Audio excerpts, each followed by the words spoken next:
what makes you a Star Wars fan? Is it the way the stories make you feel? Is it how you connect with the characters? No matter how you answered, you're in the right place. Because this is day 3 of Star Wars Celebration 2023. Hello there, it's Star Wars Celebration! This weekend, London is the center of the Star Wars galaxy for a blowout bash celebrating not just Star Wars, but the fandom itself. Everybody's here for one reason, and that's because of your passion and your love for Star Wars. And we're here to honor you. I love you! The best fans in the galaxy with an inside look at the greatest event in all of Star Wars fandom. Live from our stage on the show floor. This is where the fun begins. You want panels? Who here wants to see a teaser trailer? We got you. We just experienced The Mandalorian. You want special guests? I think I cried 4 times. Oh, too cool! We got you. Here in a Star Wars. You want never-before-seen reveals? We heard the crowd go crazy, so we ran. You better believe we got You brought me a world exclusive? So sit back, relax, and pour yourself some blue milk. You never know who might show up or what might happen, because day 3 of Star Wars Celebration Live from Star Wars Celebration Europe in London starts right now.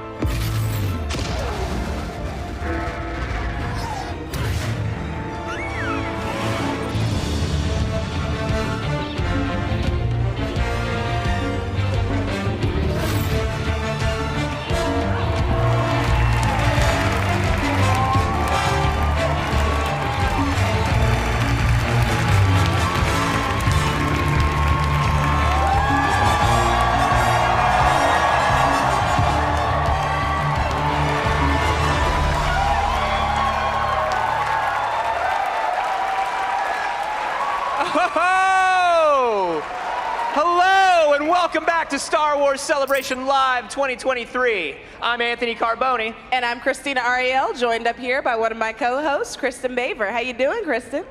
I'm good. I cannot believe we're already on day 3. It is bonkers. Also, hello to my perfect son, Gil. How are you doing on the morning of day 3? I am just feeling it.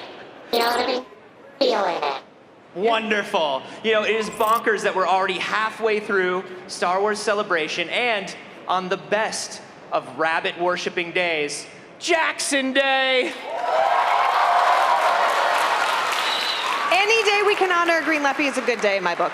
And if you see any Jacksons out there on the show floor today, you bring them to our stage immediately. We want to see Jackson, okay?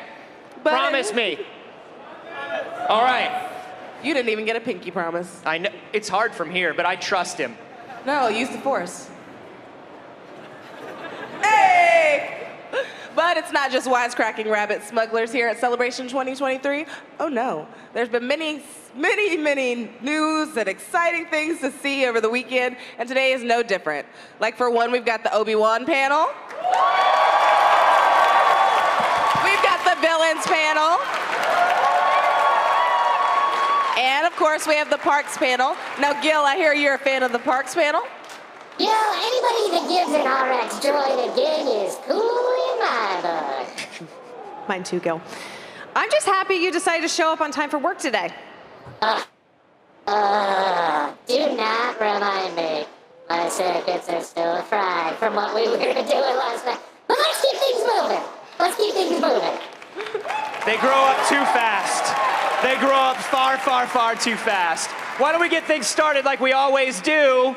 With social media reminders. That's right. All weekend long, we'll be featuring your thoughts and comments right here in our stream using the official hashtag YesSWC2023. And if that weren't enough, we've got another poll going up right now on Twitter at Star Wars.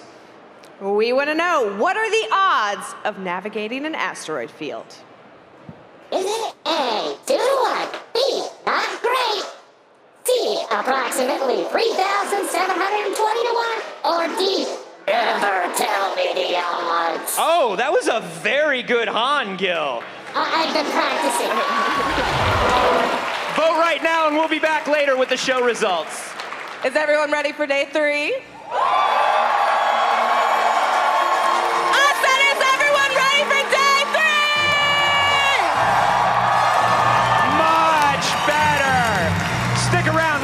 great show planned for you today on Star Wars Celebration Live, presented by Star Wars Jedi Survivor.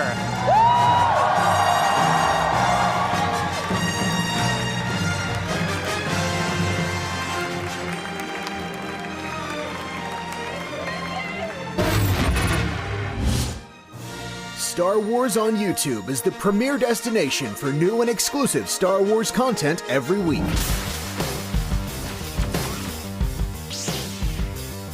From brand new trailer debuts to never-before-seen behind-the-scenes reveals, Star Wars on YouTube is the channel you need to be subscribed to for up-to-the-second Star Wars news and information. Plus, exciting original series like This Week in Star Wars. Star Wars Visions Volume 2 will arrive on Star Wars Day, May the 4th. Give me the opportunity to sort of like pay attention to details. And the High Republic Show. Where's Buryaga? Is he okay? Phase 2 is intense, y'all. That bring fans the latest and greatest from a galaxy far, far away. So what are you waiting for? Subscribe to Star Wars on YouTube today.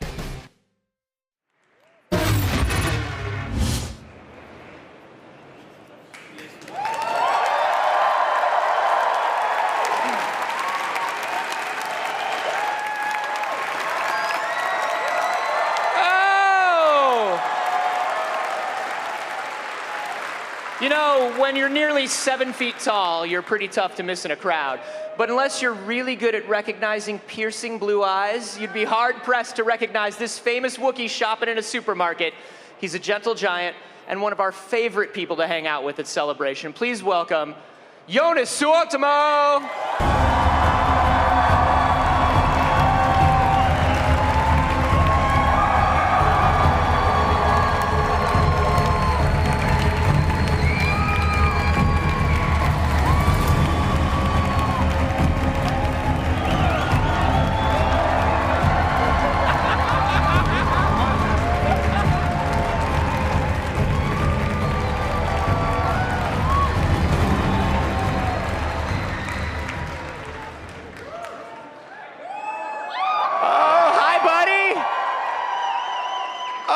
You, man. It's good to see you.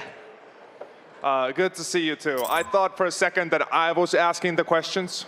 No, they had to I admire this man so much, but yeah. They had to hand Joonas my card because I heard he was coming and I got so excited I ran out without my questions. I was just like, I gotta get in my seat so I can see Joonas. It's good to see you.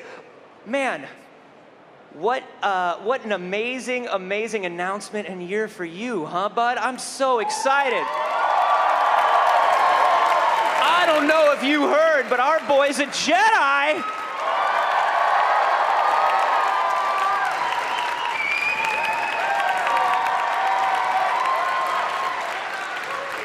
Oh, tell me all about it. How did it happen? How are you feeling? Everything. I want to know it all. When they first asked me, are you willing, would you be willing to, my agent asked me, would you be willing to play another Wookiee? I said,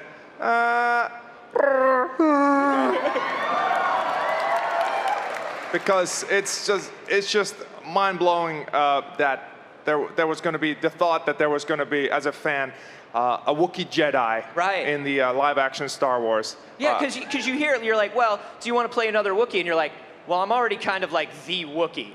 Like, what's the other Wookiee to play? Yeah, but this one was really. It made it worth the while because just the thought of a Wookiee Jedi really enticed my imagination. Oh, of course. And then upon meeting the cast of The Acolyte, it's such an awesome cast. Like, everyone brings so much different strengths to the table, and Leslie's direction and all. I was just so excited to join this project. Yeah. So,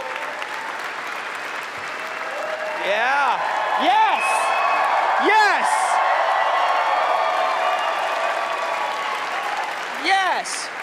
I'm trying to count. No, there's like over 10 people here. At least. There's over 10 people here. There are at least 10 people. So, you're playing a Wookiee comes with obviously a lot of challenges. We've talked about this before. You've got limited visibility. You've got limited mobility. Your hearing is kind of limited in there because I mean, it's the most insulated costume there could be. It's the most soundproof thing in the world. And the most heartbreaking thing is, hardly any one of my castmates can hear my jokes. I have so many good jokes. Yeah. Tell a joke right now. No. Be funny now, Joonas. So, when this is already, I mean, something that requires a lot of just special physical preparation, and you have limited vision and hearing, now you're swinging a lightsaber, you're doing fight stuff with that, I would imagine. I mean, you can't be a Jedi without swinging a lightsaber a little bit. What's the specialized training for a Wookiee like when you're doing that? It was awesome because I got to work with the same stunt team that we had on Solo. Okay. Yeah. So these guys have been through. They've done so many awesome action sequences like Kingsman and so many more. And they're professionals, and to join with them and get the training done with them was amazing. I really enjoyed working with the lightsaber. Oh Yeah. my God! It's yeah. Oh my goodness. Can you do all the stuff now? Are you doing spins and the cool behind the back stuff and everything? Is that you? We're gonna have to wait and see. Yeah. Because there's a lot that the Acolyte has in store. So we're just gonna have to wait and see how the vroom, vroom, vroom, how all that stuff works. It's incredible. Gosh. I gotta tell you. I'm just so overjoyed for you. I'm just so overjoyed for you. You know,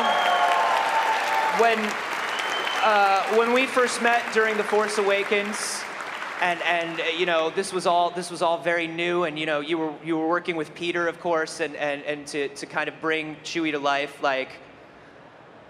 You are such a kind and wonderful person, and the moment I met you, I was just like, oh, I love this guy. He's wonderful, and to see you now, you know, 10 years later, still part of the universe in a bigger way than ever.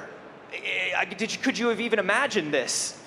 I could not have even imagined this. I remember when I was driving. It was one of my first days on Force Awakens, and I was driving home, and I was sharing a car with somebody. And I told them, yeah, but I just don't know if I go back to my day job after this. And I had no idea what it means to be a part of the Star Wars family, and what it means, I didn't know. So it was just like, looking back at that, I'm just so grateful of the opportunities that the Star Wars family has given me, and I'd like to come back to that joke that he was asking.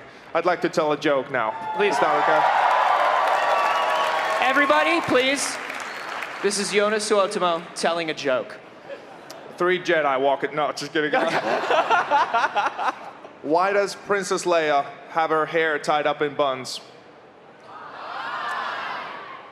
So that it wouldn't hang so low. Nailed it. Nailed it. So, no. I have another one. He's got a follow-up joke. I have another dad Everybody, joke. this is Joonas Suotamo's Tight 5. Hey, son goes, hey, Dad, have you seen my sunglasses? I don't know, son. Have you seen my dad glasses? I could do this all day.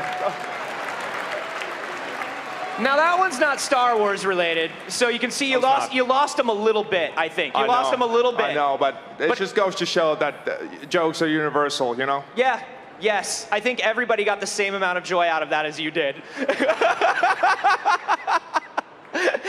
So, okay, going back to, you know, being part of this family and kind of growing with it, I think people don't understand necessarily how collaborative these processes can be. And you've been playing Chewbacca now since The Force Awakens, and now you are playing this new character in The Acolyte. Do you get... Kel Naka is his name, by the way. Everybody, Kel Naka. Kel Naka. Remember the name. Thank you. That's one of those things where, like, if you don't say it first, I don't know if I'm going to get in trouble or not. So thank you. Exactly. Yeah, I'll took that hit for you. So now you're playing Kelnaka. Do you have some input as to how, like, the Wookiee costumes work? Are there any changes that get made? You know, any feedback back and forth? I mean, especially now that you've got to be swinging sabers. Well, it was kind of awkward because for the first time I'm playing a Wookiee who's clothed. So it kind of raised some questions about the choices. But anyway. Right. So you begin to think about, well, this is all a matter of personal taste. Exactly. Was it a choice? Yeah. Or is it? But anyway, we will come back to this. Yeah. I'm more of just a bandolier guy, and it's like, no, I'm gonna wear pants. But you can wear a bandolier if you want. I'm gonna wear pants. But there was some incredible work again being done by Neil Scanlon's creature effects team. I mean, yeah. Every time I step on stage, like Neil Scanlon, it's a team. It's so true. Yeah. They keep delivering these amazing costumes. And Kelnaka, once you get to see him, you might have caught a glimpse of him before our showcase on Friday. Yeah. That was Kelnaka. Yeah. I don't know how you changed out of that so quickly. Well, it's all. I have a professional team of Formula One tire changers, and so I just came. And anyway, it's magic for you. But it's there's some surprises. There's some new things done with the Kelnaka costume that I'm not sure if I want to spoil it right now. I'll let the time go, and we'll come back to that as well. Oh, I'm so excited. I'm so excited for the Acolyte. I'm so excited for you, man. I'm so happy. It's so wonderful to see you doing it and still part of the galaxy. You're one of my favorite people here, man, and I love you so much. This is so wonderful. Joonas Suotamo, everybody. Thank you so much. Oh, the sequel trilogy gave us a lot of new villains and one returning favorite. Now host Amy Ratcliffe is sitting down with Andy Serkis, Gwendoline Christie, and Ian McDiarmid to talk about why it was so good being bad. The villains of the sequel trilogy panel starts right now. This is my boy! My boy's a Jedi! My boy is a Jedi!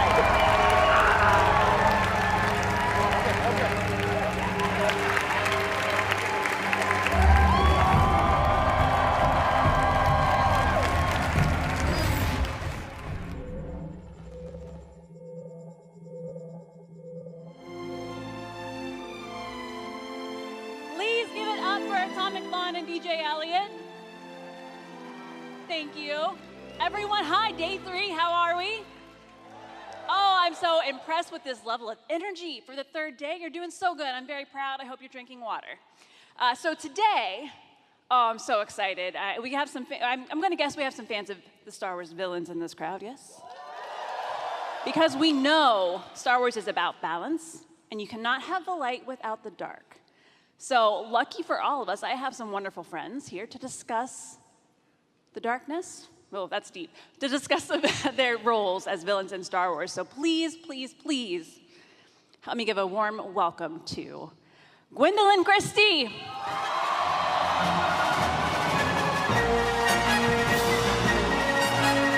Andy Serkis.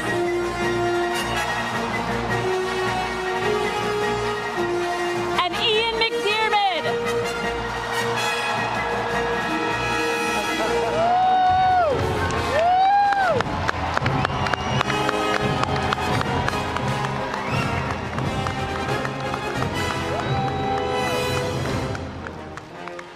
Oh, thank you. Now, Ian, I was told there would be no Force lightning on this panel, please, and thank you.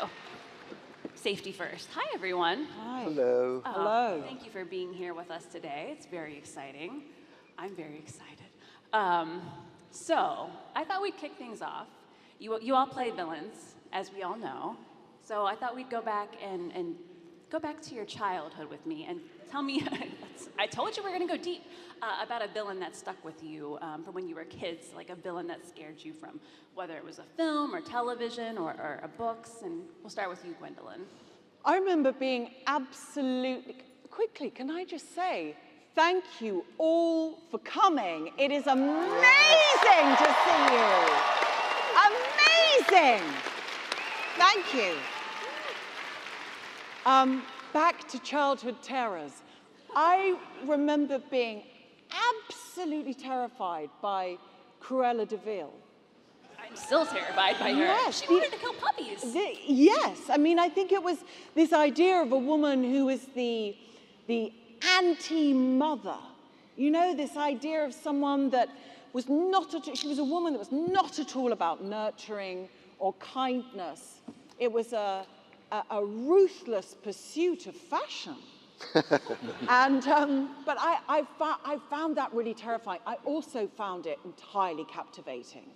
And the idea that there was, I think why it was so arresting, it's a different kind of woman. A woman that was really complex, a woman that was murderous and prepared to go to any lengths, and also had an incredible look. So that was tantalizing to me, actually. It was terrifying, but it was beguiling. I love that. And look, you can't find a flaw in her look, you're right. No, regardless of the source. And no, maybe you can't find a little flaw. That's why she's a villain. Andy, how about you? Oh boy, well, I've been mentally scarred by many characters in my childhood, but I think the one actually that I was kind of, which really imprinted itself on me was Christopher Lee's Dracula. I grew up being absolutely entranced, terrified, mesmerized, but also kind of just, I kind of wanted to be him in a particular sort of strange way. And that's when you start to want to be something very dark at a young age, you kind of have to question who you are, you know? You're looking inside yourself thinking, why am I connecting to this person? But there was such a mystery about the character and such a power and yet, you know, the ability to do what he could do and I found himself climbing inside my head and soul and mind, making me question what it would be like to live that life. And so I was at the same time terrified of him and sort of weirdly kind of fascinated by wanting to be him. Well, that's, I think, the thing about the best villains, right? You find something in them that you connect to or relate to, and that humanity makes you want, and then you have that moment where you're like, oh, I don't want to be liking you, but Ian, how about you? Can I just say, first of all, greetings this Easter Sunday, the day of resurrection.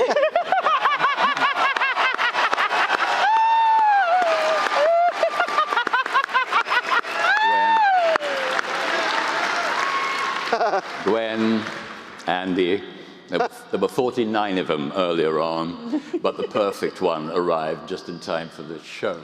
Those of you who know Snoke know what I'm talking about. To answer your question, I agree with Andy. It's exactly the same. Christopher Lee was my hero when I was a kid. Not just when I was a kid. I got to meet him. I got to act with him, as you know, Count Dooku. Memorable, great late Christopher Lee. And he brought, as you were saying, a great quality to the role. I mean, it's easy just to be scary, you know, the teeth help in his case, the white makeup and so on. But he had something going on inside. There was a sort of, it was rooted in a kind of pain. And I talked to him about it, and he said, yeah, that's what he always thought. And also his, you know, his day span was very limited. So he knew he could only do what he could do during a certain time span. But since you've chosen Christopher Lee, I should also add Boris Karloff as the monster in Frankenstein, the same kind of quality. You saw this thing that had been made, that had been created by Dr. Frankenstein, and that somehow, although he was given power, he wasn't given freedom. And that kind of conflict excited me when I was a kid. That's incredible. Thank you. Thank you all. You didn't know it was going to be a therapy session, but thank you all for going back into your childhoods for me.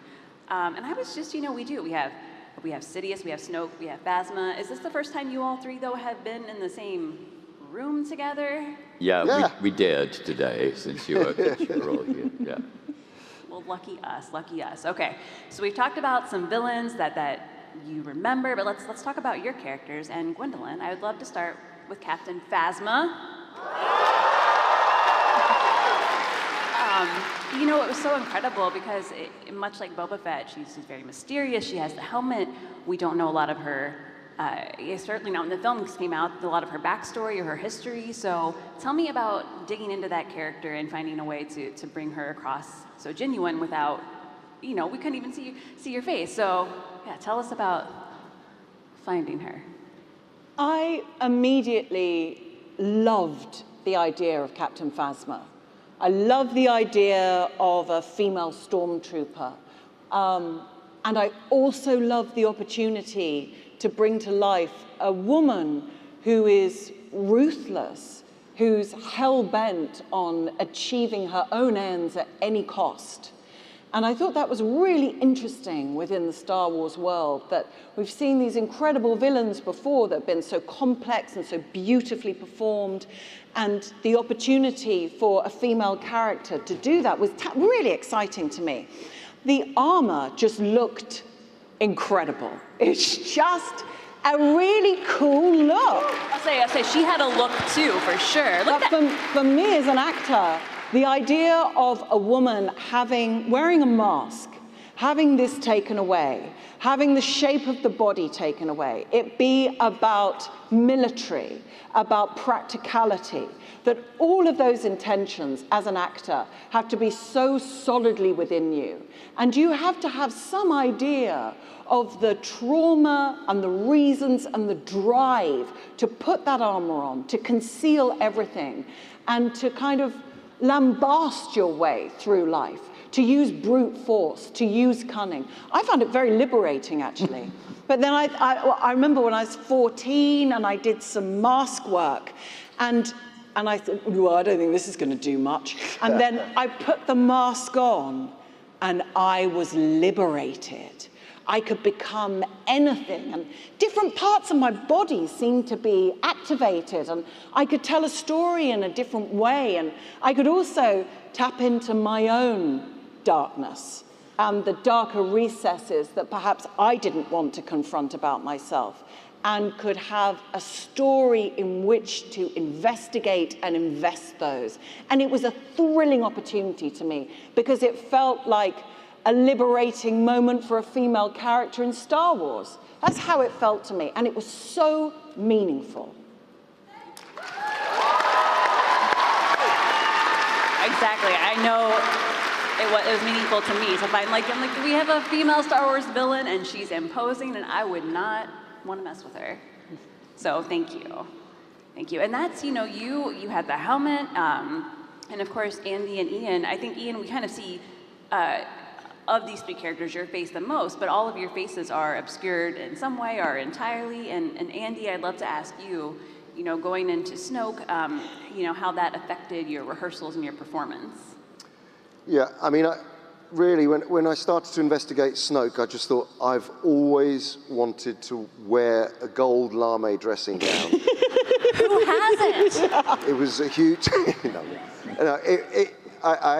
I was fascinated by the character. When we started working on it, when JJ and I started to discuss it, you know, we going back to the pain of a character, and why Christopher Lee did actually, you know, connect so much. You know, I felt that Snoke, although he was, you know, the supreme leader of the First Order and had all of this power, that he was carrying this immense pain and sort of his disfigurement, and the fact that, you know, perhaps he is a clone, and so therefore trying to forge your own identity.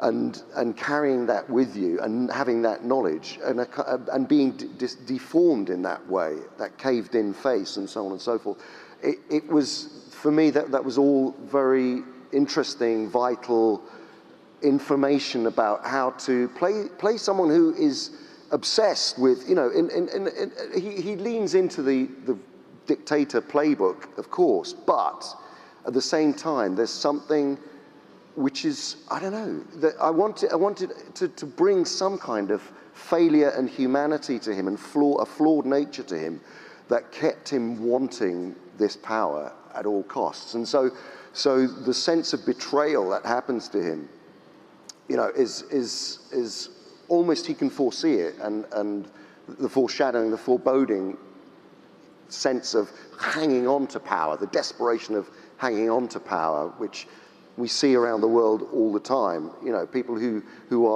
have been in incredible positions of power and see it sliding away from them. What does that feel like? So there was lots of really interesting real-world examples to plug into, and that really informed the characterization. And of course, you know, it's very interesting because a lot of people, just briefly going on to the technological side of things, people have misunderstood performance capture for such a long time and think it's a particular form of acting that you have to do something special or different, but it's much like mask work or working with you know, any sort of prosthetics. You're behind a digital mask in this case, and you're still, the process of finding the character is completely the same, whether you're wearing a costume and makeup or whether you're wearing a motion capture suit with dots on your face.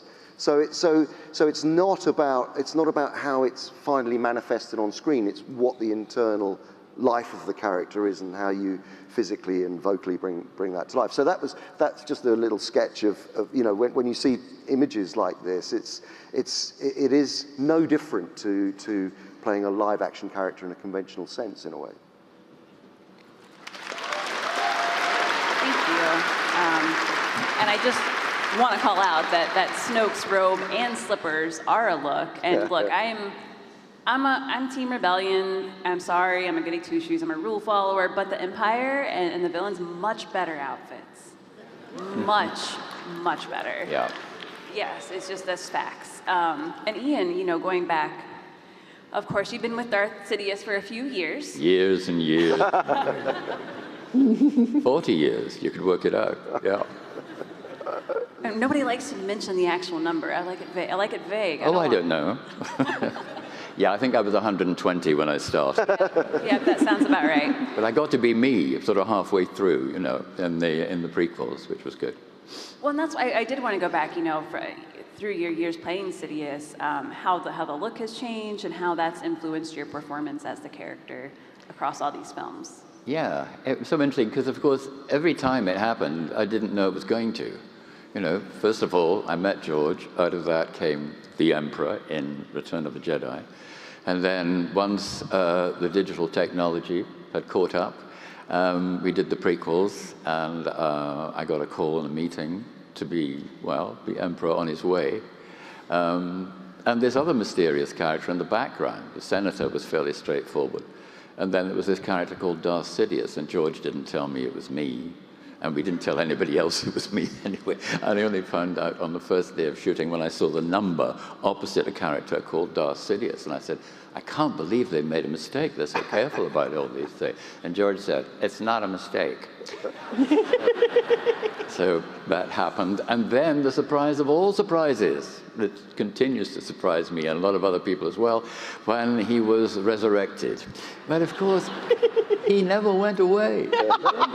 And he was very clever. So he had a plan B. And plan B was downstairs in the bowels of Exegol with this very sophisticated scientific team who was slowly giving him life. And they'd be doing a lot of that work. I mean, as I said earlier, they created a lot of Snokes before they got to this clone, this too, you know, generalized a word to apply to what Snoke became, and certainly what Andy created, the way he described it just now. And I was so stunned to find out when I arrived that I'd been responsible for him, and that, in fact, every direct or indirect evil action in the whole of the saga was my fault.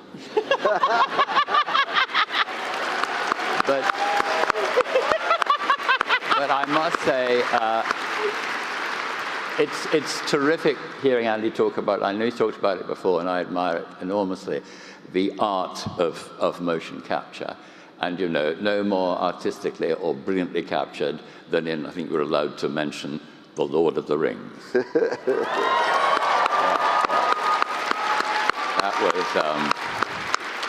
That wasn't a cartoon or anything like it. But I suppose you were talking about masks early on. And when that mask, because they are masks really, the prosthetics were on my face initially, out of that came the character. And the voice, really. I thought, well, he looks like a terrible, disgusting old person, so I'll better find a terrible, disgusting old voice. And that's how it, you'll notice it stayed with me. And you know, I have to give you the tiniest bit of a hard time, Ian, because last time we talked was at Celebration last year, not even a whole year, and Obi-Wan Kenobi had not aired yet. Yeah. And you know, somebody in the audience had asked you if Palpatine would be in Obi-Wan, and boy, you snuck right around that one, bud. I know, yes. Well, I missed that one out, didn't I? That was another late telephone call, you know. They're on the phone. But then I was told exactly what was going to happen, that it was in fact going to be a hologram. And of course I signed these 300 million things that we signed, saying we're never going to talk about it because we would like to remain alive. But I couldn't help. Couldn't help. You can't. I couldn't help teasing about it. And I got a little over-teasing at some point, and someone had a quiet word, you know, don't give the secret away. But, you guys sort of knew it was going to happen, didn't you? You had to sort of pop up in some version or other. And when I last said I had no idea, no comment, I didn't know what was going to happen, just before that episode was released, a guy in the audience says, "Good to see you, Ian. See you Thursday." That was the day. We all felt it in the Force. Palpatine's never gone. That's his... I think he may have gone this time, but who knows, you know? No, I've nothing to tease you with at the moment. No, not about that. Perfect. So, Gwendoline, we did, you know, Captain Phasma came in The Force Awakens, and of course before that we've had Vader, we've had Stormtroopers, we've had Sidious, this incredible legacy of Star Wars villains. What about that did you consider when you were creating Phasma, and both physicality and also her mannerisms? I think when I was growing up, I was really captivated by the evil characters in Star Wars because they seem to open up a whole world of mystery, and it's exactly as you say. It's about this idea of pain. It's a manifestation of pain. And so the opportunity to portray this woman that has so much rage, and that was fascinating to me because we haven't seen so much of the rageful woman on screen, but particularly within the Star Wars universe. So it became very clear that her intentions, because of the costume, had to be completely resolved. And I had to really work on the expressiveness of my body and really work with the suit. Initially, just walking was incredibly difficult. But once you start to have an understanding, you both know this, of what the costume is, why does that character choose that? Why does she choose armor that's so inflexible? It is because she is inflexible. And inflexibility suggests huge suppression of many, many things. And also with the relationship with Captain Phasma and Finn, so many people were saying to me, including the wonderful John Boyega, why has Phasma got this? Yes!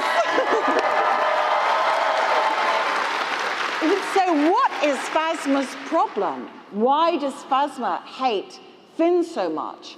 And I said, because she fancies him. This is my favorite explanation. And but it's an interesting thing, isn't it? The idea of a repressed, desirous lust, perhaps. The idea of the envy of someone who has liberated themselves from the confines of order and convention, and someone that has an inner fragility that is so intense that they have to press and lean into a sense of order and authority and carry out a series of classic commands. And so it was just very interesting. I looked at women in the military, women in positions of power, particularly politicians, actually, and some politicians that are rather unsavory, to look at this idea of brittleness and a fear of emotion and any softness of heart that results in almost a sadistic need to control.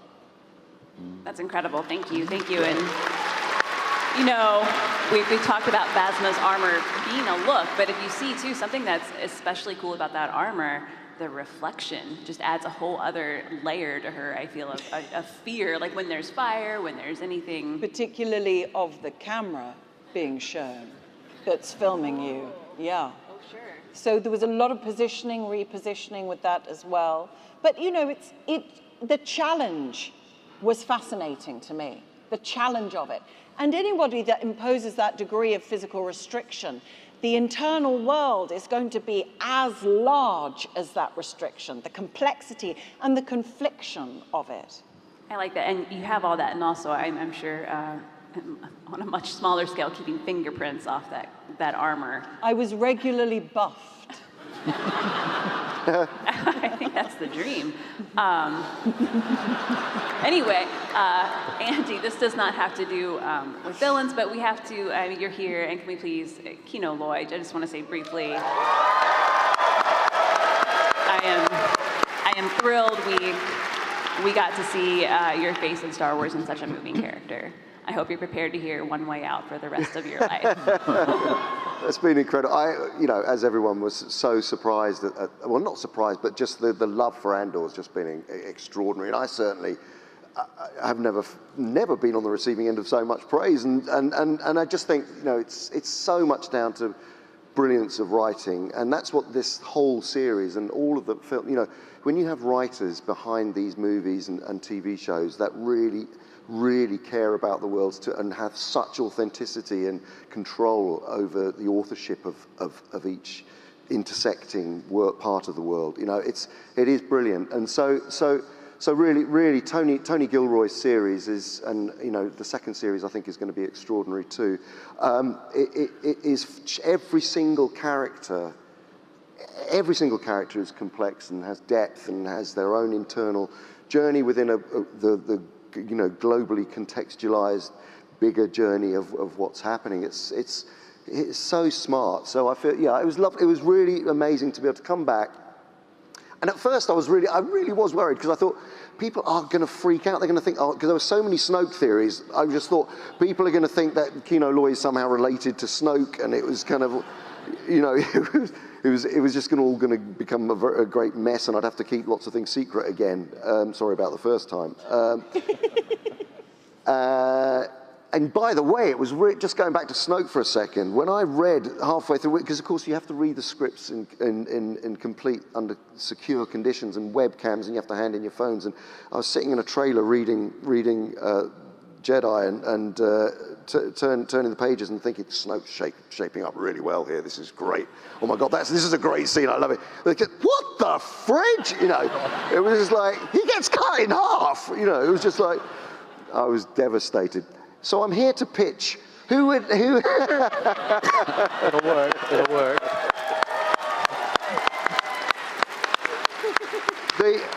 I'm pitching the Snoke Phasma Return series. Because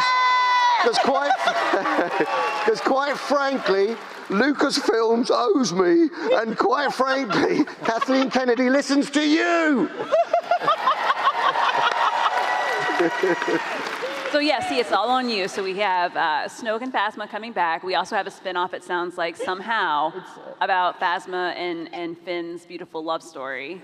So I don't know how that would work, but you all have a lot of work to do. Andy, though, I do want to ask you also about Snoke. I've heard you say in the past, or read you say in the past, that you really like to connect with the character, even if they're a maniacal villain. So how did you get in Snoke's head in that way, given...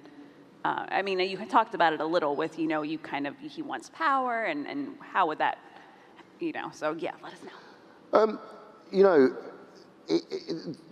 I have played, as you know, I've played a number of very, very dark characters, if you like, over my life, as I'm sure you have as well. Yeah, I know my favorite, but I would say it just now because he's a really horrible person. But you can research that. Yeah, and no matter the, you know, I just absolutely fundamentally don't believe in in evil as a thing. I think it's a collective consciousness. I think it's to do with how you are brought into this world. Many factors build us up to be who we are, and to say someone is evil, I just don't buy it. I think there are always reasons, and you have to find reasons to somehow comprehend. Because if you don't try and comprehend, you don't understand. And and therefore you can't rectify. And that is a fundamental thing. And having lived through, you know, we all do it. As actors, you have to empathize. You have to somehow trigger something in yourself, and you do it chemically. Your body goes through it, your mind and your soul goes through a journey every single time you do it, and you examine yourself and you find what you can connect with. And it is with you know, so you look for where a character carries something that is relatable to, and that's why I go back to pain, go back to the sense of fear, actually. Fear drives such a lot of tyranny, and the fear of losing control. And that is, that when you start to sort of piece those things together, you therefore find a common relatable humanity to a character that may seem completely intangible, but you know, they would be deeply uninteresting characters if they were purely unapproachable in any way that you can't get your head, and especially in these kinds of manifestations, they would just seem, I don't know, they're uninteresting after about 5 minutes. So for me, it is all about connecting and looking internally and trying to transpose. You know, we're all capable of dark thoughts. We're all capable of, you know, slowing down on the motorway when there's been a car crash to see what's going on, because we're fascinated by the darker part of ourselves. You know, so it's trying to plug into that in some way, I guess. Thank you. And Ian, were you going to share a character that you've played that was your favorite, that was horribly dark? Well, there's so many. It's interesting. I agree with everything that Andy says about looking for things in a character. I had to play a very controversial politician in a play. His name's Enoch Powell, and he made a speech in Birmingham, which many people correctly thought was racist and capable of inciting racism. But I was playing the man. I wasn't playing a racist. And in playing the man and researching a bit, I found out that he wasn't really. He knew what he was doing. He knew what he wanted to incite. He enjoyed the publicity. He wanted to be, if you like, center stage. But underneath all of that was a relatively unhappy intellectual, because, and this wasn't just an arrogance, there were very few people as clever as him. And he thought that public debate needed that kind of intellectual approach. It's just sad that in the end, he took a populist, emotional approach, and that was his legacy. So in that brief sketch, you see a completely complicated person, and he was absolutely fascinating to play. And when I was asked to do it, I thought, I wonder if I can do the voice. I'm not going to do it now. You can look it up. But, and I thought, yes, I can. And that was working what we were saying earlier in reverse. I found I could do his voice, and I did all the research, of course, as well, and then he sort of emerged. But I hope as complicatedly and as complexly as he was, because everyone would say, oh my God, you're not playing that racist, are you? But then as an actor, that's always a kind of challenge. And the thing about Palpatine, I mean, I did say once, you're going to throw this at me in a minute, I said he was just a solid block of evil. There was no redeeming good in him. But I dare say his childhood was complicated. And maybe there was I don't know anything about this, of course, I'm only speculating. But I dare say various things happened to him that twisted him in the way that he wanted. But the other thing, the galvanizing thing about him is he had to win. There was no such thing as losing. There was no concept of failure.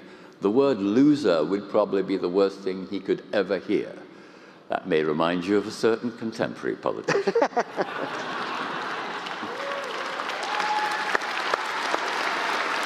What is always about finding the layers, and look, Palpatine, he's done some questionable things, but you cannot deny that he is the epitome of a long-term planner. That guy, he yes, except he didn't know it till he got the phone call. But yes. And I do want to ask you, Ian. You know, Darth Sidious came back in Rise of Skywalker, the final film of the sequel trilogy, which I think we found out in a trailer at a previous celebration, if memory serves. Because when you find that kind of thing out, it's like this is the best place to do it. Sure. But what did, you know, if you look back at Phasma and Snoke and even Domhnall Gleeson's General Hux, as I like to call him, the ginger menace of Star Wars, that guy. Yeah. Don't tell him that, anyone. I don't think he would care for it. But did anything, you know, of the First Order that they brought to their roles, and did you carry that with you when you brought Darth Sidious back? Well, it's so interesting playing sort of multiple facets of different personalities and so on. But Sidious, for me in the movies, was just my face underneath the hood because I didn't need to do the makeup, you know, so it was an interesting notion. But those other villains, and there's Richard E. Grant too, who was horrible for about 10 minutes in, I thought he might be with us today, in The Rise of Skywalker. But Hux, Mr. Gleeson, he brought a degree of witty self-awareness to it, I think. You know, subtle stuff. He wasn't guying it, he wasn't pushing it. But underneath all of that, you could see there was a humor going on. And I've always tried to sort of sneak that into Palpatine without any way, I hope, distilling his enormous evil power. Again, the best outfits in Star Wars. Oh, yeah. Oh, yes. Yes. And that looks quite comfortable, too. That was yes, and look, I got a decent costume. Yeah. For the first time, I got a bit of red, a bit of Andy red, I thought it was. I mean, they had some material left over from all of those, you know, so I got a bit underneath. That really was good. Yes, I was very jealous of your throne room too. I might add, which is much more lavish than Bleeding Exegol, you know. But yeah, no, that was a big day when Michael produced the red. That's incredible. It brings out your eye, oh, yes. your eyes so well. Yes, they saved the yellow eyes to the last moment.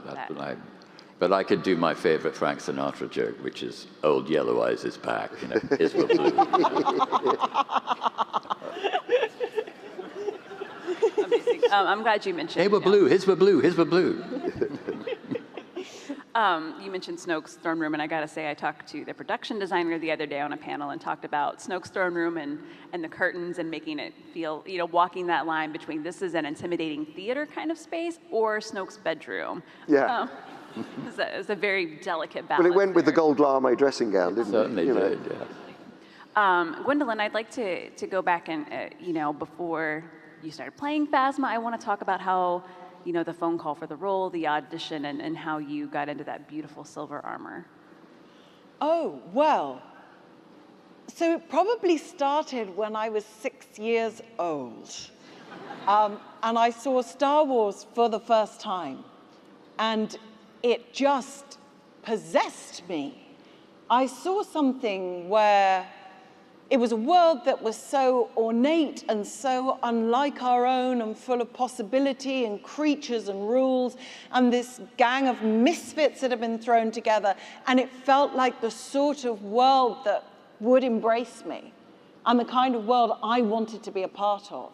And it was a real dream of mine to be a part of Star Wars, but I thought, well, of course, that'll never happen because these films are made. And then some more films came out, and of course, I was not of age and would never have thought I'd be a part of it. And then when I heard that the films were coming back, and with J.J. Abrams, whose work I had loved, I'd loved his film Super 8, and it felt to me, isn't it a great film? It's a fantastic film, and it's so much about hope.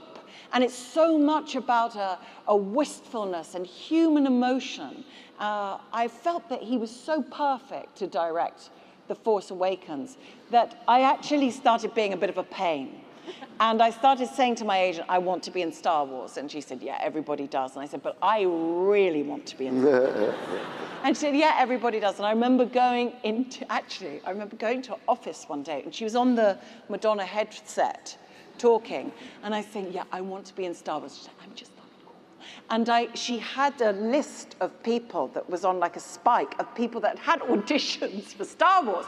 And I went through them as the names, like, oh right, them, oh her, them, oh even them, not me. Again, she came off the call and I said, why aren't I getting at least just an audition for Star Wars? And she said, well, you're not really available because you're doing Game of Thrones. And I said, I can make myself be available. And I knew that Nina Gold was casting it. I literally said to every friend that I thought might even know her, please, a friend said, oh, I'm going to a party tonight. I think Nina's going. Please, will you tell her? I really want to be in Star Wars. And I was just so intent. I was like a dog with a bone. You know, I'd get a phone call saying, there's an audition this. I want to be in Star Wars. And it just, it had captivated my soul in a way that Star Wars is so magical to me because it has something in it that is about a spirituality, a storybook spirituality. It's about home.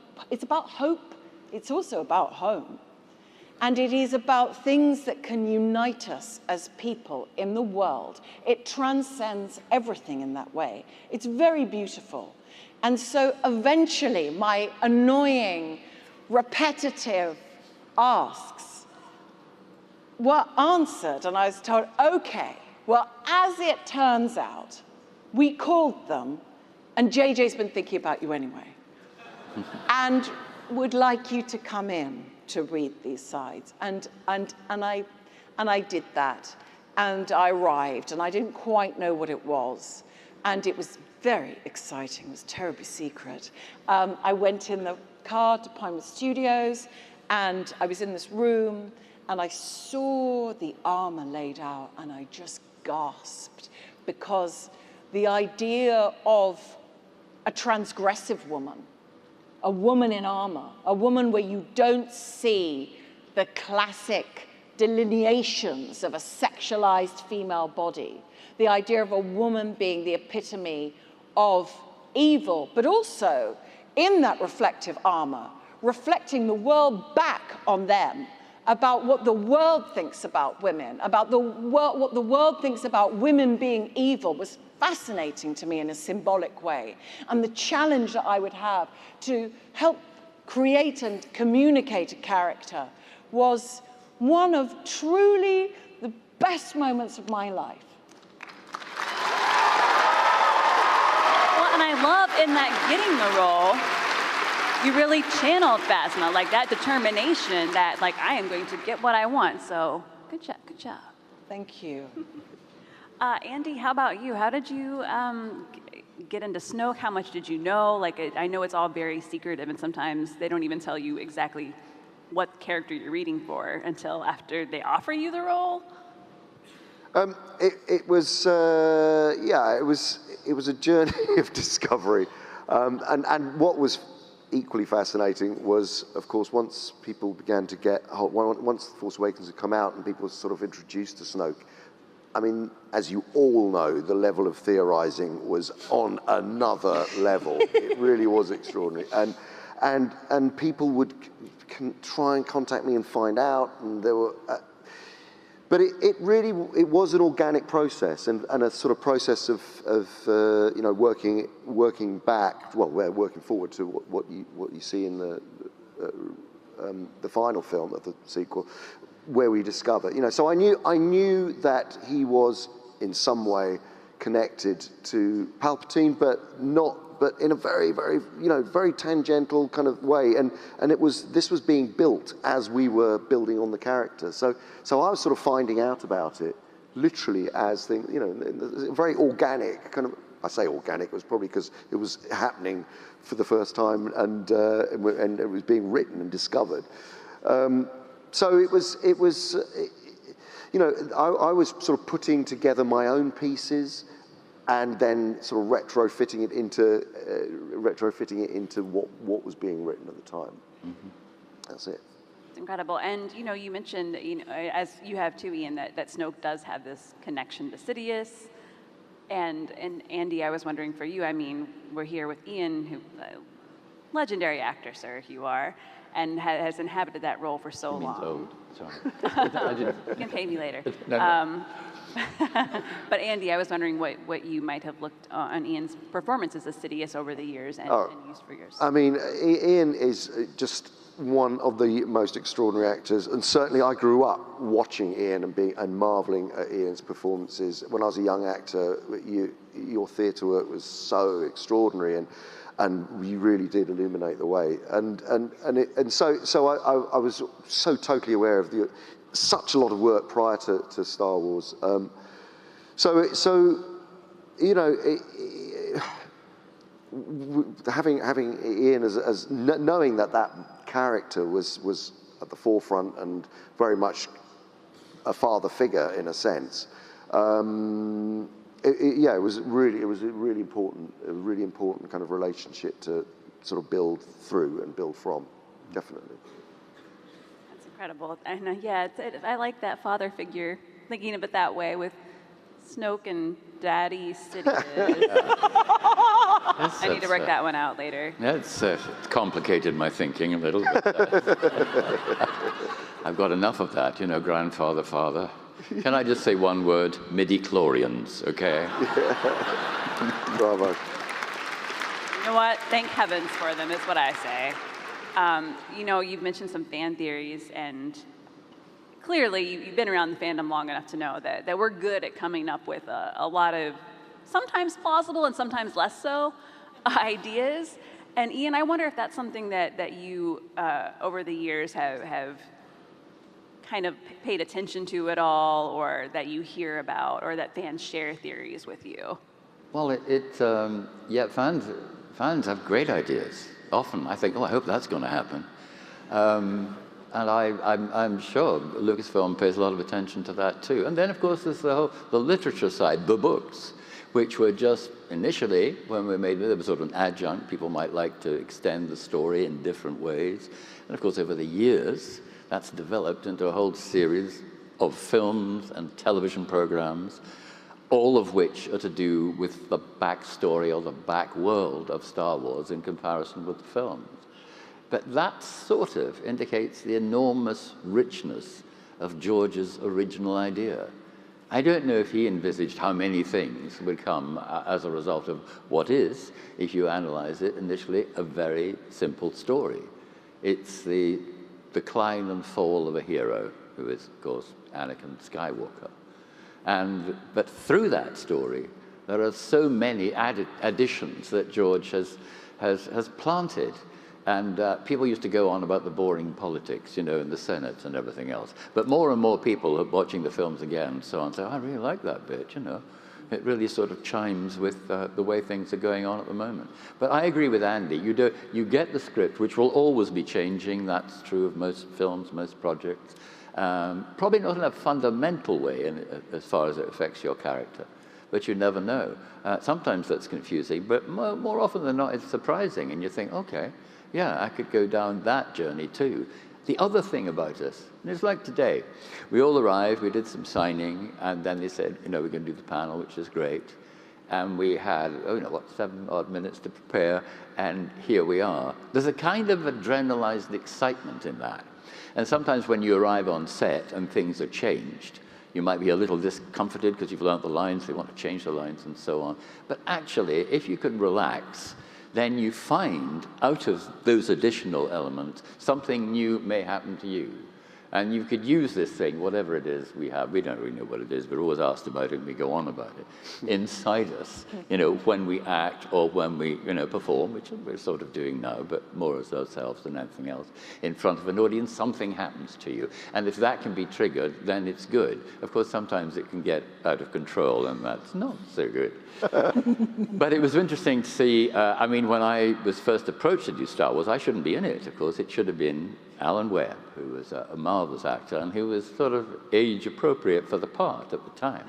But no one really, I don't know, and it was never really talked about, and it probably shouldn't have been, why he couldn't do it in the end. I think it was the fact he couldn't take the contact lenses, which initially were made of glass, and you know, if you're of a certain age, I was 37, it was okay.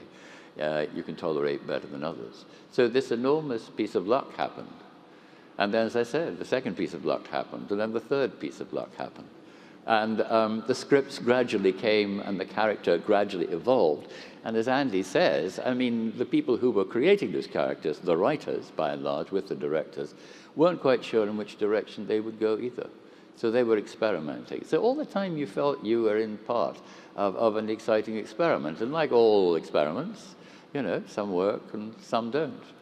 But the best thing is they go on to the next experiment.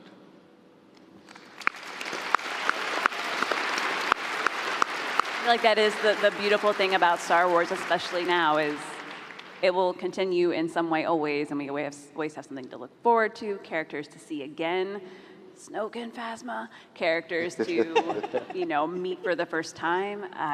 It's a treat for fandom, and you know, I'm glad you mentioned set life, because I would love to hear from some of you about your time on set. And Gwendoline, I'm curious, I think John was probably, I would say, the person you filmed with the most. Yes, what it was like working with John, especially playing out Finn and Phasma's unrequited love. Yeah, of course. Well, John is a really wonderful actor and a wonderful person just to even be around. And, you know, it's like there's always a kind of a party going on, even when it's just John on his own. You know, he has so much life, he's so ebullient, and he brings so much to the character. So I just loved every minute of being around John. I really did. It was a lot of fun. And he also wore the importance of his character very lightly, actually. And he and Daisy were just so welcoming and warm and generous and kind. It was, you know, it was a challenge to wear that armor. I certainly perfected a certain angle where I could tilt back and even sleep. In the armor? I would say that's an art form by itself. Yeah. By this stage in my career, with both Brienne of Tarth from Game of Thrones and Captain Phasma, I found a way to sleep. But it was, you know, it was just so magical for me. I remember the very first day I was taken onto set, and it was just mind-blowing. My entire life, I spent so much of it using my imagination and living in my head to create the worlds that perhaps I might want to inhabit. And to walk onto a Star Wars set where every detail has been executed with such incredible precision, with such quality, and with such love. That's the overwhelming thing of working on Star Wars, is that everyone involved has such love. And I could not believe my luck. I mean, genuinely, look at the people that I am lucky enough to be sitting on this stage with. I could not believe, yes, really. And to learn so much and to be a part of that legacy. And can I just say, you know, Ian's work has been endlessly inspiring because it endures. And the reason that it endures is not just because of exquisite technique and execution, but because there is an inner life that is so rich, it continues to resonate with us and to bring new life and inspire our imaginations. So just me being a part of that, walking onto that set, felt like a huge honor, and it doesn't stop giving me joy. I can tell, and it's so lovely.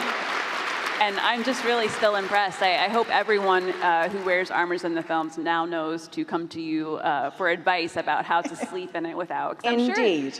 I'm sure it's a process to get every piece off, and the nap time, like you don't have a time for a break by the time it's done, so. You know, like anything, it's practice. I think by the end of it, I was slipping out of it myself.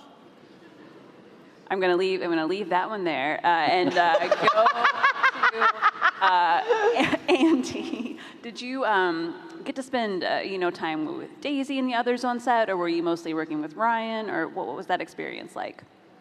No, I did. You know, in the scene with Ryan, when Ryan was directing the scene with, you know, Adam and Daisy. Yeah, I mean, it was absolutely they were there.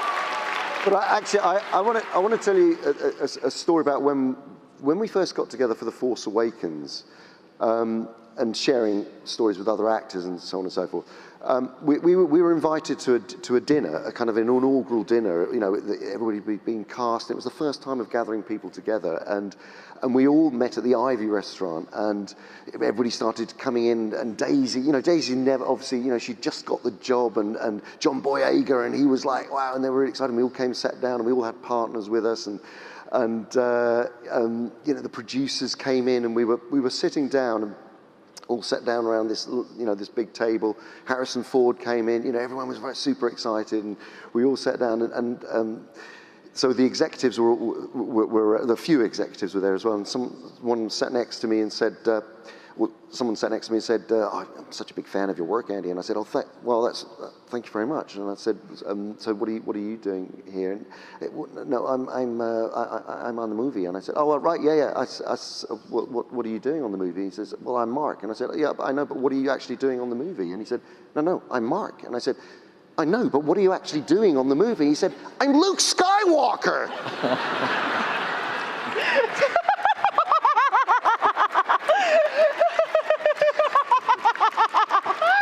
I completely didn't recognize. And we both dined out on that story. And that's why Snoke died. Yes, exactly. Yeah. Exactly. It was so brilliant. Talking about not meeting other actors on the job that you're doing. It's just like, it was a brilliant moment. Yeah, I'm sure that was not awkward at all. And Ian, you know, you've gotten to work with the heroes, the hero characters of Star Wars throughout the trilogies, and then in The Rise of Skywalker, you worked with the opposite of Daisy Ridley. So I was wondering what that was like. Yeah, you know, that was great. I got to work with Adam and Daisy, only those two. And they were the only two people, apart from JJ and the writer, who knew that we were going to come into contact, but they knew very late on. Because on that movie, I was a big secret, not just a little secret. So they smuggled me everywhere, as me and as the character. like under a cloak, like by well, nighttime only, it's funny because you'll notice when they don't want photographers who might be lurking at Pinewood or Elstree or wherever you happen to be, you're surrounded by umbrellas, which is fine, and usually you're invited to wear a hood. But I suggested that wasn't really going to work. So let's concentrate on the umbrellas. And we did, in the latest sequel, I was umbrellaed into this vast studio. They're always vast, aren't they? And they're wonderful, and they're sort of awe-inspiring and kind of scary. And surrounded by many technicians. There must have been well over 100. And they didn't know it was going to be me either. So the first thing that happened on that day, I had to be a sort of voiceover for Adam, you remember, as he walks through Exegol. And they gave me what's known as a God mic. In other words, a microphone that you could hear, rather like this, actually, throughout the building. So on the first action, for Adam to walk through and listen to this mysterious voice, you heard my voice. And then you heard a lot of unprofessional mutterings going, oh my God, it's him. So JJ, okay, it's him, let's go again. You know. I like that you just had that chorus following you wherever you went. I know, yes, and you know, being a secret as the character and not talking about it. And they were, I know Kathleen was, amazed that the secret was kept as long as it was, until very carefully JJ and she decided to reveal a little bit on that celebration that we did. And they said, just go out there and make them laugh. Yeah, and that was I remember being in that room, and it was amazing. Something I always love to know is, have any of you taken anything from set, and what did you take? Gwendoline, did you? I'm just sort of slowly dying inside because there's something terrible within me in that I can't take things. Yeah. And I wish I had. I wish I had on so many productions. I would have really loved Captain Phasma's helmet, but it's I don't know, maybe it's being worn by someone right now, privately. I'm not sure. But that's what I would have really loved. But no, I take with me only the memories, so far. Let's all encourage you to steal on your next role, okay? Yes, please. Everyone supports it. Andy, I'm curious too. Did Snoke slippers? Did you get to see those? Did you get to like it? No. No. No, I didn't get to. No, I didn't. And that is the joy. The joy and the pain of motion capture, performance capture is you don't have a costume or makeup. You know, you work with props, of course, but You stole all the props. But yeah, I stole all the props. No, no. On Andor, we were all given our prison cell numbers off the doors of our cells, which was cool. So I got given that. Didn't steal it, but. Not as much cred, but still good. No, it's still nice to have. Yeah. Ian, how about you? I got nothing, but there wasn't much to give. There was the cloak, there was the clasp, there was the stick. The clasp, I think someone ran out to Woolworths. Some people might know what I mean by Woolworths. I do. Yeah. And bought a clasp, because what are they going to tie it together with? It was a bit like that, and then it became a word I hate, iconic. So it's probably going to end up in a museum somewhere with the stick. I really would have loved the chair, but I couldn't get that under my coat. No, if you have to hire a team to move it out, it's probably not something you should, well, to wrap up, I would love to hear, strictly based on the costumes they wear, if there were any other villains, and you just gave me such a look, sorry. No, I'm just thinking. If there were any other villains in Star Wars you'd want to play, just for the sake of borrowing their clothes or their armor. Villains just for the costume. Or it can be any character. Well, I'm quite jealous of this Woolworths clasp now. That's something I didn't have, was a clasp, yeah. So maybe I can cast my beady eye over that. Okay. Let me know how it goes, will you? How about you, Andy? Oh, Darth Vader, hands down. Absolutely. 100%. Ian, you are the villain, so I'm not sure if you would want to play anyone else, but. Although I quite like your costume. It's such a contrast to mine. I think that's. I think I wouldn't mind getting into that for about 3 hours. How do you get out? But yeah, that would be. But Vader would be my choice too. I mean, because that was Vader, of course, as you know, was the one time that Palpatine got it wrong. You know, he didn't really want this tall, entirely efficient monster. He wanted Anakin Skywalker, you know. So that was a moment of extreme disappointment, but it paid off. It ultimately worked out. Well, I would love to thank you all so much for hanging out with us today. Thank you for being at Celebration. Please give them a round of applause.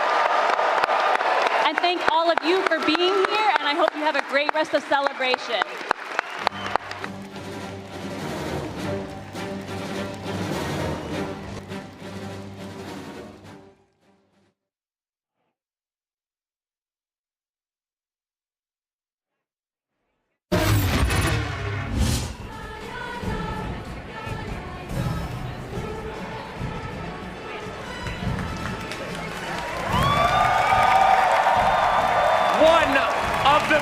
Games of 2019 was Star Wars Jedi Fallen Order.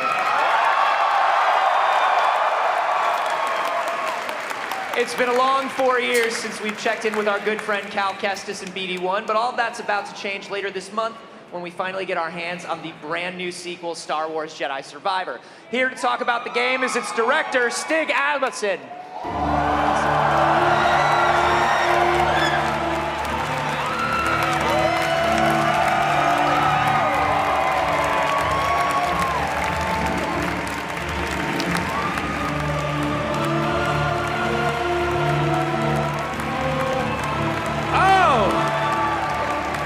Trying to get you through those blast doors for 4 years, man. Where you been? Working on a game. Yeah, let's talk about it. Fallen Order was a favorite game of mine, I think for a lot of other people, I think we could say.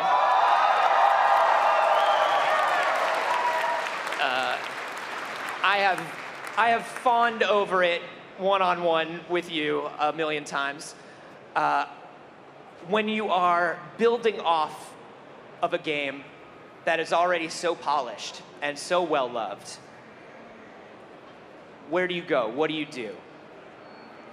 It's a good question. For us, it was recognizing that we had something that was really good and not messing with it. We didn't want to tear down all the hard work that we put into the first game that fans recognized. They loved playing the game. So we just looked at our 4 pillars and we refined them. Yeah. We added more seasoning across the board. The game's bigger and better. And there's another pillar that we added too, is customization. And that became a focus for us. Yeah. So let's talk about story, because I have spoken to a lot of Star Wars fans, and it has been amazing to me to hear how many people say the crew of the Mantis is their favorite crew. Cal Kestis is their favorite Jedi. How did it feel to sort of like bring that into the world and know that these characters are a huge part of Star Wars for people? And where did you want to take the story knowing that? Are you talking about for Fallen Order or Survivor? For Survivor.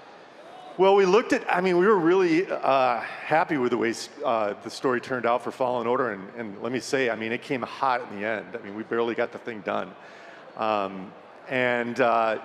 For Survivor, it wasn't about like changing anything. It was about continuing the story. We already introduced them in the first game, like the main characters, Cal, Beatty, Seer, Marin, Grease. Grease! We didn't have to spend time introducing them for this game, so we were able to, really focus on like kind of getting inside their heads. Yeah. And this game is gonna be darker, and it's gonna be more emotional than the first one. Love it.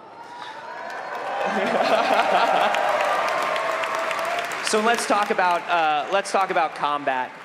You're talking about these 4 pillars. How is the combat system evolving? I had a lot of fun just getting my force power, swinging my saber around in the first one. How did you improve on that for this one? You just played it recently too. I did. I got to go to one of the preview events. They had some people out, some press out, and you let me play the game for a few hours, and whoo, it's good. That's the reaction we like. It's good. You can do a lot with those sabers now. You can do a lot. Yeah. It's, again, with combat, it wasn't changing. It was just honing and refining. And I guess the big new feature that we have this time around is we're going from, 2 fully realized stances to 5.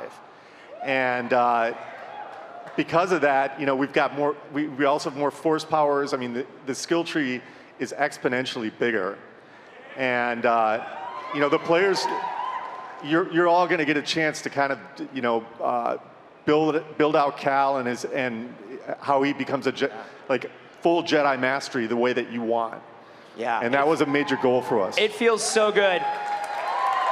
There's the new saber stance, the dual wield. I call it animal style. I like to go in animal style and dual wield with Cal, and it is so satisfying to just come in with both arms swinging, flying around. It feels good. Yeah, I heard somebody recently made a comment that it feels like Cal's basically a human propeller. Yes. In this game, which I thought was pretty accurate.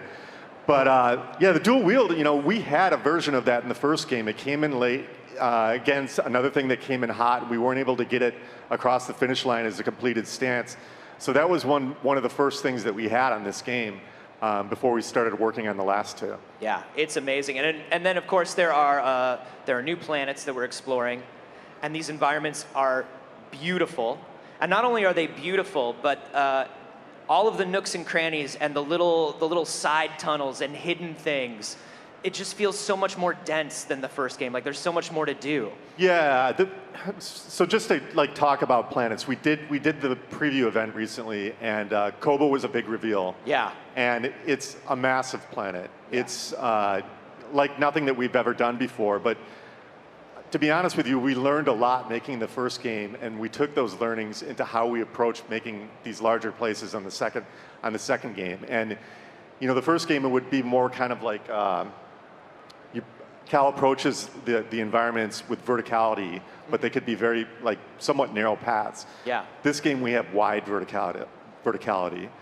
Yeah, it felt huge. Yeah, And the amount of different ways I could get around now. Just limited by your abilities. Yeah. So it's like we're taking our Metroidvania approach a step further. And just to talk about another planet, we're going to have Coruscant as well, too. I think there's been a lot of speculation on that, and just confirming it here. Wow. Wow, Cal's going to Coruscant. That's good. And another thing that I loved about the new planets is, about Kobo in particular, is it feels very lived in. There is a village that you can visit and interact with. There are characters now that when you're talking to them, they're like, hey Cal, can you like help me out with something? And you build relationships with these characters in a way that's much deeper than it was in the first game. And I loved all the people in Kobo. Yeah, you know, it's interesting. Like, on the first game, we were kind of like Cal. We were just learning our way. We were new, like, team formed together. We had to get to know each other. We had to understand what game we were making. And on this game, it's a good reflection of Cal as well, too, because we're more confident, we're more deliberate about our actions, and we were able to take on much greater challenges with how we approached some of these locations, and like you mentioned, the fidelity is really high. Yeah. Our environmental storytelling game has gone up, and we're also taking advantage of the new hardware. We're getting the full ray tracing treatment, which gives us beautiful lighting with There's depth and fidelity. Yeah, there was a jungle area that I went through in the demo that you had for me, and it's gorgeous. Yeah. It's absolutely gorgeous. And just having the more power with the CPUs, GPUs, faster SSDs, it's really allowed us to like kind of operate at a more precise level. Yeah. And do bigger things. It's interesting because Survivor really, Fallen Order really kind of was like coming in at that time where it could almost straddle the next gen. And this feels very, very next gen. And I love that. Yeah, I appreciate that you're recognizing that. Not just in the ooh-ah shiny way, but like it really feels like you're saying you're taking advantage of all that new stuff to make the world bigger, to make things more seamless, to make it feel just like that much better. Yeah, it was that was all the talk when we were finishing up the first game, and day one we made the decision, Gen 5. Yeah. So, I mean, we're talking around it, but like we need to dive into this now. How's Cal? What's going on with Cal when we start this game? I don't want to spoil anything, but sure. If you want, you could just ask him yourself.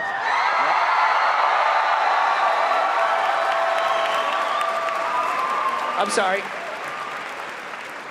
Is he?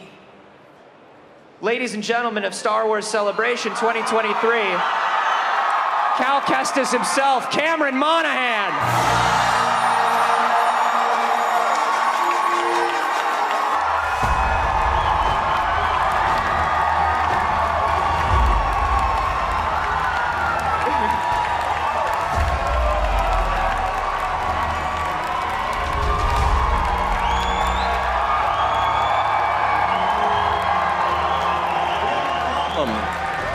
We have an issue here. I'm sorry, what is the issue? Well, see, Anthony, Stig, you're talking about the story, gameplay, characters, but you haven't mentioned a poncho. You're going off the script here, Cam. I wasn't supposed to come out here today, but we have to get to the bottom of this. Stig. Can you confirm here today, will there be a poncho in the game? I told you we weren't going to talk about this today. See, it's in my contract. I would only agree to be in the second game if there was a poncho. You think it was because of your story that people played the first game? No, poncho. Here's the thing, a lot of people don't know this, but when you ask Cameron, like what elements of him and his personality and who he is went into Cal Kestis, he said it's mostly ponchos. It's mostly poncho. It's 99% poncho. You see this guy walking around town, ponchos all the way down. I mean, I'm not going to leave the stage until we find out whether or not there's a poncho. Well, you're not going to get an answer. Blink once if there's a poncho. What was that? Blink once if there's a poncho. You don't. Okay. Let's get this back on track. Let's get this back on track. Here's a real question. Yes. It's not poncho related. Okay. So be It's gonna prepared. be hard. It's Okay. okay. Be prepared for this. Okay. How has Cal evolved since we last saw him? What's going on with him? Well, first thing I noticed is he's not wearing a poncho. Cameron! Right. Now, it takes place 5 years later. It's a bad time for Cal. It's a bad time for the galaxy. The Empire is more in control than ever. He's been on the run. He's broken up and disbanded from the Mantis crew. Nowhere safe. And Did you make Grease mad? You better not have made Grease mad. I'll be so mad at you. I mean, how do you know that Grease wasn't the issue? Because I know Grease. He's never worn a poncho once in his life. Oh my God, Cameron! Never trust a man who doesn't wear a poncho. So the crew's been split up. It's been split up, and we've watched Cal kind of evolve and change over these last few years. And so he's grown more distrustful, he's more wary, and it's kind of, it's reflected in the way that he interacts with the world around him. And over the course of the game, he's given this spark of hope, and that hope kind of drives forward the story. And I don't want to say where it goes from there, but it's pretty incredible. Nice. And you obviously have an amazing team of developers, an amazing cast. Yeah, I think a lot of the team members are here right now. Yeah, a lot of y'all are here. Shout out to Jedi. Shout out to Respawn. So many amazing developers, such an amazing cast. The game, obviously fan response was wonderful. How did it feel for the two of you to be jumping back into this galaxy and coming together again to tell more stories? We knew we wanted to do this before we finished the first game, so it was, we had been talking about it, so it was a no-brainer. Yeah. Yeah, while we were finishing the first game, we were starting to have conversations about where we wanted to see the story go and what we wanted to do with these characters. We have an amazing cast and crew. People like Deborah Wilson, who plays Seer, incredible. Tina Ivlev, who plays Marin. We got some Night Sisters right there. Danny Roback as Grease. And we also have incredible people on the production side as well. A lot of our story team are really incredible, and our performance director, Tom Keegan, came back as well. And a lot of it was, we felt that there was a recipe that really, really worked, and I think everybody wants to capture lightning in a bottle twice and do so much more with it than we did with the first one. So, I think that we were all hoping that we would have the opportunity to be able to tell more story, and we feel honored to be able to talk more about ponchos, poncho gameplay. Yeah, the thing is too, I think it needs to be said, I think you understand the character of Cal better than anybody. And you've taken it to a new level on this game, and you've really gotten into his head, because you basically are inside of his head. So it's been fantastic working with you.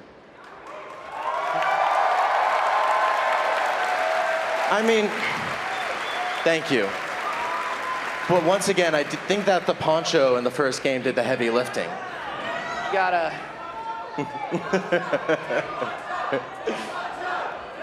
I don't know. It's hard to say no. Being very persuasive, all the people here, but I'm going to say I don't know. Listen. It's a betrayal, Stig. I'm hurt. I want you two to be able to talk through this in private without people. Can we just put up some B-roll? Do you have anything that we can show while you two work this out? Well, we did bring the final trailer, but I don't know. I don't think anybody wants to see it. Do you guys want to see it? Let's do it. There isn't a poncho in it, but there's some really cool stuff. Should we roll it? Yes. Let's check it out.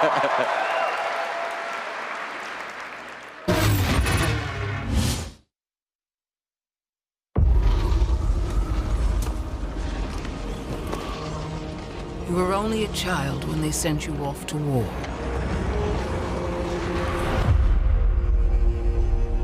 Now look at you. The weight of a galaxy on your shoulders.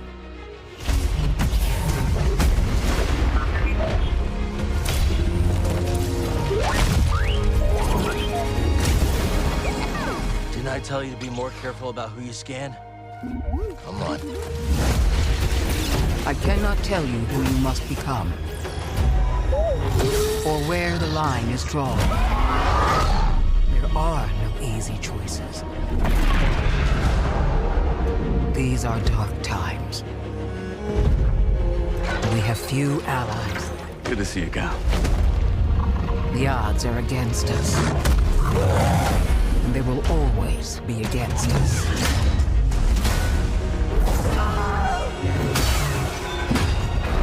Now or never. Seems our destinies are intertwined.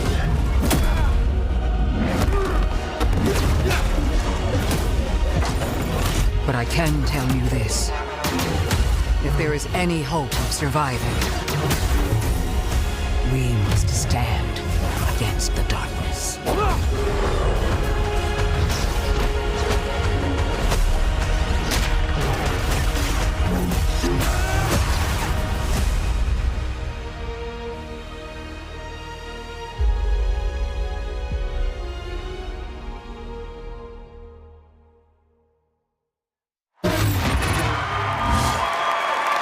To admit,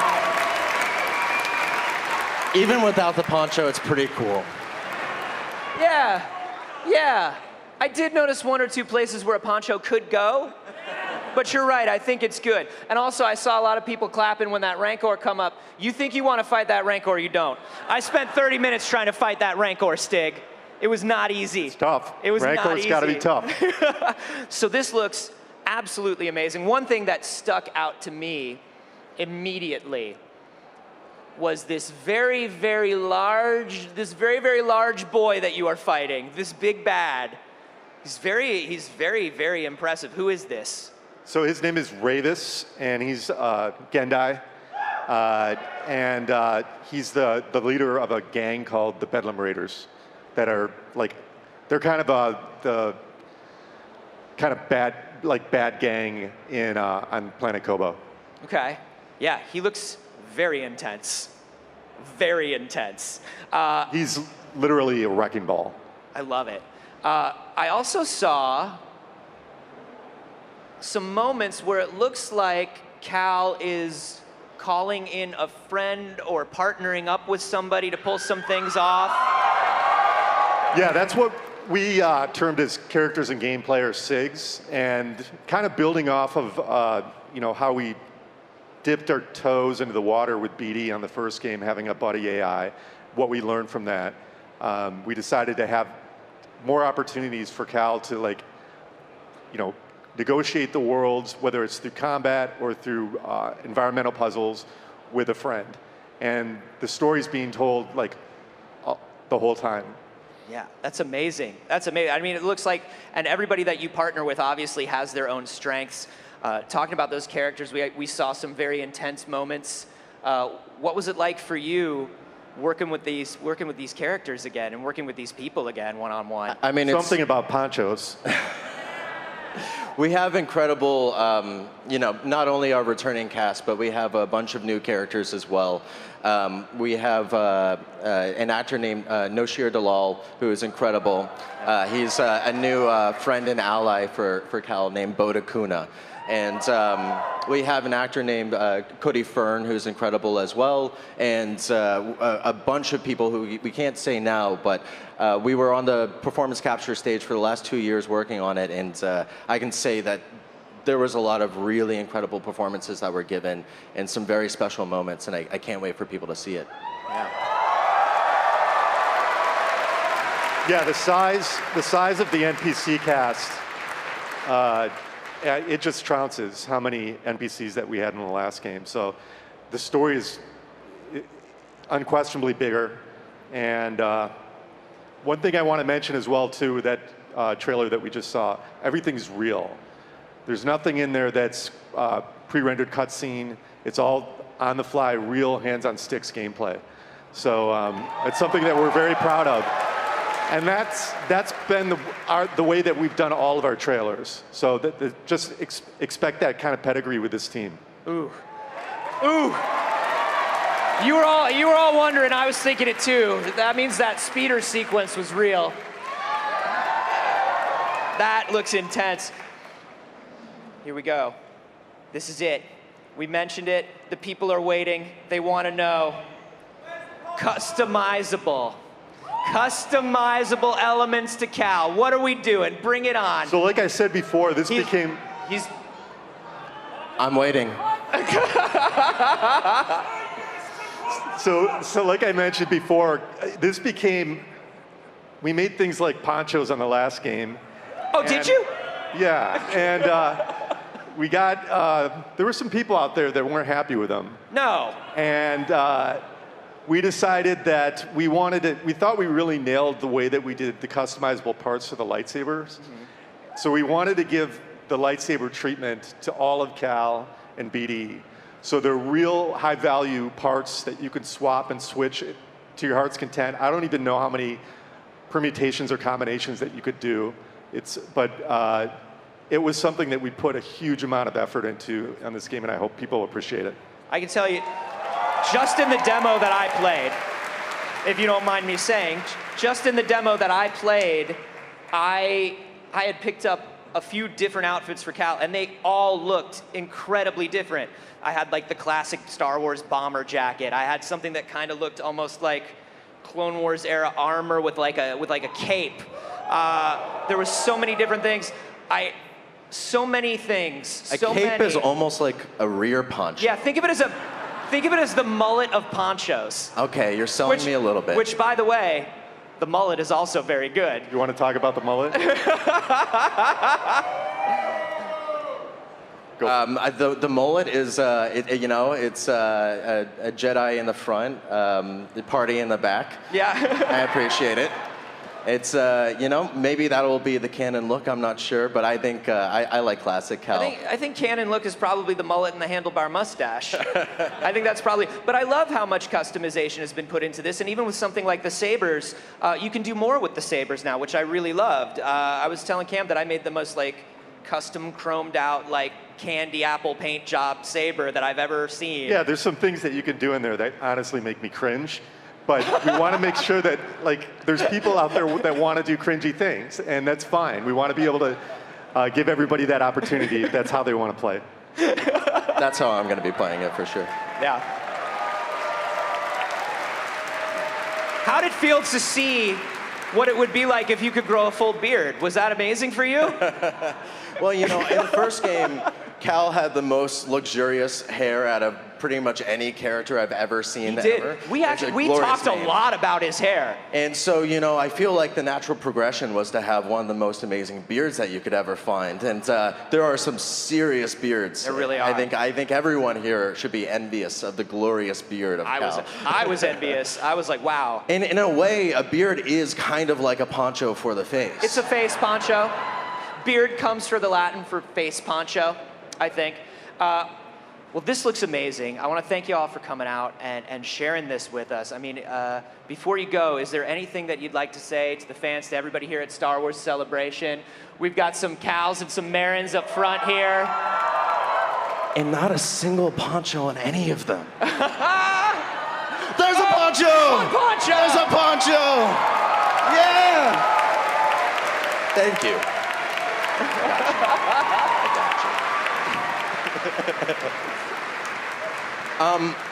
Honestly, all I can say is we're very proud of this. I know that everyone who's working on something for a long time is proud of it, but we're especially proud of this thing. It's been an amazing few years, and we can't wait for people to see it. And the one thing I also want to say to people is, please don't spoil it. Please. The ending to this game is so cool. It's my favorite thing that we've gotten to do so far. It's so freaking cool. So whatever you do, don't give it away, and enjoy it. And, maybe try to find a poncho? I just want to thank all of you. I mean, this is overwhelming, all the support. And we do it for all of you. And that's the truth. We do it for all of you. And, you know, there's nothing more special than putting a smile on somebody's face, and this game does that. This series does that. And last but not least, big shout out to the Jedi team at Respawn, and those of you who made it here, and all of you back home in LA and other parts of the world, and our partners at Lucasfilm, and our you know, it's the support that we get internally and from all you is incredible, and we really appreciate it. We couldn't do it without you. Thank you. Well, it is something really special, and y'all should be proud of it. I cannot wait for people to see it. Star Wars Jedi Survivor is out on PlayStation 5, Xbox Series X and S, and PC on April 28th. Thank y'all so much for stopping by today. We really appreciate it. Give it up for Stig Asmussen and Cameron Monaghan. More to come live from Star Wars Celebration. Don't go anywhere.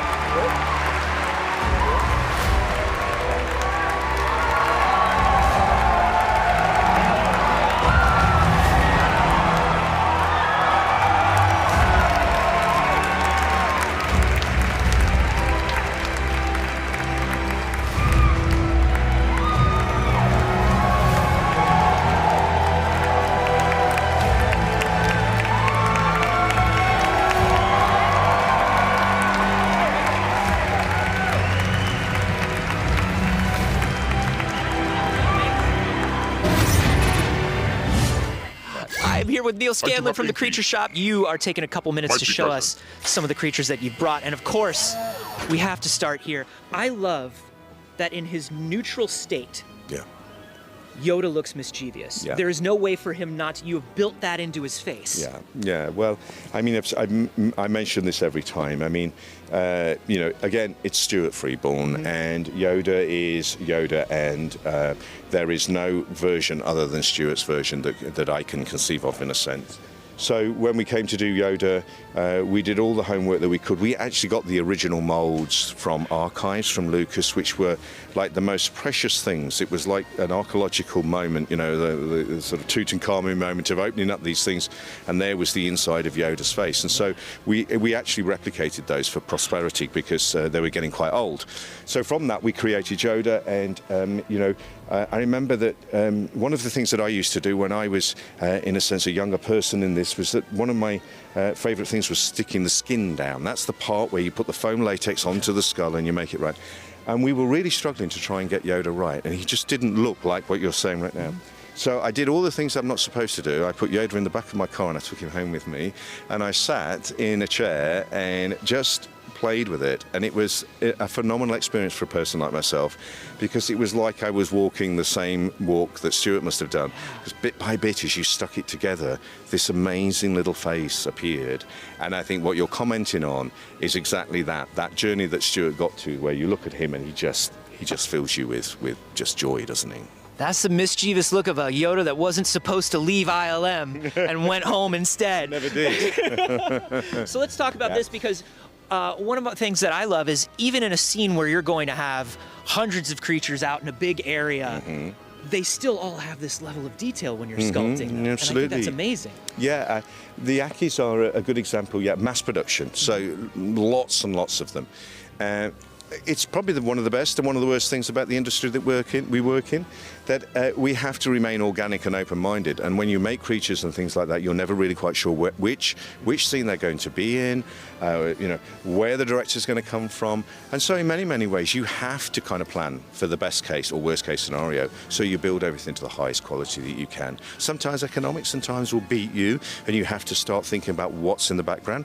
And believe it or not, the characters we made beyond those, they were faces that were just made of fabric, and we printed a 3D pattern on them. So like 3 rows back, it was just a fabric mask that people put on, yet dimensionally it looked exactly the same. So you do that stuff. Wow. Yeah. One of the things I love about this guy is you can see the philosophy of like the kit bashing, right? Yeah. Well, absolutely you sense that, and that's amazing. So this was built by a person in our workshop called Brian Best, who is what we called at the time was a mold maker. And we were looking for things to use, and JJ asked the question, did we have a little droid? And Brian came in and he said, well, I made this at home. And I said, well, bring it in, Brian, let's have a look. That's Brian's droid. Wow. And it got showcased in Force Awakens. It is. We didn't build it. Brian built it at home, and it is exactly that. It is a kit built. He loves Star Wars. He made his own version, and there it is. Ends up getting a starring role in the film. That's amazing. What a wonderful thing. Yeah. Now this is lovely because it's creatures on creatures on creatures, and I love that. Yeah, and this was the kind of whole idea of an optical trick. So where is the performer? How much can the performer do? We call him the one-man band in a sense because it's exactly what he is. Most of the movements that came from there, Aidan Cook, who was the performer, and it was amazing. You're seeing Aidan's real legs, but then Aidan's head is obviously up inside the feathers. His arms are operating. Some of the arms, the front of the head is radio control. In actual fact, to be honest, let me get this right. If you see in the one above here, I'm going to just step up here. Yep. But this character inside here, which is a little frog-type character, that's where Aidan head was in. So he's looking out through the mouth of that character, and all the other parts, he's either operating with parts of his arms or we're doing some radio control work. Neil, thank you so much. Thank you very much. Thank you.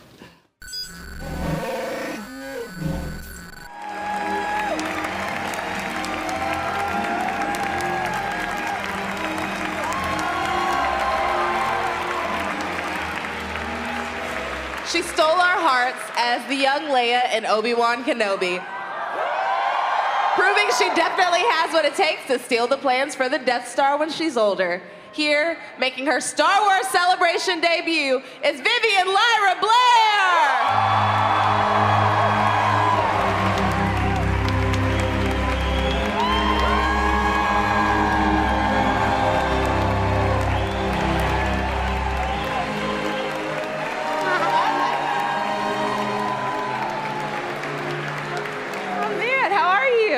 I'm doing good. How about you? I'm doing pretty great. How's your celebration so far?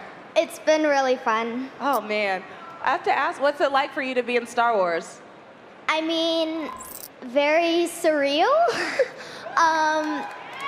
Yeah, it doesn't quite feel real until moments like this when everybody's staring at me, and I'm very terrified, but also very excited. So. You can look at me if it makes you more comfortable. Thank you.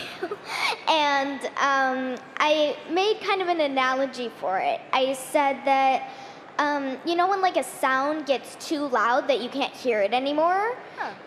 It's kind of like that. It's just so big that it's not really big to me anymore.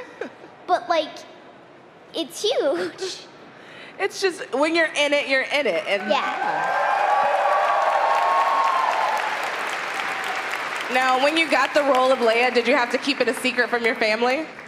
Well, distant family. Of course, it would be hard to kind of keep it a secret from someone you share an apartment with. So, obviously my dad and my mom knew, and my godfather knew too, but only because he had never watched Star Wars. I know that angers a lot of you, but he kind of kept it quiet. But that's all that could know. Nobody else. They made it seem like the FBI was going to show up at our door if we told someone. So those NDAs are serious, girl. Now, what happened when you did tell them? Were they so excited? Yeah, they were just amazed, and I couldn't really say anything until it actually came out, and people saw it. So I didn't really get to tell them because they just saw it, especially my friends who were huge Star Wars fans. I remember they would be like, oh, I'm just getting super into Star Wars, it's so awesome, and it had been 3 months into filming, and I'd be like, So it was kind of hard, and I kind of just pulled back for a second. I I will let you come to it on your own terms, and then we shall talk again. So it was kind of an awkward little period, but yeah, most of my friends honestly took it really well. They were so kind. None of them treated me any differently, and they all just still treated me like their friend, and it was so sweet and so kind, and I was so happy. I'm really glad that you have friends in your corner that have your back and that support you, and that's really important, especially with the world that you're in. I'm just really glad that you have a really great support system. I know your mom too, so she's really great also. Yeah. Now what was your favorite part about being on Obi-Wan? Oh, well, it kind of varies. I feel like the props department on a Star Wars show is so incredibly cool because they have the things that make Star Wars Star Wars. They get the lightsabers, they get the blasters, they get the droids, they get everything that makes this different from just another movie kind of thing. And so they are just so awesome, and getting to see it, and they really try their hardest to keep the magic alive. It is a little bit awkward, with the lightsaber thing. What they would have to do is they would have to go they would have the empty lightsaber hilts, and then they would go pause, and they would pause filming. The props girl would run in, she would take the hilt, and she would put the one with the actual blade in it, and then they would unpause, and then add the sound effect. And so it was kind of weird with stuff like that, but with the droids, what they would do is they would control them behind their back, so it just looked like they would just move on their own, they would just walk to set on their own, and you'd just be like, okay, hi R2-D2, nice to see you. Great. You would see C-3PO just walking through the hallways of the studio, What was it like having your own little droid in Lola? Oh, Lola was awesome. I really yes, she was amazing. I really telling people that there were 8 Lolas that they had to use, because if you think about it, there were different stages of Lola throughout the series. There was evil Lola, broken Lola, remote control Lola, prop Lola, flying Lola, Lola on a string. There were so many different Lolas that they had to use to make it real, because there were different stages of Lola that had to happen for her timeline to make sense, And so it was really interesting. And I know I get this question a lot. I did not get to keep Lola. I did not get any of the Lolas. No, but I got to get the toy one before it released anywhere else. So that was nice. As you should. Gotta ask, have you seen any little Leias walking around today? No, not today, but I had yesterday. I did quite a few photo ops with people dressed as me, and that's weird. It's just okay, all right. Hi, me. Nice to see you. Hi, me. So it's kind of awkward, but it's also really sweet, that somebody admires you so much that they would put their time and effort into going to a big event like this dressed as you. And it is just so sweet, and it's so touching, I understand. That's sweet. What would you like to say to all the people out here that watched your show? Well, I would just like to say I have gotten so much wonderful support and kindness from everybody here, and I feel like just the amount of protection and sweetness that I have gotten not only at these cons but online, in public, these people, these Star Wars fans, they're so dedicated to what they love, and it is so sweet the way that they treat people that they know are their own kind, and it's so sweet, and it's just been absolutely amazing seeing these people. Well, Vivien, it has been an absolute pleasure to talk to you. Thank you so much. I hope that you're enjoying your first official celebration. Yes. And having the time of your life. And I am very jealous that you got to spend so much time with Ewan McGregor. Stay tuned, there's lots more to come today from Star Wars Celebration Live. We'll be back in a second.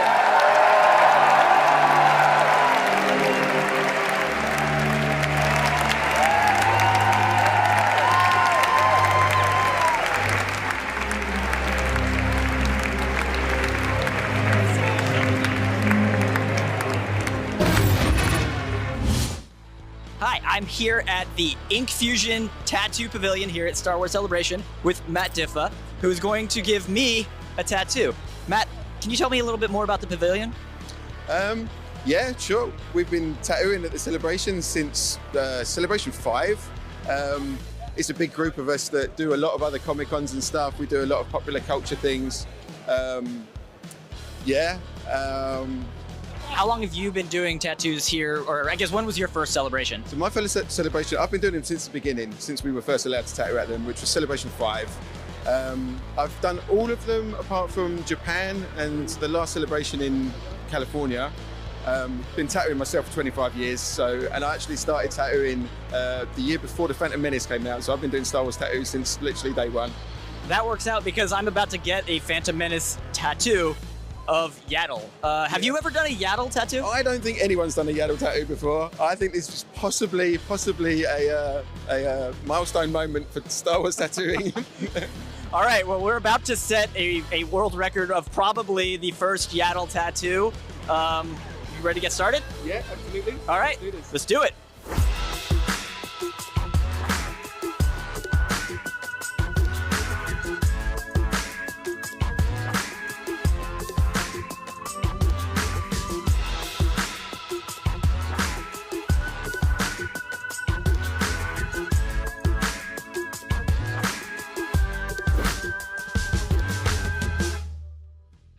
All right, thanks, Matt, I guess. I mean, that hurts. It'll hurt for a little while, but thank you so much for doing my awesome Yaddle tattoo. Do you have anything you'd like to say?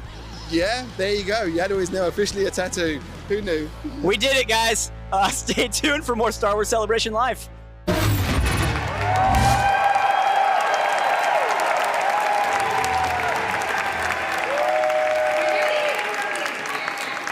Every right to just sit back in a giant chair, cackle at everything, and shoot lightning bolts from your fingertips at will. It's why we're extending the same courtesy to our next guest, minus the lightning bolts from the fingers thing. Please welcome to the stage the Emperor himself, Ian McDiarmid!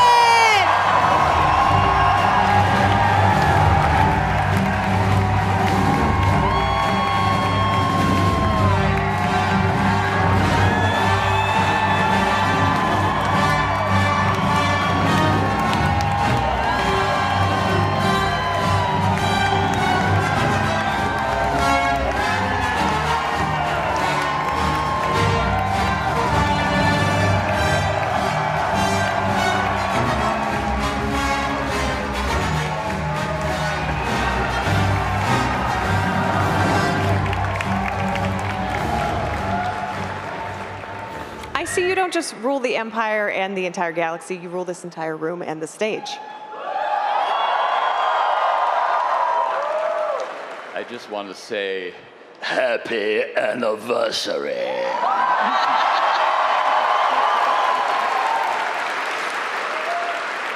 Thank you for that, sir. Speaking of the anniversary of Return of the Jedi, it's been 40 years since what we thought was the final film in the Star Wars trilogy was coming out. We were wrong about that twice now, but you know that's a good thing to be wrong about. Did you ever think that you would still be playing Emperor Sheev Palpatine 40 years on? I didn't think I'd be alive 40 years on. Yeah, I was 37 when it all happened. I was supposed to be 120 or something. Then I went backwards to my own age, which is really confusing. And then I went forwards again to goodness knows what in the most recent movie, a reconstituted age, really. So I've run the gamut. Now, of all those different versions that you've played of Palpatine, do you have a favorite?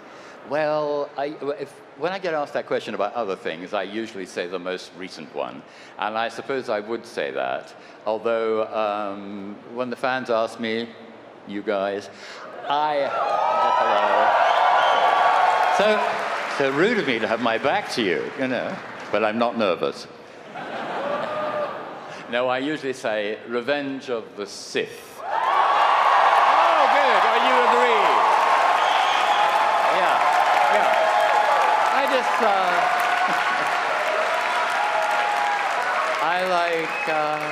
I like that word. It has a certain ring, Sith, don't you?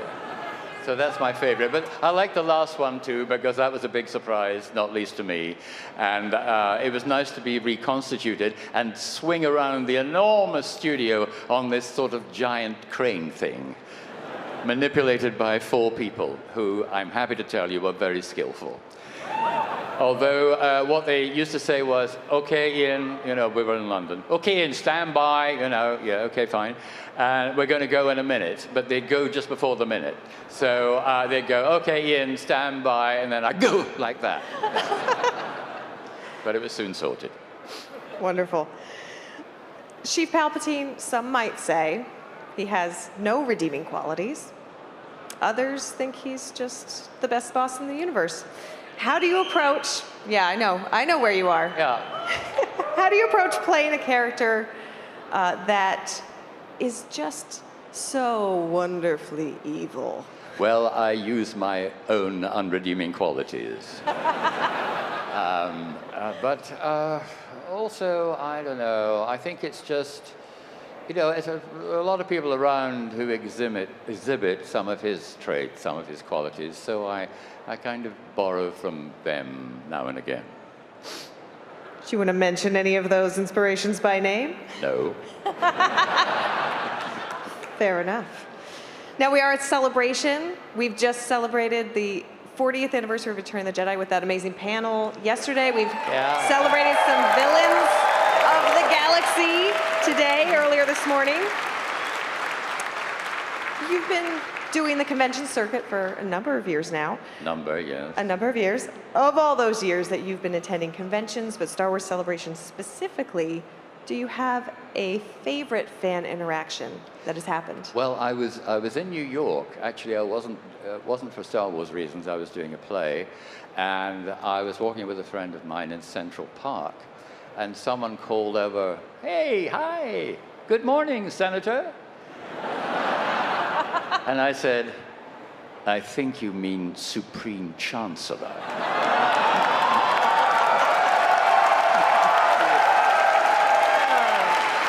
He was just a little behind, you know. That friend wasn't Dennis Lawson, was it? No, it wasn't. No, it was a human being. No one I recognized. All right. I know Dennis Lawson said he has some photos, some very old photos. Oh, is he showing you those photos? Is he showing them around? This is deeply embarrassing. Dennis has a photo of him and a photo of me, separate photographs of when we were at drama school in Scotland many, many years ago. And I said, "Who is that attractive young man?" And I wasn't talking about Dennis. Dennis told us a version of that story yesterday, not that particular part, but yes, no, he did say he met you on the first day of drama school. You walked away, he thought, "I'm never going to see that man again." Yeah. And now here we are, 40 years on. I know. Isn't life strange? It is indeed. But we're so glad to have you here. Now, I don't think I can have you sitting in this seat without asking you a couple of personal Palpatine questions. Here we go. Here we go. I know. First of all, I would just love to know, you never see it in the film, but we know Snoke has some lovely golden slippers. Oh, yeah. Yeah. How do you think Mr. Sheev Palpatine unwinds when he gets home from a long day on the Death Star? I think he sits down with a glass of blood. Whose blood? And watches, anyone's, doesn't matter. Speculate. And he watches endless reruns of himself on Disney Plus. As do I. Only joking. And he sits there and says, "Look at that handsome young man." I'm sorry, I didn't hear that. He says, "Look at that handsome young man." Yes, I suppose you could say he is delusional. He doesn't run a bath? He running a bath?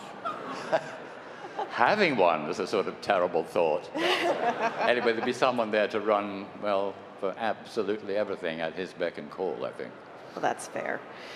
All right, and while we have you here, would it be okay if we asked you to run a brief masterclass in how to be the perfect Palpatine, to perfect the evil cackle, and to do the lightning finger pose? I've been working on it. I don't think I'm doing it right. Can you teach me? Well, I've got some bad news about the lighting finger pose, as you call it, because... What do you call it? No, this, as you probably all know, at the moment, we're all trying to cut back on electricity. So it wouldn't be fair to do that for you, but I could probably manage the laugh. The thing is not to think about it. If you were trying, don't try it at home. You'll have a throat operation afterwards. But the thing is to think of it not as laughing, but just as something, and then go for it. Rather like this.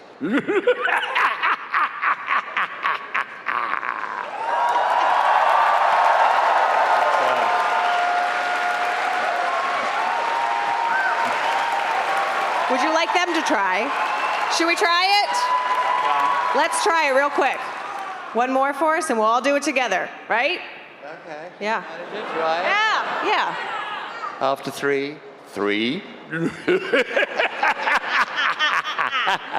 I don't think I did it right. But thank you for the master class. Not all many right. evil people here today. I don't believe that for a moment. All right, and we got through that entire interview, and I didn't even bring up the tragedy of Darth Plagueis once. I'm glad you didn't, because I have nothing to say about the tragedy of Darth Plagueis. Except, it takes one to know one, really. There's always next celebration, hopefully next time I'll be there. we have you sitting down here. Give it up once again for Ian McDiarmid. More Star Wars Celebration Live coming up in a minute.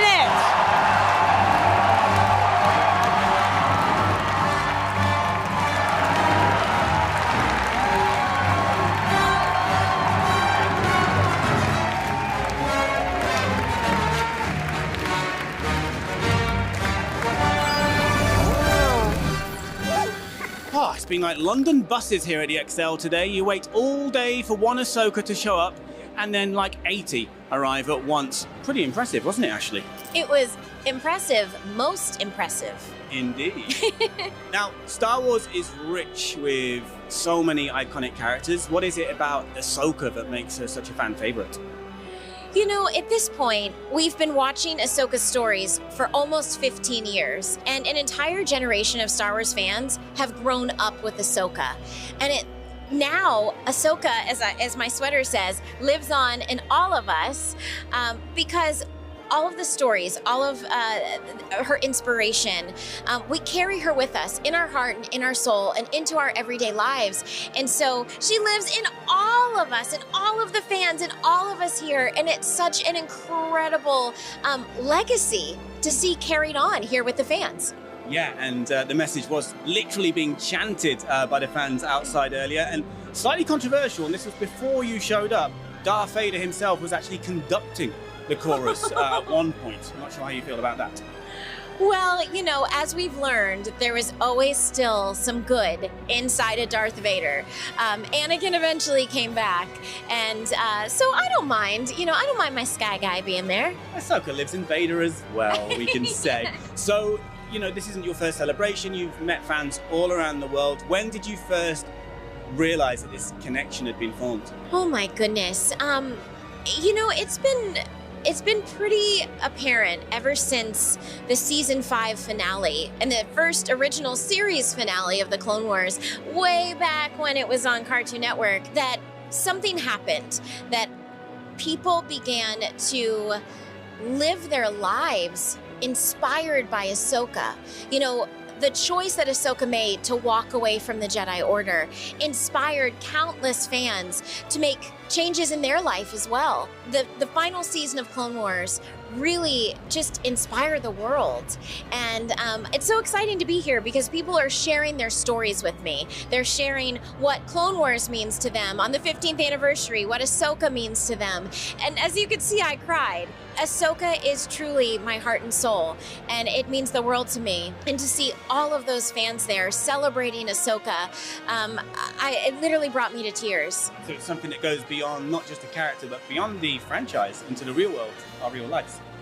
Absolutely. I mean, Ahsoka is a way of life for me. And it's not just me. I mean, look at all of those fans that were out there. They are all living an Ahsoka lifestyle. And it's one that is full of light. And it doesn't mean that darkness doesn't exist, because Ahsoka has had her dark times. But Ahsoka always finds the light. And she always looks for hope. And she's inspiring fans all over the world. Ahsoka lives in all of us! And if you could sum up what you saw today with the fans on the steps of the XL, if you could sum up how it makes you feel in less than 10 words, what would those words be? Ahsoka lives in all of us. 1, 2, 3, 4, 5. Less than 10. Well done. Thank you very much, Ashley. Thank you. You did it. And there is lots more to come on Star Wars Celebration Live, so don't go anywhere. Don't you dare.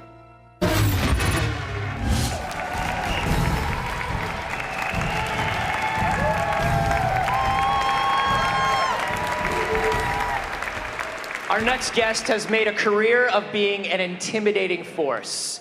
Whether it's as Wednesday Addams' head mistress, Brienne of Tarth on Game of Thrones, or as the chromed out Captain Phasma in Star Wars. But did you know she's also a blast to talk to and really funny to boot? It's true. Give it up for Gwendoline Christie.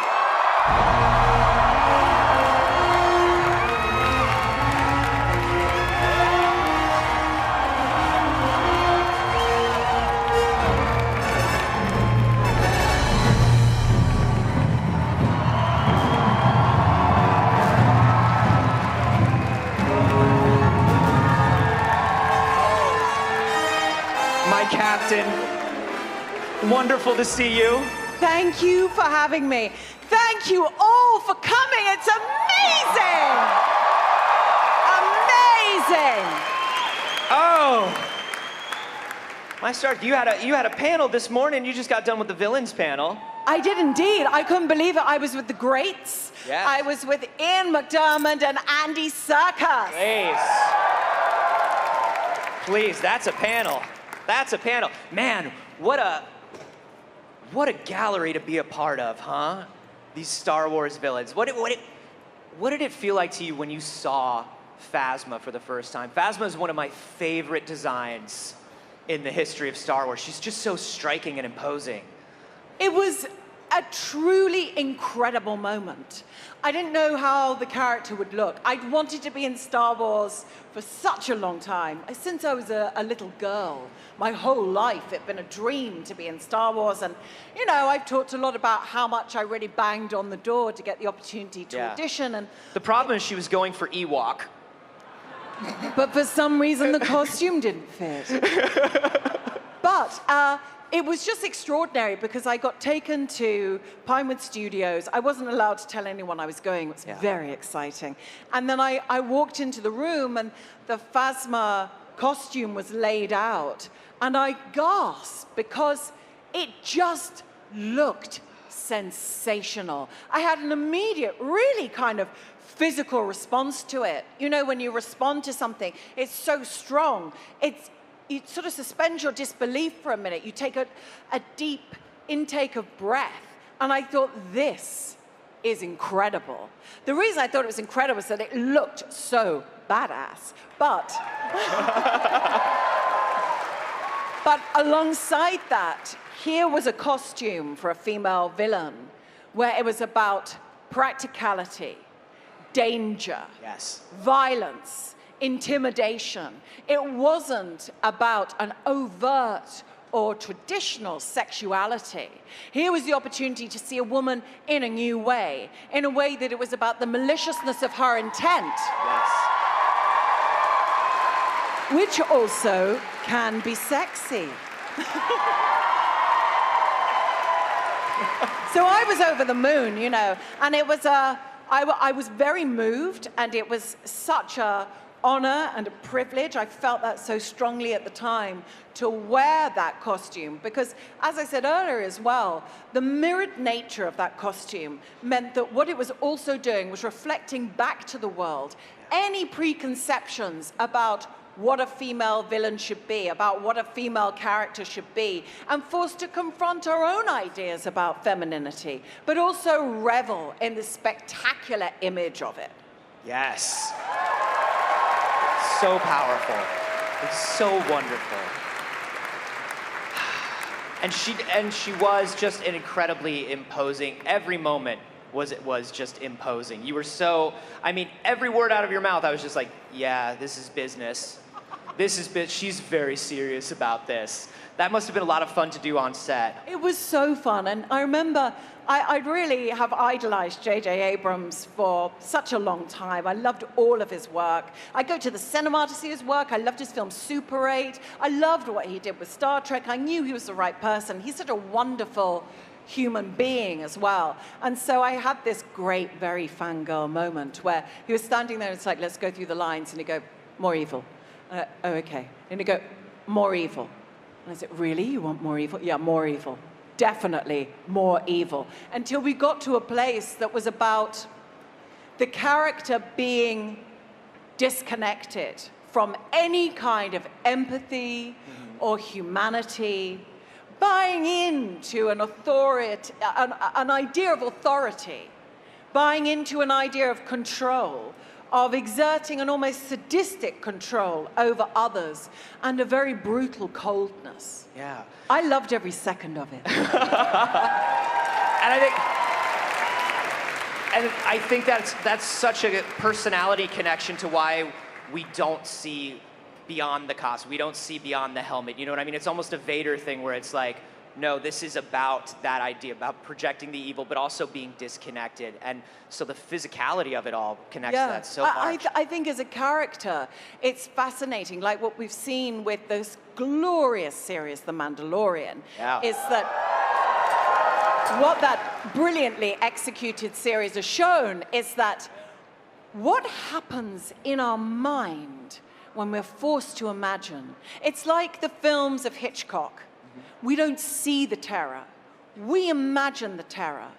And I think what's beautiful, one of the many things that's beautiful about Star Wars is that we have all of these years where we've invested our heart and soul into these stories. We've lived with these characters for a long time. So when we see these next glorious installments, we've done a lot of work about how we feel about the characters, where we want to see them go, what kind of fights, what love, what danger or death they've had.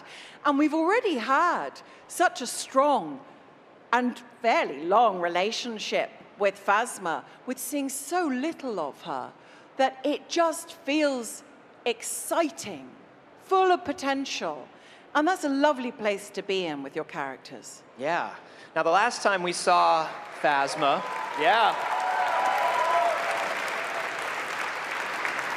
last time we saw her, she was falling down a pit. But that doesn't mean anything. A lot of people fall down pits. Sometimes they come back spiders. You don't know what's going to happen when you fall down a pit. What do you imagine Captain Phasma would be up to if she survived that fall? Well, I think, bearing in mind, we saw in the same film Phasma walk through fire. Clearly, Phasma's no fool. And that suit, the suit of armor, is going to be flame resistant. Yeah. So what I would love to see is that I see Phasma as a total survivor. And I would love to see Phasma crawling around. You know, that she has such a strong survival instinct. She's ruthless. She will do anything to survive. And that suit of armor is like a kind of cockroach shell. She could survive a nuclear attack. But I'd love to watch her survive in different environments and find her fellow female soldiers, or however anyone chooses to identify. I'd like to see those different stories. I'd like to see different worlds. I'd like to see Phasma visiting the worlds that we know, going to the cantina, and I'd love to see new worlds. I'd love to see the brutality of the male-dominated environment she's been forced to survive in, and how she's gone through that, embraced it, worked with it, worked against it. Yeah. That's what I would love to see. Oh my goodness, that would be amazing. That would be amazing. I would love to, I mean, yeah. She's had to internalize so many things to survive and thrive, and I would imagine being disconnected through that and watching the emotional journey of that would be so wonderful. Ooh, I like it. I like that a lot. Good. Do you all like it? Thank you. Now we got to talk about your very true love for this character. I was telling you backstage, the first time we met, the first time I saw Gwendoline Christie, she walked into the room for the Last Jedi, and she had in her hand one Phasma mug, and under her arm, all the other Phasma merchandise you could ever think of. And this was like at a press day. I don't even know where she found it. And she walks in and she sits down for her interview, and she's just smiling. And I'm like, oh, you got some stuff, did you? And she's like, I love the merch. I mean, I think we all do, don't we? We love the merch. Oh, it was the most, I think I remember when you were talking about, actually. And I'd just like to maintain that that was given to me. I wasn't like fingered about it, but Lucasfilm did the most wonderful thing for both of the films, in that they sent me, and of course they come out around Christmas and the holidays, and they sent a huge box full of Phasma merchandise. Oh my. And you know, for the kid in all of us, it's a dream I'm sure so many of us have had, to be in Star Wars and to have that merchandise, to have all of those toys, everything. It's like being a kid again. It's the joy and pleasure of play and celebration and this incredible kind of community that we're all in. It just brings me so much joy. Oh my goodness. Every person that knows me would be getting a gift, and I'd be like, that's me. I'd be like, yeah, that's me. Go to the coffee shop, get a latte, tip. Like, that's mint in box. There you go. Enjoy. I'm not saying I haven't done that. What is there? I would imagine you've got some favorites. Is there a favorite Phasma thing? Do you have like a little Phasma shrine or something at home? If you had to point to one. The favorite thing, I think just the figures are so well executed, and it genuinely blows my mind to be a Funko Pop. It really does. They're very cute. They're very cute. They're very imposingly cute. Always. Gwendoline, thank you so much for coming by. Thank you for being here with the fans. Thank you. We really appreciate you. Big round of applause one more time. Thank you. For Gwendoline Christie. And we will be back with more from our stage here at Star Wars Celebration Live in just a moment. Stay tuned.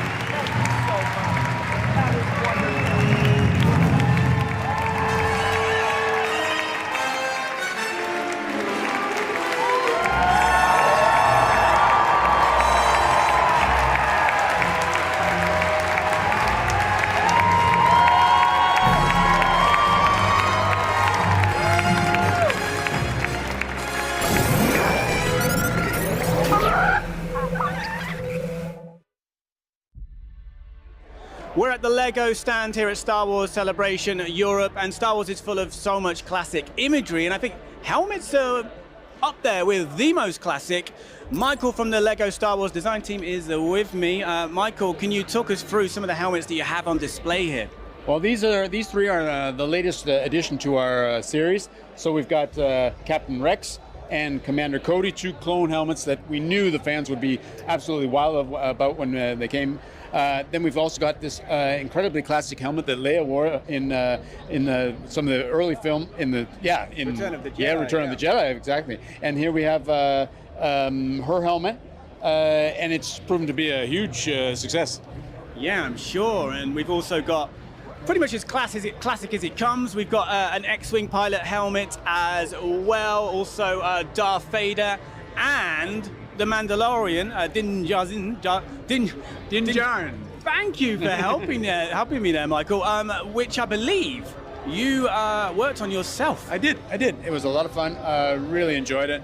I also got to work on this helmet, so they are. It's great to be able to work on these. I think the fans have really taken to them because it's a fantastic, engaging build. It doesn't take you 3 months to build like some of the really, really big sets that we have. They're full of detail and they're great to display when you're done. And for you yourself, working on the Commander Cody helmet, also the Mandalorian helmet, how long is the design process for something like this? Oh, we can spend on something like this, looping through 2-3 months on such a helmet. Yeah. Michael, thank you very much for guiding me through the helmets on display here at Star Wars Celebration Europe. Loads more to come from the celebration in general and also from the LEGO stand. So we will see you soon.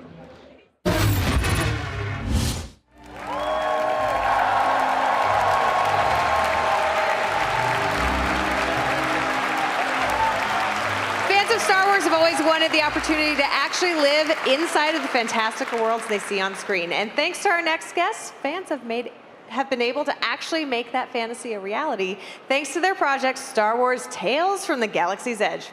Here to talk more about what's to come with ILMxLab is voice of Mubo, Matthew Wood, CG supervisor, Roman Ng, and lead experience designer, Jacob Edelin. Thank you so much for joining us. All right, Jake, I'm going to start with you because you're in the hot seat. You're closest to me. Okay. All right. Can you tell us a little bit about the enhanced edition of Tales from the Galaxy's Edge? I can't say it without like a little bit of a presenter lilt. Right. It's a very cinematic type of title. So Star Wars Tales from the Galaxy's Edge is a virtual reality experience that takes place on the planet of Batuu, which is... I've been there. Yep, you've been there. So now you can do it in your own living room anytime you want. So the enhanced edition is something that we put together for PlayStation VR 2. It's on PlayStation 5. And it puts everything together from part 1, part 2, everything from the original version. And then we put it together in one complete package and enhance it to really bring out the visuals, add new 3D soundscapes, and also the advanced haptic system. So you get a greater sense of presence and everything looks a whole lot better than it did before. Awesome, and it already looked pretty amazing. I've had a chance to step into this Star Wars story a little bit myself. When you do step into this, Ronman, who's the protagonist of this experience? Well, since this is a VR experience, the protagonist is you. You are the hero of the story. And you start out as a droid repair tech who gets attacked by Guavian death gang, pirates, and then you crash land on Batuu, where you're helped by Mubo, Matt, over here. We have Cecil Slack, we have Doc Ondar, we have a host of friends to help usher you through the adventure on Batuu, and hopefully to foil the First Order. That is your ultimate goal, so lots to play. No pressure, just gotta foil the First Order, you know, on your first try. Now, you mentioned Cecil Slack, who I'm quite fond of, and Doc Ondar, who's always trying to sell me something when I'm on Batuu, and it's usually working. But what other classic characters will players encounter, and are there any other eras that we can explore and inhabit while we're playing the game? Well, yeah, that's the great thing about this experience is that there's multiple different eras that take place in it. So you can go from the High Republic with Jedi Adi Sun Z and even Jedi Master Yoda, and then... Who wouldn't want to hang out with Yoda? Who wouldn't want to hang out with Yoda? Then you've got some original trilogy characters with IG-88. You get to play as him. Got some droid and bounty hunter fans in the audience? Correct. And then you also have the sequel trilogy characters, the First Order, with some new ones thrown in, Cecil Slack, as we've mentioned, Lens Camo, a lot of new different characters. Awesome. So really just, it runs the gamut. You can be in the High Republic in one moment, you can be in the sequel trilogy era in another moment, and you're on Batuu for the entire time. Now, how does this Batuu differ from the one that many of us have now gotten the chance to experience inside of the Disney parks?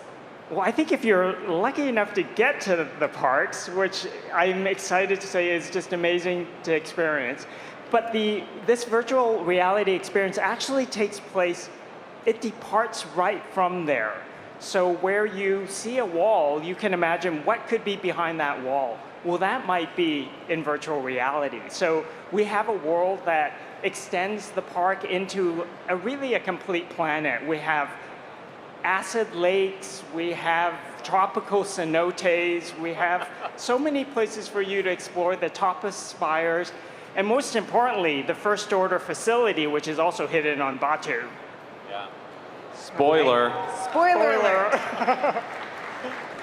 Matthew, you have been uncharacteristically quiet over there, sir, for a sound guy. Right. I didn't hear one Roger, Roger at all this entire interview yet. Roger, Roger. Thank you, thank you. There you go, that was for you. The mind, but thank you. That was just for me, just so we know, and for all of you. Yes. Matthew, how did voicing Mubo in the experience flesh out that character that we all have gotten to know? Well, being part of anything that has to do with ILMxLabs and what we create at Skywalker Sound, we have a division at Skywalker that does the fully immersive work. Kevin Bolin and his crew there.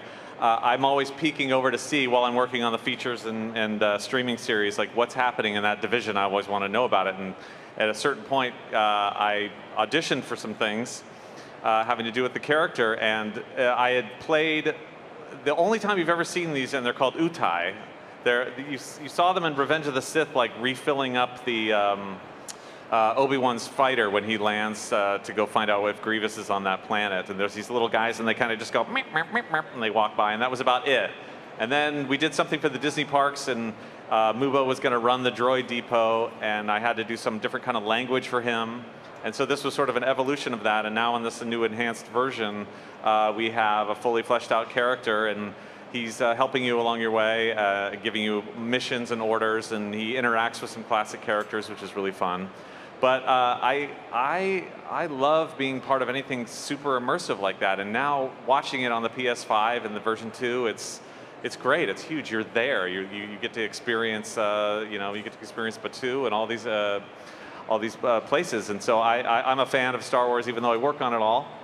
And so being part of it has been totally thrilling for me. And I based Mubo's voice slightly. He has that same kind of slightly battle droid quality to it. I figured if he's running the droid depot, maybe he had something to do with some of the voices in other droids around the galaxy.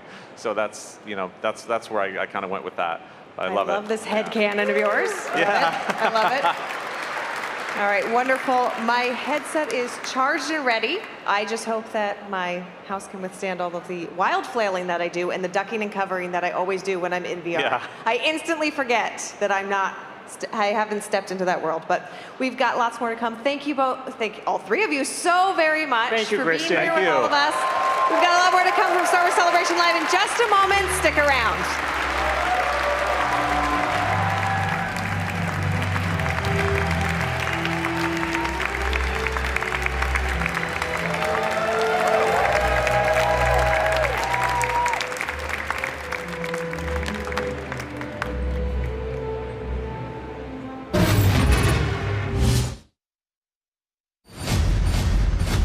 Let me tell you a little story. Batu, the entire Outer Rim really is lawless.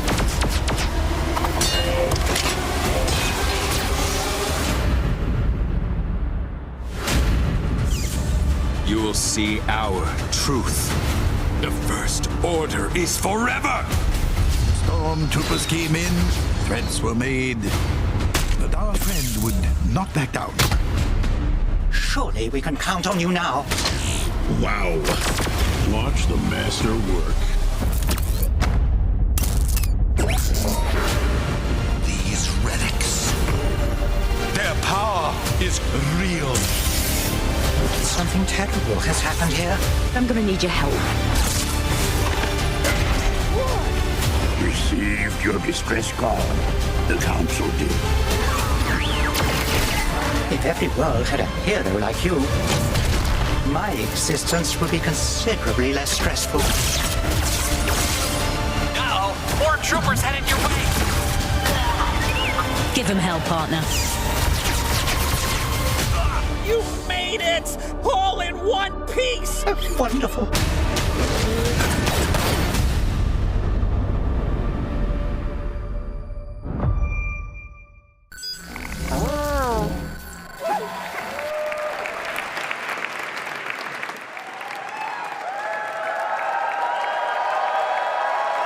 For our next guest, Lucasfilm is literally a family affair. The patriarch has been acting in Lucasfilm's production since he was 14, and his kids have been following in his footsteps for just as long. Here to talk about everything from his first role as Wicket the Ewok in Return of the Jedi, to his latest return as Willow Ufgood in the Disney Plus series Willow.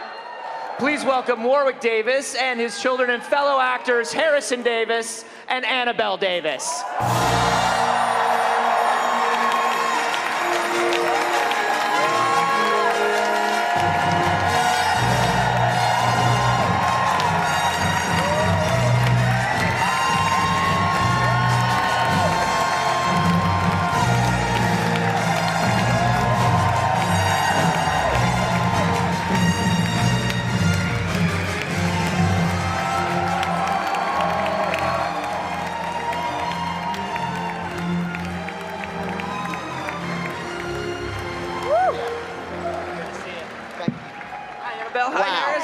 Stars, wonderful to see you. How are you? I'm good. How are you? These guys. Oh. Wow. I know, right? I know. Oh boy, Anthony, they're so quiet. Yeah, it's Are a you real. all right? It's going to be tough to get him high energy today, I think. This is amazing. Thank you, guys. Oh, it's so lovely to see you all. As you, Warwick. What's all this? Wow, Warwick. This is how you get answers out of your guests. Yeah, this is. That's how you give me feedback on the interview. Okay. No, So- this is how I give you feedback. That feels right. That feels right. You're a sicko. What is all this stuff? This is the way.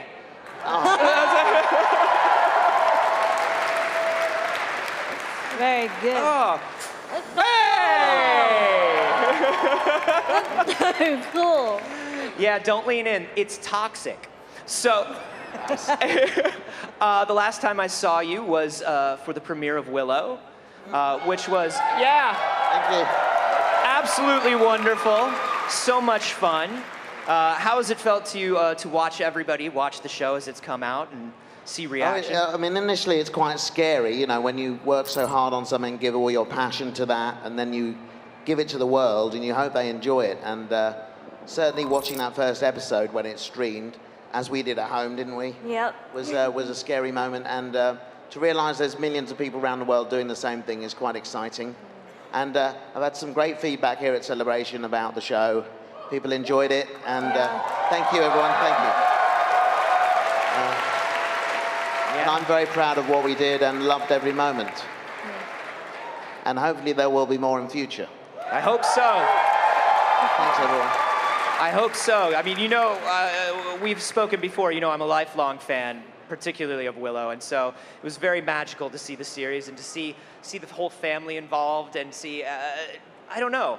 It's nice to think of your family growing up with Willow the same way my family grew up with Willow. Absolutely, And yeah. getting to make these it guys together. grew up and were in it as well. Yeah. Yeah. Mim's absolutely amazing performance. Thank Wasn't she so good? Wasn't she so good? All right.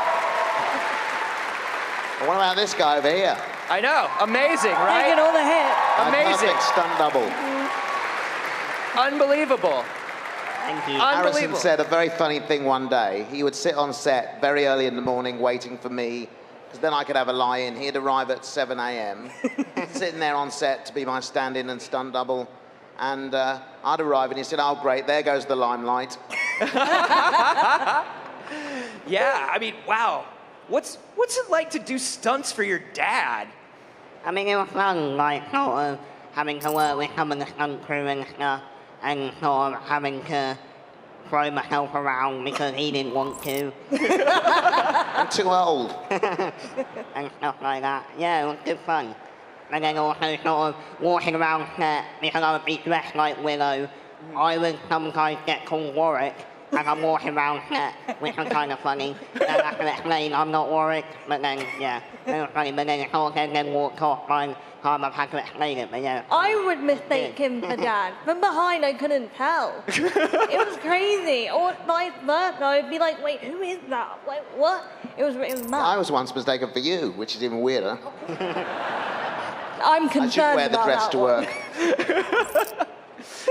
And it was a particularly physical series. I mean, there was a lot. Willow was there was a day where you all were just in a rain and mud machine getting thrown around. How much of that was you, and how much did you make your baby boy do for you? Yeah, Harrison got wet. I think he got trench foot during the making of the film as well. Although we were in Wales, it didn't rain very much. We had a great summer, but of course special effects had to make it rain. And their rain is wetter than the real rain. And Harrison, bless him, did get very wet, so did Annabelle. Very wet. We were pretty fed up with it by the end of it, but we do it for the love of the fans and for the art. Yeah. And it showed through. It was such a beautiful series and such a beautiful continuation, and obviously just part of your family's just contributions and legacy here at Lucasfilm. I mean, you've all worked on so many things and worked on so many things All of us together. have been in Star Wars as well. Yeah. Right. I mean, what is that like to have your whole family be a part of such a huge thing? I mean, you started when you were a kid, man. There must have been labor laws against that. It was amazing. No, 11 years old, I was, it was my first foray into Star Wars, which was incredible. So being a fan like all of these guys and girls here, you know, to be a part of Star Wars at that age was phenomenal for me. And loved every minute. And was equally as proud to have Harrison on set as Wicket's son. Yes! So cute. So thanks to JJ for coming up with that idea. I think it was terrific. Got it. There we go. Oh my God. Little baby in a basket down there. And of course, Annabelle just helping out on Solo, because I played so many roles in Solo, they suddenly realized, oh dear, Warwick's playing 3 characters in the same scene. How are we going to do that? So fortunately, Annabelle was able to slip into the outfits that I was designed to wear. And we worked together, didn't we? Animatronics. Yep. And you did the performance. So I was in Annabelle's ear saying, come on, Annabelle, act better. Act as good as me. I'm moving your eyes, I'm moving your ears. It made me realize, though, how hard the creature performers work, because some of these costumes are incredibly heavy and so hot. I would watch the films as a kid and not really associate with what Dad was doing. And until I went on to set, I was like, wow, you work really hard. You come out of it and you're sweating. I was exhausted. Yeah. But yeah, they're it's heavy very costumes. cool. Very cool. I mean, not just heavy, but you've got limited visibility. You've got limited ability to hear. Often you're contorted into strange positions. Well, let me just give you an example. So Weeteef Sayubi, the character I play in Rogue One. Let me remember which movie it is now. I can't see or hear anything inside that suit. I can only hear the servos whirring at a very high pitch. I have an earpiece in, and there's somebody in there guiding me, saying, oh, 2 steps forward, now turn to your left, 2 steps more, and you'll be at the table. So that's all I'm doing, is going with this visual guide from someone else, so I can't see anything. But obviously having to give a performance about kind of what's happening during the scene as well. So yeah. it's pretty challenging. How that sounds like such... I mean, it's such a complex situation to give a performance in. How do you keep track of just those physical things when you can't see and hear and still like emote in a scene? What is that like? Well, it's about really grounding yourself in the world that you're in. So the Star Wars galaxy, you know what's going on during the scene. It's about trying to react as that character and take in all of this input from your puppeteer guide as well. Yeah. I mean, Harrison found out the hard way on the last movie and when he played Pommet. Yeah. Tell us about that filming day with me and JJ. Well, yeah, it was fun, sort of being able to bring back the Ewoks and stuff like that, and be with Dad, and then sort of, it was hard work, and it got very hot, sort of, with the head on. It sort of, over the course of the day, I would slowly not be able to see more and more because it got hotter and hotter, and it was starting to mist up. But you remember we said, like, you've got to go faster, Harrison, and JJ kept saying to me, you've got to get there quicker, and he tried that, and of course went tumbling over a tree root, ended up on the floor. Yeah. I tell you, the number of outtakes and things like that you see of the physical things that you all have to do, and sometimes the falls that you take, the crashes that happen, because like you're saying, you can't see. You're just moving entirely on trust. There's a lot of teamwork. I think the creature handlers and everyone, people you got in your ear, you rely so massively on them. They are your eyes and ears in a sense. So you put a lot of faith in them, but as Dad said, it's keeping grounded and keeping so in that moment. Nothing, I mean, there's nothing to distract you anyway because you can't see or hear anything. I mean, it's very cinema. I mean, when we did Willow, for example, you have to totally immerse yourself in that world of Willow. You can clap as much as you want for Willow. Thank you. So yeah, when we were making the series, we couldn't see anything that you're going to see as an audience. You know, Rob from ILM would be there and he'd explain, okay, this is going to be happening. I said, oh yeah, really? There's going to be stalactites falling from the roof. And so you have to take his word for it and totally believe that that's what you're going to see. Yeah. And I was blown away when I saw the finished sort of episodes. Just seeing the visual work that ILM had done was amazing. I mean, let's not forget, this is a television show. It's not a movie. Yeah. But the production value was incredible. And the work they did, I thought, was fantastic. Yeah, we had, absolutely. We had Joonas in this morning, and I was talking to him about the Scourge and just how visually intense the villains and the monsters were. He was scary. He was very scary. And you saw him out here this morning. He's the loveliest man alive. But the Scourge is terribly frightening. So intimidating. Yeah. I remember the first day he came on set in that outfit. I looked him in the eye. Hang on, I'll rephrase that. Looked him in the groin and scared the life out of me.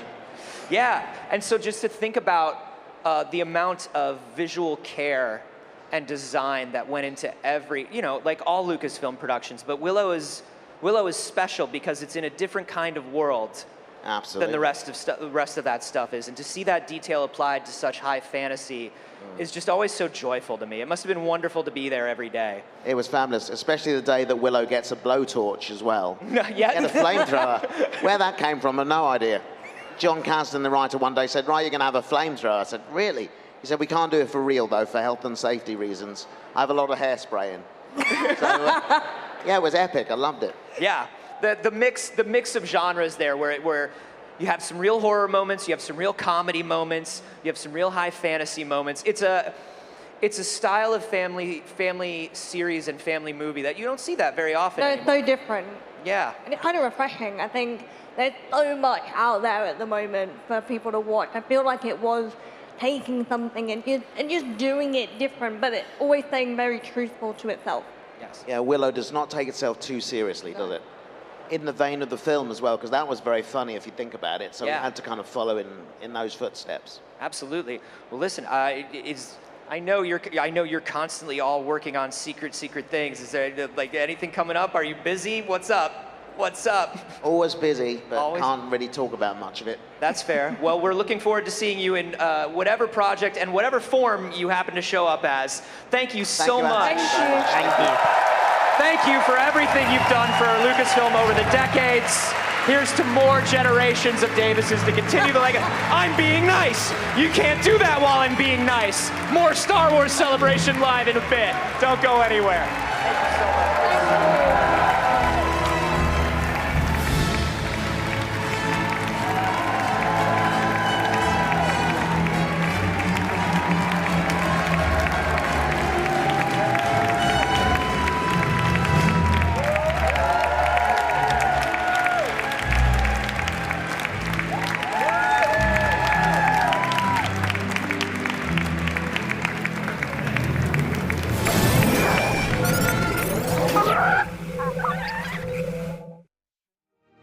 Hello, I'm with Yuki from Jedi Order Japan. Hello, Yuki. How is Celebration going for you? Oh, well, so much fun, and I'm very happy to this celebration. So many people many people watching our work and say amazing and fantastic. So I'm very happy. Everyone will like my work. Yeah, and your work is very amazing, but also very special. And you're here representing Japan as a Star Wars community, but also representing through Star Wars a traditional type of Japanese art. How long did this take you to make? I can cut out about 2 or 3 hours a day. So, total time was 3 months. 3 months. Well, I think it was definitely worth the effort that you put into creating it. And just finally, if Celebration came back to Japan one day in the future, how would you feel? How would you feel if it did? I'm so happy. If it came back, you would be so happy. That's the response. All people can participate Star Wars Celebration if held in Japan. Yeah. So it would be a big deal. Yeah. If it's possible, we are very happy. Well, hopefully one day I'll see what I can do, see if I can pull some strings. But anyway, Yuki, thank you very much for talking to us. Thank you. ありがとう。ありがとうございます。So Japanese. Yeah, I'm learning. Let's sit down and talk more. Thank you for watching. We'll be back soon with more.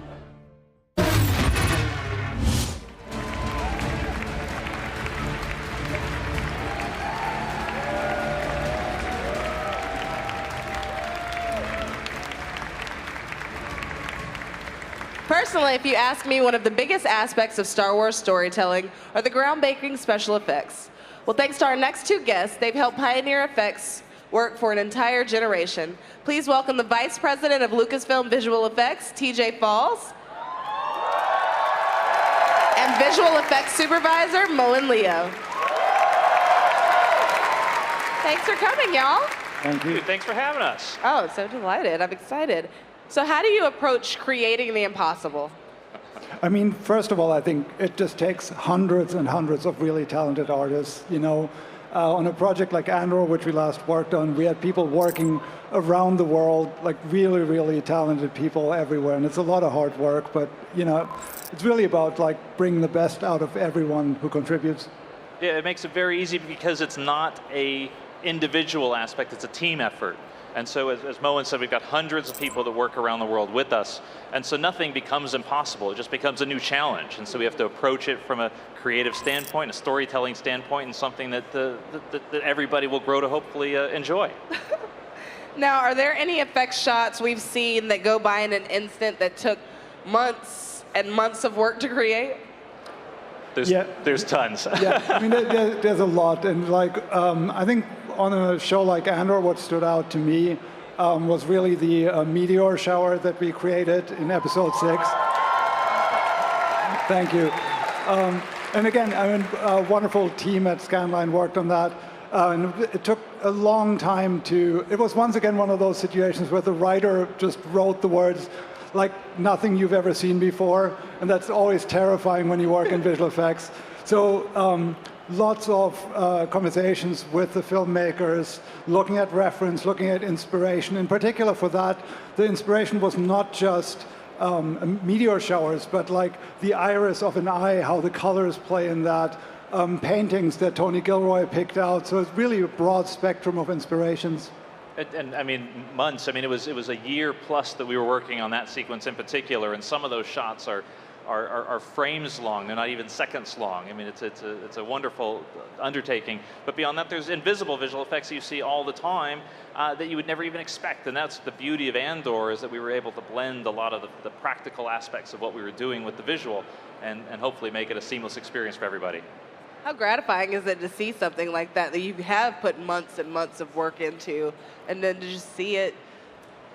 You did that. You created that thing. How does that feel for you? It's immensely fulfilling. The best is to be able to take something that was never there and then experience it as it progresses, as it evolves over a course of time into the shots that end up in the show. And then once it comes out, then you can maybe take a breath for a day or two.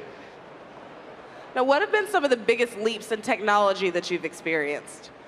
I mean, I think one of the things that's really changing the filmmaking process from our perspective is really the whole real-time rendering revolution that's been happening, not just with things like the volume and LED screens and stagecraft, but also just how previous tools have become much more interactive. And so for a long time, visual effects used to be this black box for filmmakers where they would give us something and then we'd go away for weeks and then show them something and let them know, let them decide whether they liked it or not.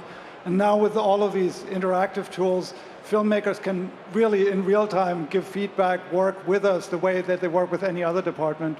Well, it's blending the tools. It's bringing everybody into the process so that, you know, as Mohen says, it's not a black box, but actually it's more collaborative than ever. And you can have somebody come in with a virtual camera and explore a scene that you wouldn't ever had the chance to do before it was built. And that's something that we really enjoy, is being able to bring everyone in together so that you can plan, you can prep, you can shoot, and then execute the effects to you know, so that there's no guesswork. We're building what we want to when we want to. So I have to ask, of the legacy projects that you've worked on, which one is special to you? Which one has a meaning to you and to your personal story?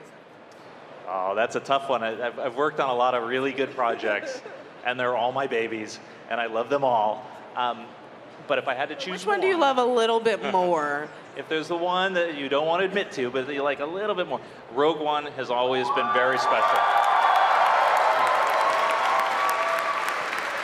And that's part of the reason why I was desperate to come back and work on Andor with Mohen again, you know, rebuilding the team that we had on Rogue One and to do it all again.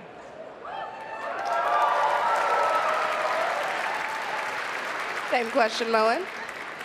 Well, now I have to say Rogue One, right? No, but I would say Rogue One as well. And it just is, that was a show that really, being more grounded, being more, in some ways, maybe based in realism, like really appealed to my personal sort of taste and aesthetic. And I really loved that on Andor we're able to carry that forward and show maybe a different side of Star Wars that is more grounded. Well, gentlemen, I want to thank you for everything that you've done, just not only for Star Wars, but for special effects in general. So thank you very much.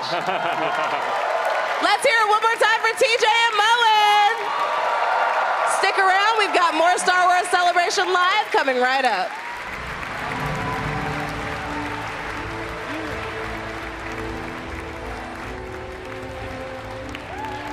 Should I get...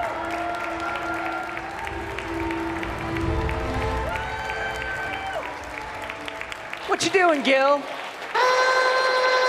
Nothing. Just getting ready to watch a panel. Which panel? The Obi-Wan. No, you mean the Obi-Wan. That was really bad. I know. Just read the prompter and stop embarrassing yourself. Fine. Okay? I'm your father. Show me some respect. Show me some identification of that. Okay, last year's fans took a trip back to Tatooine to learn what happened to our favorite Jedi after that unfortunate outing on Mustafar with his Padawan. Now, executive producer and director Deborah Chow is sitting down with Hayden Christensen, Ewan McGregor, and more cast members from the limited Obi-Wan Kenobi series to talk about what it was like creating this epic chapter in the Star Wars saga. A look back at Obi-Wan Kenobi starts right now. Be nice to me, I'm your dad.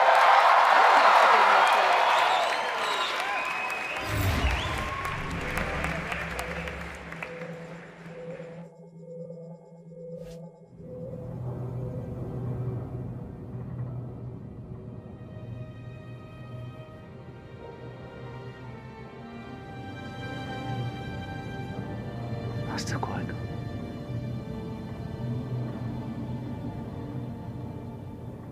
Master.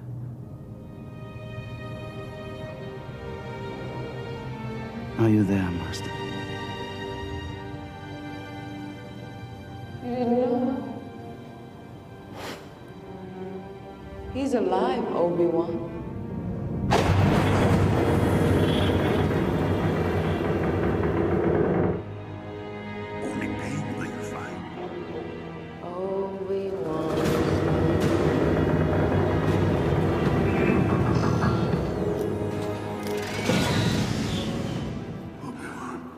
Promise me you will train the boy. If you're not with me, then you're my enemy. Don't make me kill you. I do not fear the dark side.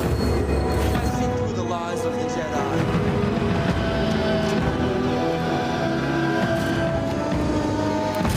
Help me, Master Qui-Gon. Give me strength.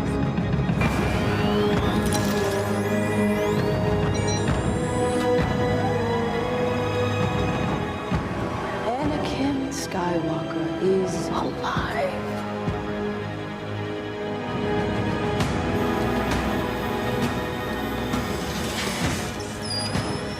He's been looking for you for a long time.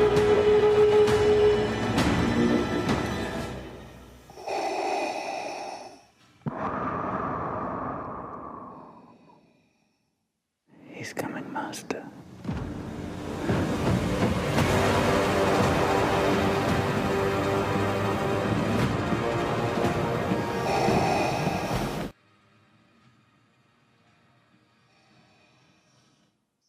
Celebration stage, please welcome your host, Amy Radcliffe. Hello, Celebration. Please, I know you were all in here getting warmed up. Please give a round of applause to Atomic Blonde and DJ Elliott. The very best. Day 3, how are we feeling? I want a big cheer. I want to be impressed by how much energy you still have left, and we're all here for something so special today. Who was here at Celebration Anaheim last year when we got to see Okay, a lot of you. And that is, of course, where some of us got to see Obi-Wan Kenobi for the first time, and was a magical treat. No better place to do that than Celebration. And now, not even a year later, we get to look back at the show with some pretty awesome people. Are you ready to bring them out? I thought you might be. Please give a very warm welcome to Deborah Chow.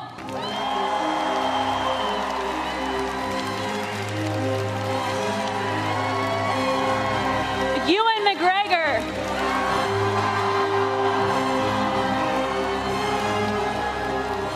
Vivien Lyra Blair.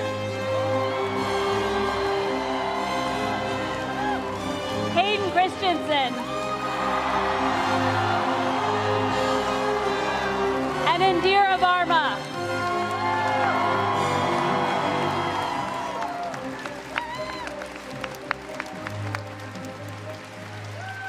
Oh, hi everyone. Hi. Oh, we got a clone looking out for us. I feel very safe. Thank you all for being here. Isn't it wild? Not even a year ago, you appeared on the first panel at Celebration, some of you, and couldn't say a word about the story or the show. And now, is this the first time you've all been together since you filmed? No, we did some press together, but it is the first time actually having Vivien, because we could never talk about her. So it's amazing having Vivien.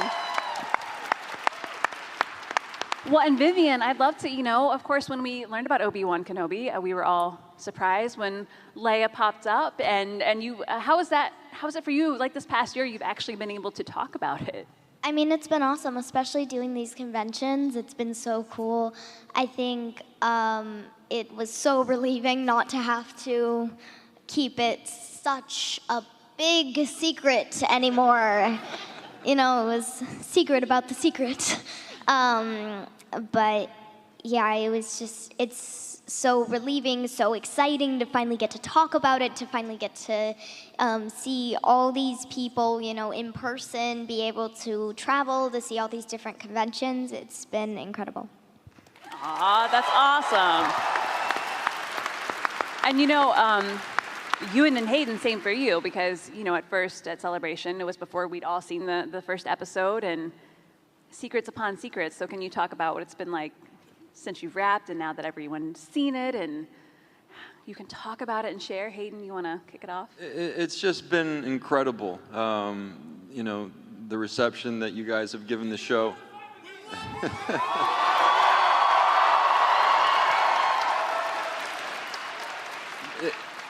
It's been such a highlight for me getting to come back to Star Wars and to get to work with Ewan again and with Deborah and with Vivien and everyone.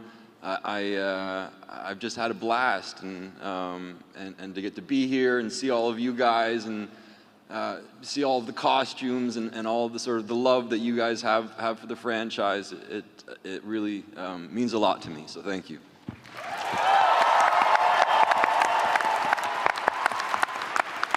You know, that does make me wonder, Ewan, have you seen any, what we call that look? Grizzled Tatooine Obi-Wans wandering around?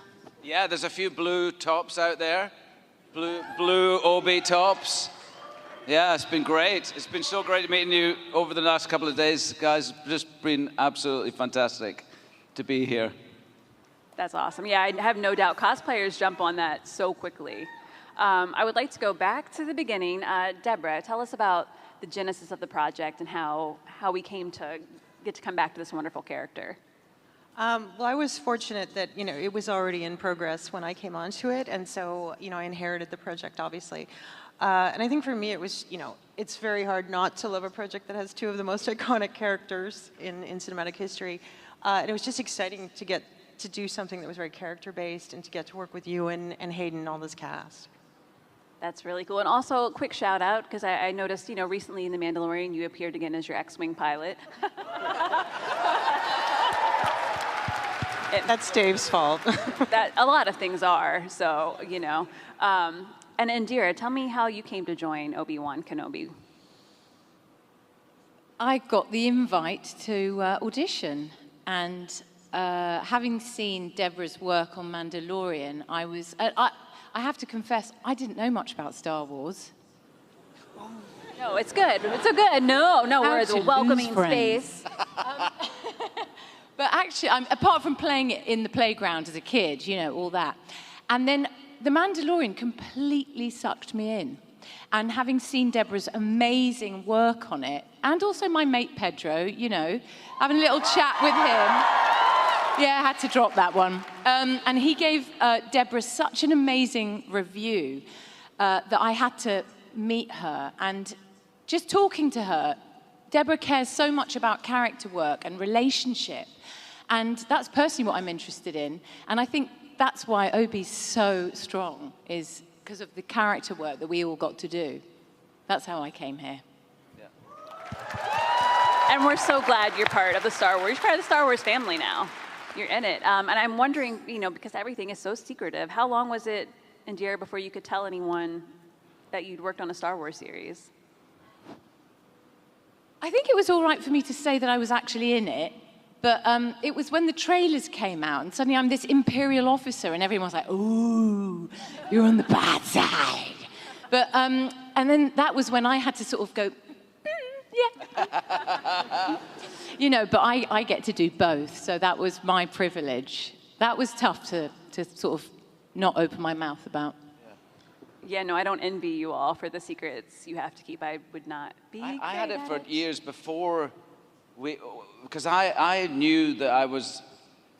It was years before we made the series that I had my first meetings with Lucasfilm, and that we decided that we were going to do it, and it was going to be a movie, and then it was going to be a TV show, and it was.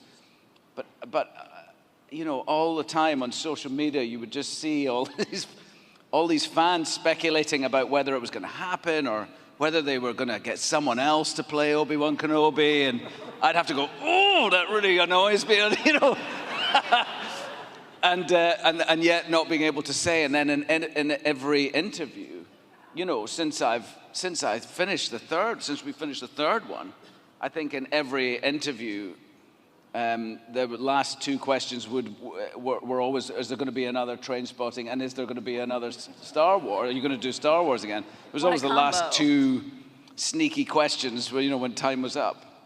And I wasn't able to say. I always had to lie about it or tell a white lie about it or whatever, to pretend it wasn't going to happen. I think and now that I know that you're on to, like, it is always the last sneaky questions. We do that on purpose. Yes. Yeah, and I thought it was a secret that we did that. Vivien, tell me how you came to join Obi-Wan. What was it like? Well, it was a very, very, very, very, very long audition process. I think it was about the course of like almost a year that I was auditioning. And I did a lot of these dummy sides, which were like sides for characters that already existed, but and had been filmed and released and stuff, but they just wanted to see how I could deal with those scenes. and yeah, they would do different sides. At one point, there were code names for the code names, because like there were code names, right? And then there were code names for the code names, so I couldn't even know the code names until like my 7th audition or something. And then, and Deborah went undercover as well. Yeah.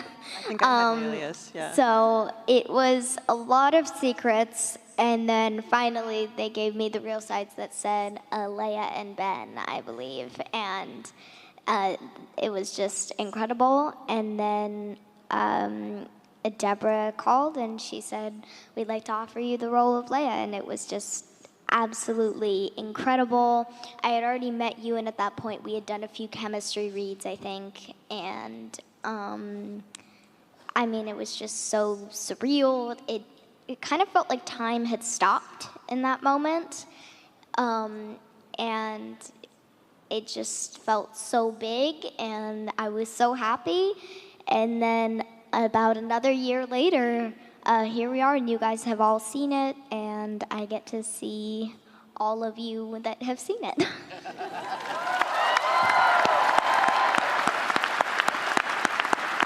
Well, I know we are very happy to have you as Leia. It's just so lovely to see you bring that character to the screen. And from your side of it, Deborah, I'm curious with that audition process, and of course the code names on the code names, the secrecy of that role. What was that like from your end? You know, it's obviously a pretty intense role to try to cast, especially with children. So I think, you know, not only was it Princess Leia, but it's also you've got Carrie Fisher. You know, so you've really seen 2 hugely iconic characters, and you're trying to find the younger version. So the biggest thing we were really looking for was, you know, someone who had the spirit, that wasn't going to try to copy or mimic Carrie, but was actually just going to kind of embody it. So I think really when it became clear is Ewan and I actually sat with Vivien in my office, and she has this crazy photographic memory where, so we didn't give her any sides. We gave it to her. She literally had it memorized within about 2 minutes, but just seeing these 2 work together was really what it was. Yeah, in that moment.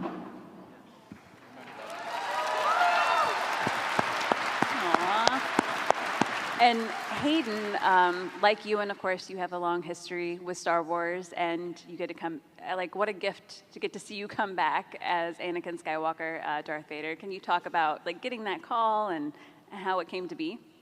Yeah, it was a surprise to get the call. I got a call from a friend of mine at Lucasfilm saying that Deborah wanted to get together and chat about this secret project. And so Deborah and I got together and sort of instantly hit it off, and I was just sort of so elated to get to come back to the franchise. And I of course had sort of heard whispers about this Obi-Wan project, and I knew Ewan was coming back to do it, and I was so happy about that. But to get to join you and be a part of this very special project just was really exciting, and to get to come back to the character and do a little bit more with Darth Vader was a thrill. Well, and you know, you mentioned coming back. You heard about the project. You knew what Deborah was doing, and I imagine not just, you know, any Obi-Wan project would have, like, it had to be the right thing. So I'm curious, Ewan, what attracted you to Deb's idea and the idea for the story that was already in progress for the character?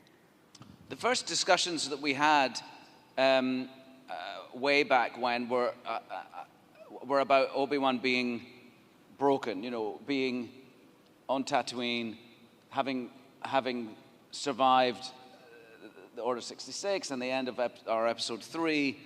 I just thought to take this character that we knew from Alec Guinness and from the work that I'd done through the prequels to as this able warrior, general, Jedi Knight, to take him into a broken place and to imagine what it might be like for somebody who's lost so many of his the people he loves, and is estranged from the rest, the people who survived. He can no longer contact, he can't get in touch with Yoda, he can't reach out to anybody. he's also carrying the guilt and the sort of shame of having lost his Padawan, having lost his brother, and feeling so shamed and guilt-ridden about that, feeling like it was his fault. I thought that would just be interesting to start there, and I didn't really know what the story would be, but that was the starting place, wasn't it? And it went through did go through different iterations. It was a story about Obi-Wan and Luke for a while, you know, and then I can't remember exactly when that changed. That changed before Deb came onto it, but it was a great change. I'm so proud that it's a story about Obi-Wan and Leia. Well, yeah, and it was that beautiful moment when we meet Leia. It's like, of course, that's like the only reason Obi-Wan would leave Luke on Tatooine. Yeah. And then it just breaks your... You did a lot of breaking hearts, but in a good way with this show, Deborah. And can you talk about that kind of change, like Leia as the impetus for Obi-Wan to kind of go back out into the world? That happened before me, so there was a considerable amount of development. But for me, it was actually one of the things that I found really attractive about the project. And it's very hard to justify why he would leave. And so really, like what you're saying is we needed an incredibly strong reason. And I think the other thing that we really, Vivien and I both really liked about the project was we liked getting to sort of shine a light on Princess Leia. Yeah. And, acknowledge that, she was half of it as well. Yeah. Yes. And of course, while we meet some familiar characters, Obi-Wan does encounter some new allies along the way, like Tala and Indira. I'm curious about Tala, like what drew you to that role? I think it's fantastic to play a duality. And I really love the fact that I feel she's so human. She started from a place of believing in something, the Empire, with such strength, and it let her down. And I think it takes massive courage to turn the other way and live this double life in order to help the Jedi, really, and to make good all the bad that she has witnessed, all the bad that she herself has done. And I love her courage and her strength and her fragility, because I think she is frightened. And personally, I love being able to play two things at the same time. Feeling something, feeling the fear, and having to cover it. I love that. Yeah. And I feel like with Tala, even I was not sure for a little while, like, which side is she on? I don't know. Yeah, also, I get to work with Ewan and Vivien, That's fantastic, and she gets some great relationships with them. And I think I love the fact that Tala she really admires Obi, but sees him broken and wants to give him his mojo back in a way, When you mentioned, working with Vivien. Saves him a couple of times. Yeah. A couple. Saves his life a couple of times. Yeah. No? I mean, he definitely totally, owes you. Sacrifices herself. She's very, very, very funny to work with. We had such a laugh. She got me in such trouble all the time for giggling and stuff. We had to stop many takes for laughing. There was one particular line I was reminding Ewan before, where we were all... we were in that big cave. What was it called? A cave. The cave. And everything was going wrong. And I think it might have been cut, this line, but I had a line which I had to run in and say, there's half a battalion out there. And I was saying the line right, but it just, in my head, it sounded like I was saying, we've got to sort this out. There's half an Italian out there. And we just could not keep a straight face. Deborah got a bit annoyed. A new Star Wars character, the half an Italian. I mean, have you heard some of the names in Star Wars that I would believe that as a name? That's going to be an action figure next year. I think you broke Ewan and Tira. It was so fun, though. I mean, it was a new relationship, and so it was fun to create that. The beautiful thing was that there was old relationships, in the series with characters we know and love, but also new ones, and that was great fun to create. That's perfect, because I would love to talk about those new relationships, especially, you know, between Obi-Wan and young Leia. Yeah. Because what a special thing to get to see between the two of you. And I'd be, Vivien, I'd love to hear from you about working with Ewan and also, like, you know, kind of defining Leia's relationship with Obi-Wan at that stage. I mean, obviously Ewan is incredible. He's an incredible human Thank you. being. And I asked her to say that before we came on. working with him was just amazing. We had so many scenes together. I think we had a lot of fun. You did. I remember the scene where I was in the coat. I was inside the Imperial officer's coat, and I kept like poking my head out to look around at the set, and he kept like trying to push me back in. And it was really funny. I kept just saying, like, how is anyone believing that this random lump inside this guy's coat is just normal? How is this happening? But yeah, it was a lot of fun. I think with Leia and Obi-Wan, she says a few times she doesn't know much about him. He just kind of shows up and takes her. And like that's exactly what the kidnappers did too. So like she doesn't really know that she can trust him, and when she sees that he's wanted and stuff, that's a red flag. So so she's a little bit, you know, like, okay, that's not good. And so she runs away from him. And then I think the turning point is when he catches her with the Force. She starts to believe, like, oh, got it. So, oh, I'm not dead. So I think that's kind of the turning point where she starts to believe, like, okay, this guy is trying to help me, and even though he looks kind of old and beat up, he can still apparently have a few tricks up his sleeve. So, yeah, I think that was really the turning point. It's amazing what they can do with makeup these days, you know. Amazing. Sorry, I just need a moment. And Ewan, you know, you got to the seminal character in Star Wars, and of course we see Leia come back to Obi-Wan for help in A New Hope, and you got to kind of define the beginning of that. Yeah. What was that like? It was beautiful. I mean, the relationship, it was so brilliantly written that she has an effect on him, you know, that he's able to go back to Tatooine at the end and sort of let go of the reins with Luke, that she teaches him that he needs to allow, he learns how to be a dad, I suppose, with her. Because the fun stuff about the script was that he wasn't very good at it at the beginning, you know. He doesn't really know how to be with a kid at the beginning, but by the end of it, they've got such a great rapport. And yeah, you just played it so beautifully. You know, you managed to make the character your own, and at the same time, it was Leia that we know. You know, there were such links to there were such links to Carrie Fisher, and it was so beautiful to see those and feel that. You know, you did such a great job. It was brilliant. Well, you know, speaking of Leia, it was also lovely to see, you know, her relationship with Tala, and you can easily see how Leia would carry that forward with her, right, in her heart, and as she, you know, grows to lead a rebellion.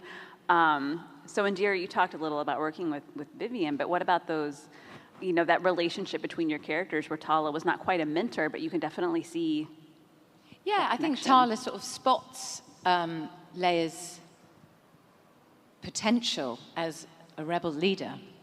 As soon as they meet, in fact, and we discover something literally 10 minutes ago in the green room, where we realized that in that very first scene, Tala says she's reassuring Leia about Ned B, and she says, "Oh, don't worry about it. He doesn't speak, but you know, actions speak louder than words." And then, of course, Leia goes on to think that maybe I will get a blaster later on in life. When she is at the end scene where I'm talking to Bail and I say, I think I want to change a few things. And he goes, well, let's change them together then. I think that's really her saying, I'm not just going to sit around on the Senate and say things that may or may not happen. I'm going to take action for myself and be a leader. And that's what she, not only in the Obi-Wan Kenobi series, but evolved into throughout the next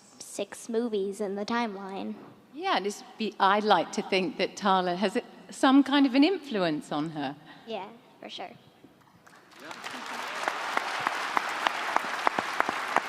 Well, and Deb, for you, of course, Leia was already part of the story, but as the story went on, and we know, we all know where Leia ends up. How did that influence, as you, were on the set, as you worked with them, Leia's role and knowing where she goes? How did you build the relationships from backwards, I guess, kind of? Yeah, that was obviously one of the trickiest parts, was trying to thread the needle at the end. And obviously, we were, going through all the canon pretty closely to figure out how we could sort of make it make sense for everyone and the characters. So I think that final scene for us was really pivotal when they say goodbye, and you have Ewan saying, we have to keep this quiet, but if you ever need me and whatnot. So it was very nice to kind of bring it all around, but it definitely was the biggest challenge of this project, is in between 2 trilogies and trying to link with the canon. Yeah, absolutely. Like you said, it's threading the needle. And a long-time relationship that, of course, was lovely and heartbreaking to see more of in the series was between Ewan and Hayden, between Obi-Wan and Anakin. So Hayden, I want to talk about coming back. It's been some things have happened to Anakin since the last time you played the character. He's been going. He has some ambitions. He's changed a little. So can you talk about coming back to that role and then getting to encounter Vader encountering Obi-Wan and what that was like to explore? Yeah, well, just coming back to the character and getting to continue with the Darth Vader character. I mean, we speak about them separately, but Vader is Anakin. It's just an evolution of the character, and so to get to explore that was really fulfilling. But there are kind of a couple of key scenes that I really got to participate in, and it's our flashback scene where we're doing our training, and that was just so much fun. And then of course our confrontation at the end, where he cracks the mask, and it was just a really rewarding experience. And as an actor, you play so much off of the person that you're working with, and what you brought to those scenes, Ewan, was just incredible. And to follow Deborah's lead, I thought it was just sort of pitch perfect, all of your direction, and I honestly I couldn't have dreamed it up any better. It was amazing. Well, and funny that you should mention the flashback scene, because we have a clip of that scene that we would love to watch. We can all experience emotions together. It'll be great. There's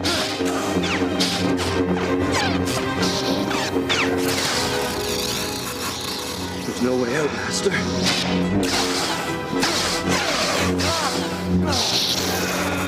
Admit you are beaten.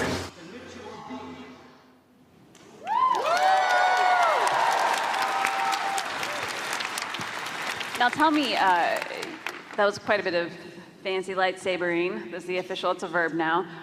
Ewan, what was it like training for that scene? The lightsaber training for the prequels was, one of the most exciting parts of the whole experience, was learning those fights.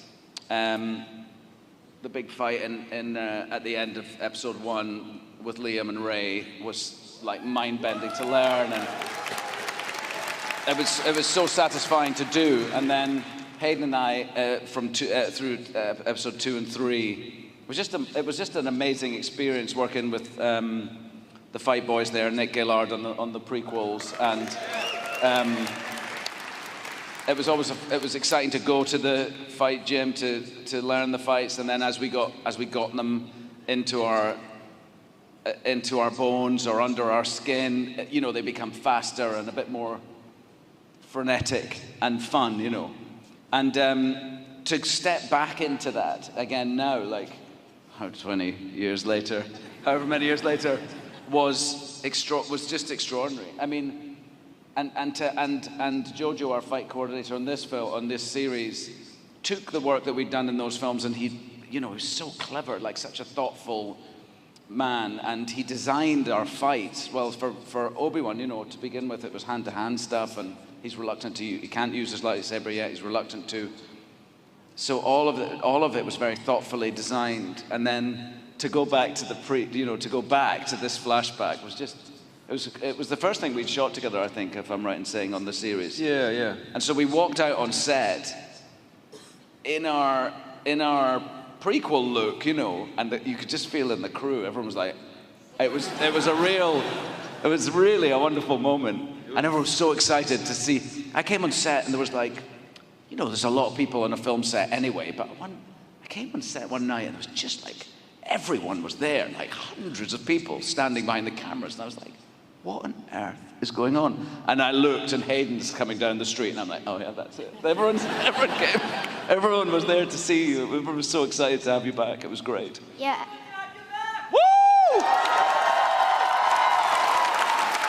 It really was just the most fun you can imagine, and it was like time travel, you know, getting to do that flashback sequence and swing a lightsaber with you again, and yeah. It just kind of felt like old hat, you know, like we just picked up where we left off. Yeah, that's great. And if I can just add too, there's no stunt doubles. These guys did everything themselves, and throughout the show, I think Ewan did 99% of everything himself. You did feel those 20 years in the, you know, it was a lot of, I mean, we had to put in probably a lot more effort, for me anyway, just in terms of getting fit, and again, because shooting the fights it's like a sort of boxing match. You get up to do a take, and it's full-on expellation of energy, and then cut, and then you have to do it again and again, and all day long. So I knew that I couldn't rely on my youthful sort of laziness from the first three. And but anyway, we did it well, didn't we? The fight boys were great, and girls were great, and we just had a great time. It was brilliant. And that's awesome. And I know you're working and everything, and you rehearse, but is there that moment when you get on set that you have that just like that emotional, like, oh, like we're here again? Big time, yeah. No, it was really a very special day. And you know, everyone from the crew came out to watch, you know, so it really was this sort of communal feeling to the whole thing, and we just had a lot of fun, you know. We had enough practice swinging a lightsaber that we were just sort of able to enjoy it, and of course we want to do it all ourselves because you know, it's to get to swing a lightsaber is a privilege, and so you want to do that yourself. Awesome. I need to make that into a t-shirt. So it was lovely to revisit the flashback scene, but we also would like to look at some of each of your favorite scenes and moments from the series. So Deborah, let's start with yours, and they're going to throw it up on the screen behind us again.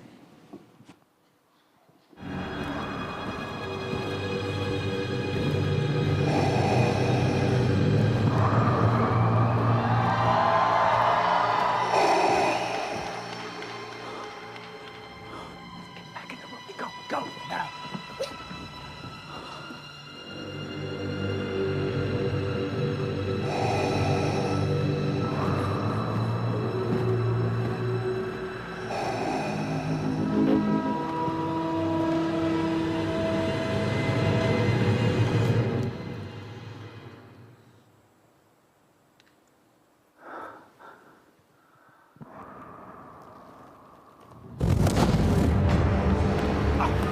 No!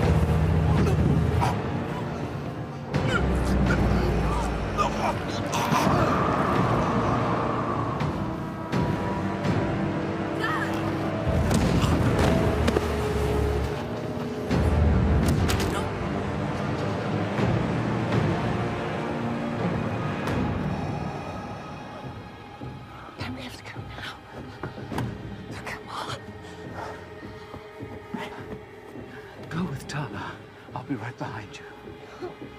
Get it, Aldron. Promise me. Promise me. I'll lead him away.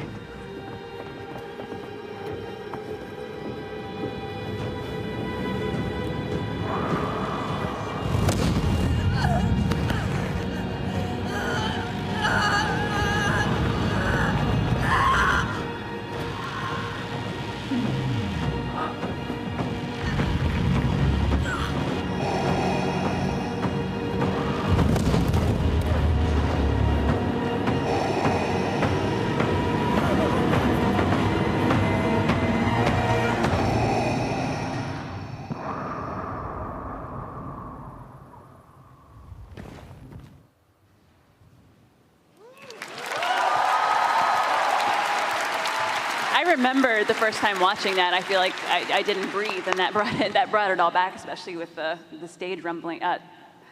Wow, what a way to bring the intimidation and fear that Vader brings with him to the screen, Deborah. Please tell me about bringing that to life.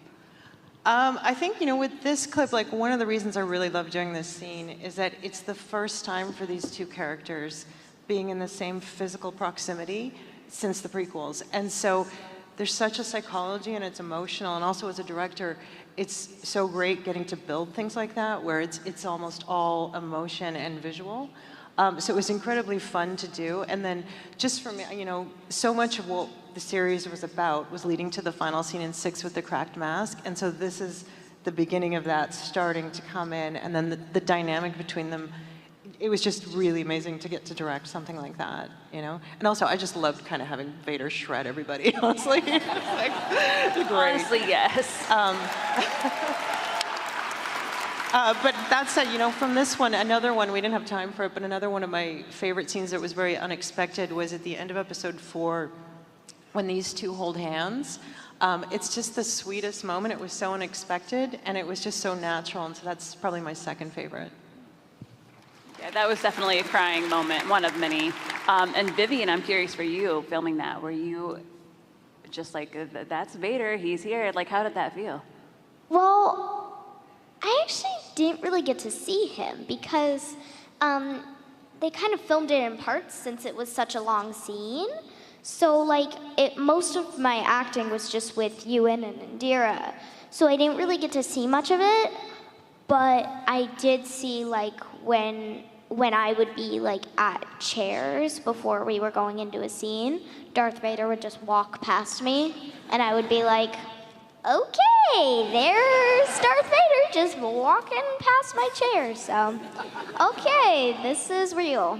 That's your life now. Darth Vader just walks past sometimes. Yep. Amazing. Next up, Indira, let's take a look at one of your favorite scenes. Help! Somebody help!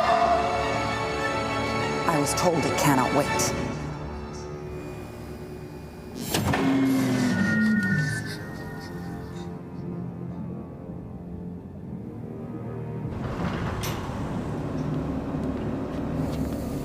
I'm sorry to intrude. I understand that you're leading the hunt for the network they call the Path. Just speak. I was stationed on Mapusa when the hunt began. Ranking officer. Qualifications for discharge. They're on Florum. The network runs out of the Sertar sector. They use the salvage business to launder goods, render new identities, and fly the Jedi out. I found evidence before the escape. Impressive. We need to direct all resources there immediately and take the network out at its root. Unless, of course, you're lying.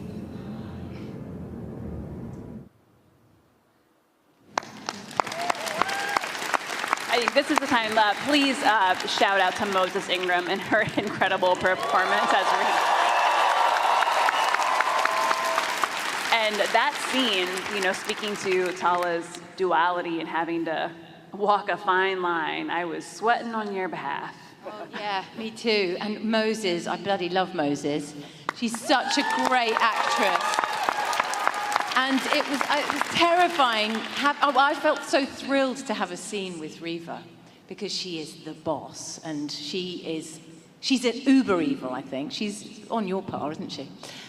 Yeah, but I just, again, as I sort of said before, I just love that notion of someone kind of essentially putting their head in the lion's mouth. That's what she did there. Buying time. Poor little Leia's about to get her eyes pierced. Obi's got to get there in time, and so I've just got to buy some time. And yeah, she's BSing her way through that. Yeah, swan. She's a swan, paddling really hard. But I love doing that kind of thing, and it was so fun to work with Moses, because I think she's so great. Yeah, yes, she is. Please, round of applause. And Deborah, I'd love to hear about, you know, Riva a little bit, and because, like Indira said, Riva is a little bit intense, and for good reason, but I'd love to hear about that character and bringing her into the series. Yeah, it was an interesting character to build as well, because, you know, we had such a long game trying to get to really what was going on with her. So it was interesting, and that was also quite a lengthy audition process, trying to find the right, you know, actor for that. So I think we were very fortunate to find Moses, because it was not easy to find someone who could hold her own against Vader. Yeah, and she really did. She really did. Okay, up next, Vivien, we have one of your favorite moments.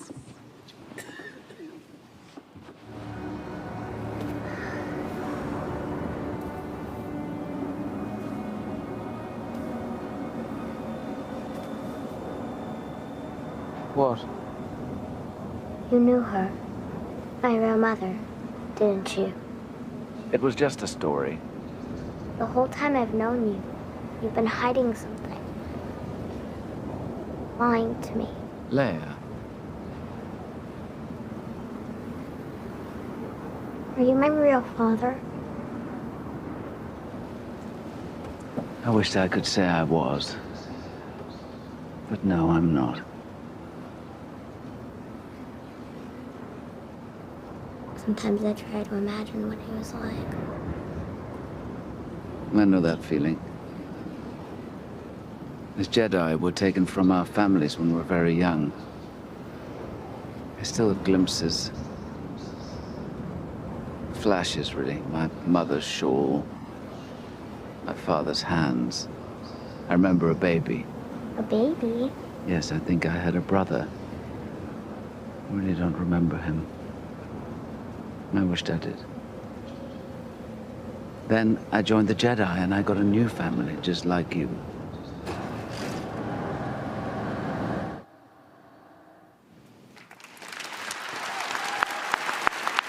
Aw, that's yet another moment that got me right here. Vivien, what an incredible emotion in that scene, and it was just lovely. Can you talk about filming that day and getting to that place?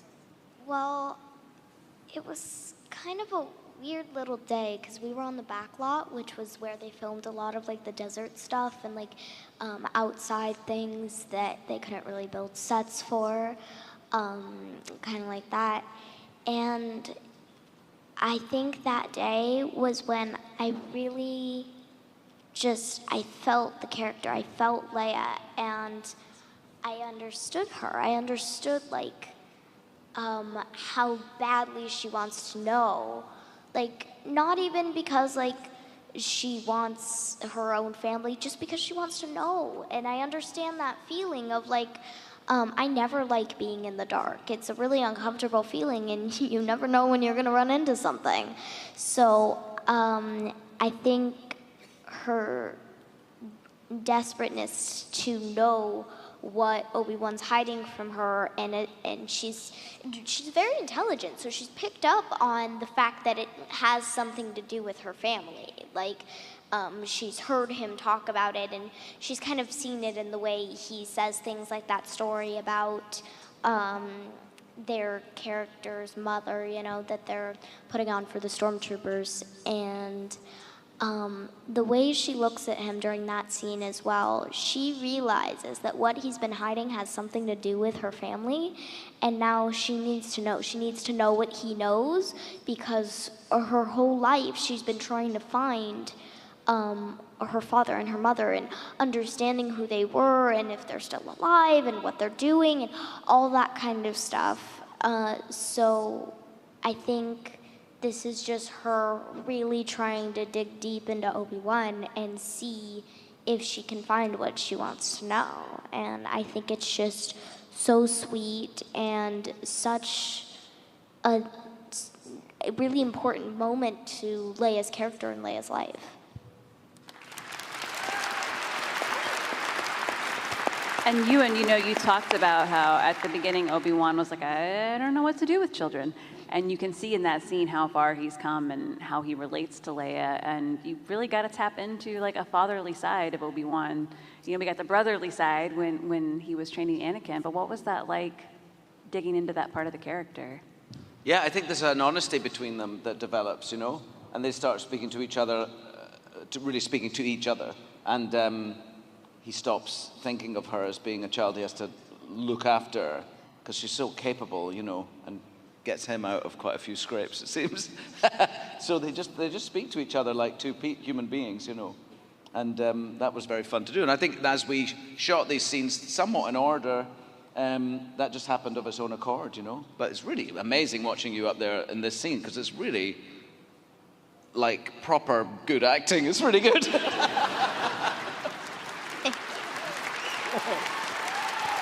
Yeah, it's really beautiful. And you are right. Leia, between Vivien and Indira, with Leia and Tala, they do save Obi-Wan's hide more than a few times. Hayden, I think we have one of your favorite moments up next.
Anakin.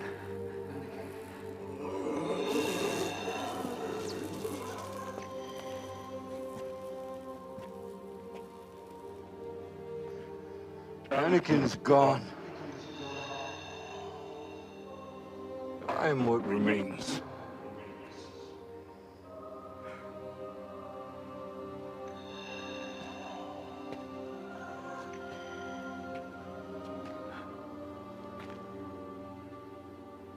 I'm sorry. I'm sorry, Anakin. For all of it.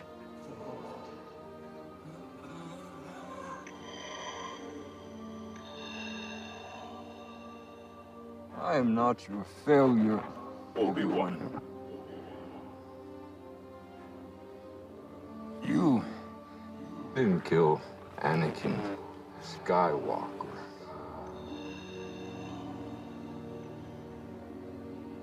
I did.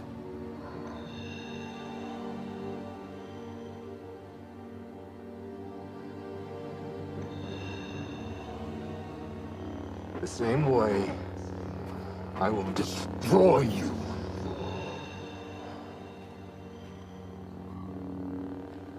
Then my friend is truly dead.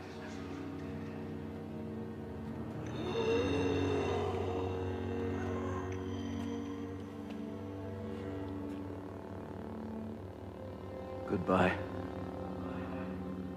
Darth.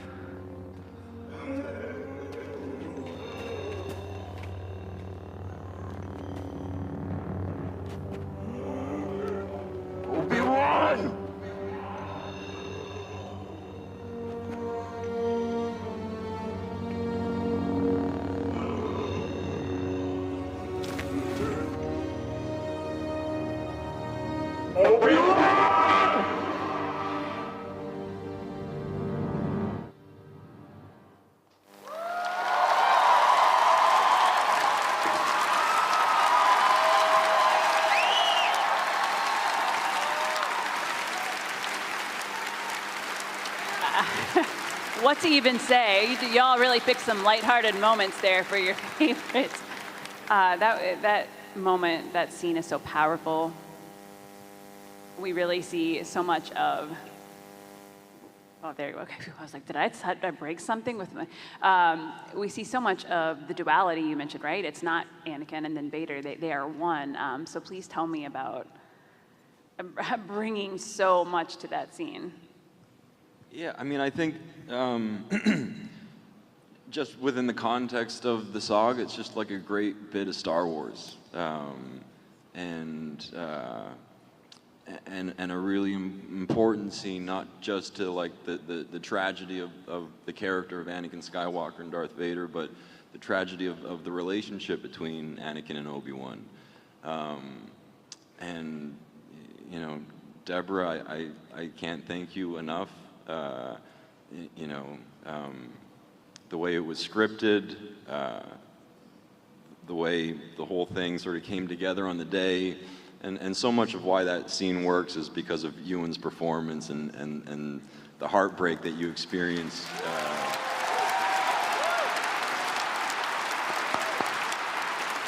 But yeah. And you do, you sort of get to understand the duality a little bit better, and that sort of struggle of identity. Yeah, so just, you know, very, very proud of that scene.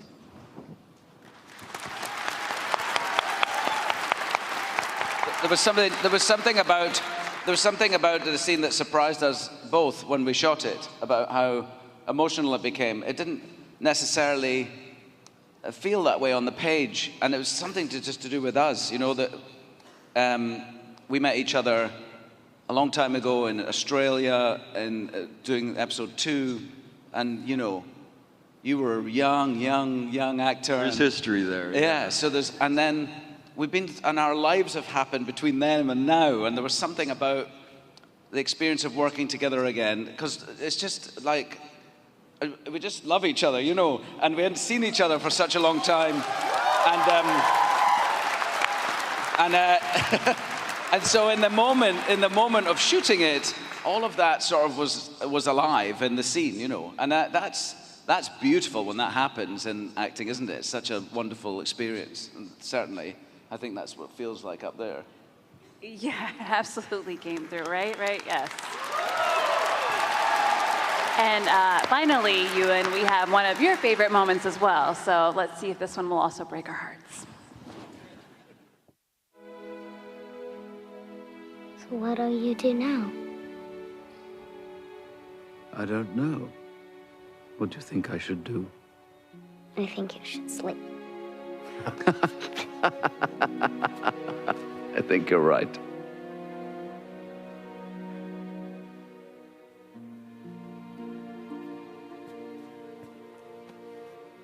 Leia, when I said before that I didn't know your parents,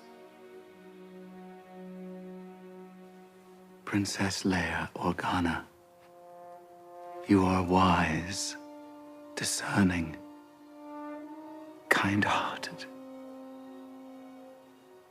These are qualities that came from your mother. But you're also passionate and fearless, forthright. And these are gifts from your father. Both were exceptional people who bore an exceptional daughter. I wish I could tell you more. It's okay. You don't have to. Thank you. Will I ever see you again? Maybe. Someday. If you ever need help from a tired old man. But we must be careful. No one must know, or it could endanger us both.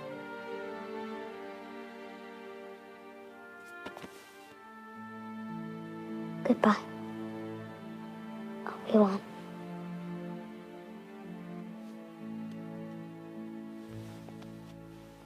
Goodbye, Princess. May the Force be with you.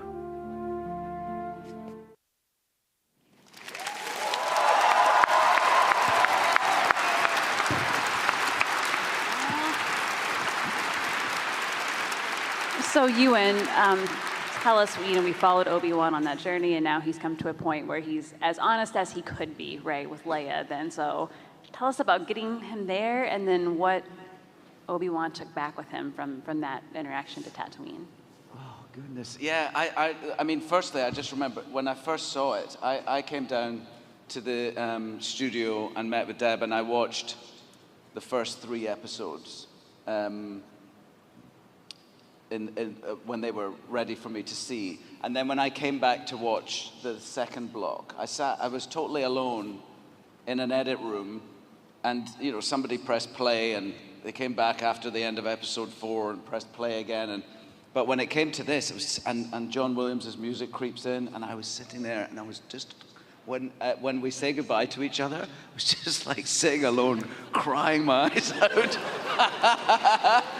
I really was.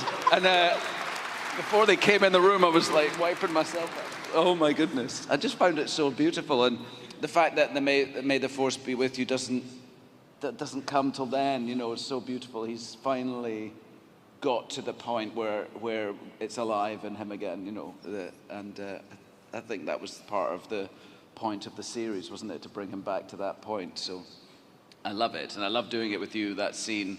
It was so lovely to play, so yeah, it was great.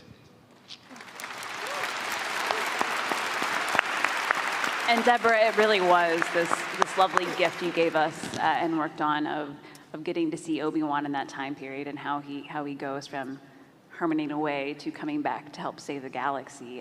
What has it meant to you to do this project, and now it's wrapped, and how has it affected you since then? It was quite a journey. It was 3 years for me.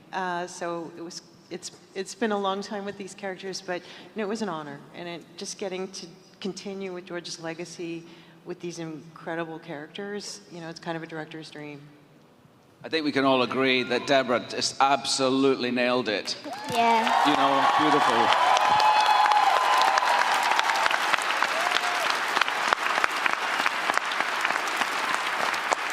Yeah, yes, absolutely, and beautifully. And Ewan, this is brought such another chapter to your experience as the character. What did it mean to come back to you? You told this whole story now, people have seen it, and it feels so special. It was so special to do it. I don't know the time that passed between playing him before and now. It just was the right time to come back to do it again for me. I don't know, that there's something in my heart that's opened up in terms of the acceptance of it, of the whole thing in my life. The whole, the Star Wars part of my life is back, and it feels really good. I have to say, it feels really good. And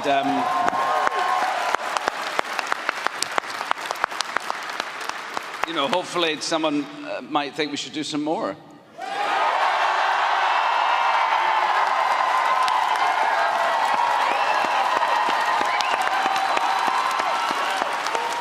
I think everyone in this room is on board with that idea.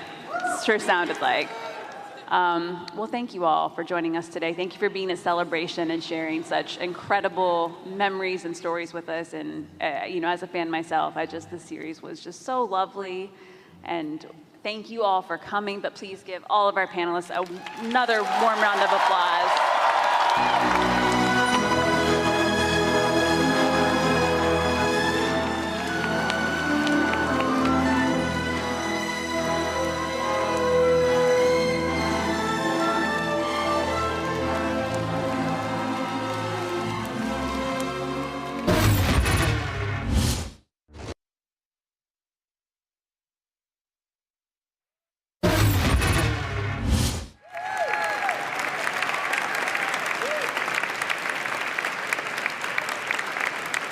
Most people think BB-8 was just a practical droid rolling around in the desert of Jakku. But what if we told you BB-8 was actually a very pleasant British man in a green spandex suit? It's true, all of it. Please welcome Puppeteer extraordinaire, which is an easy thing to say, Brian Herring.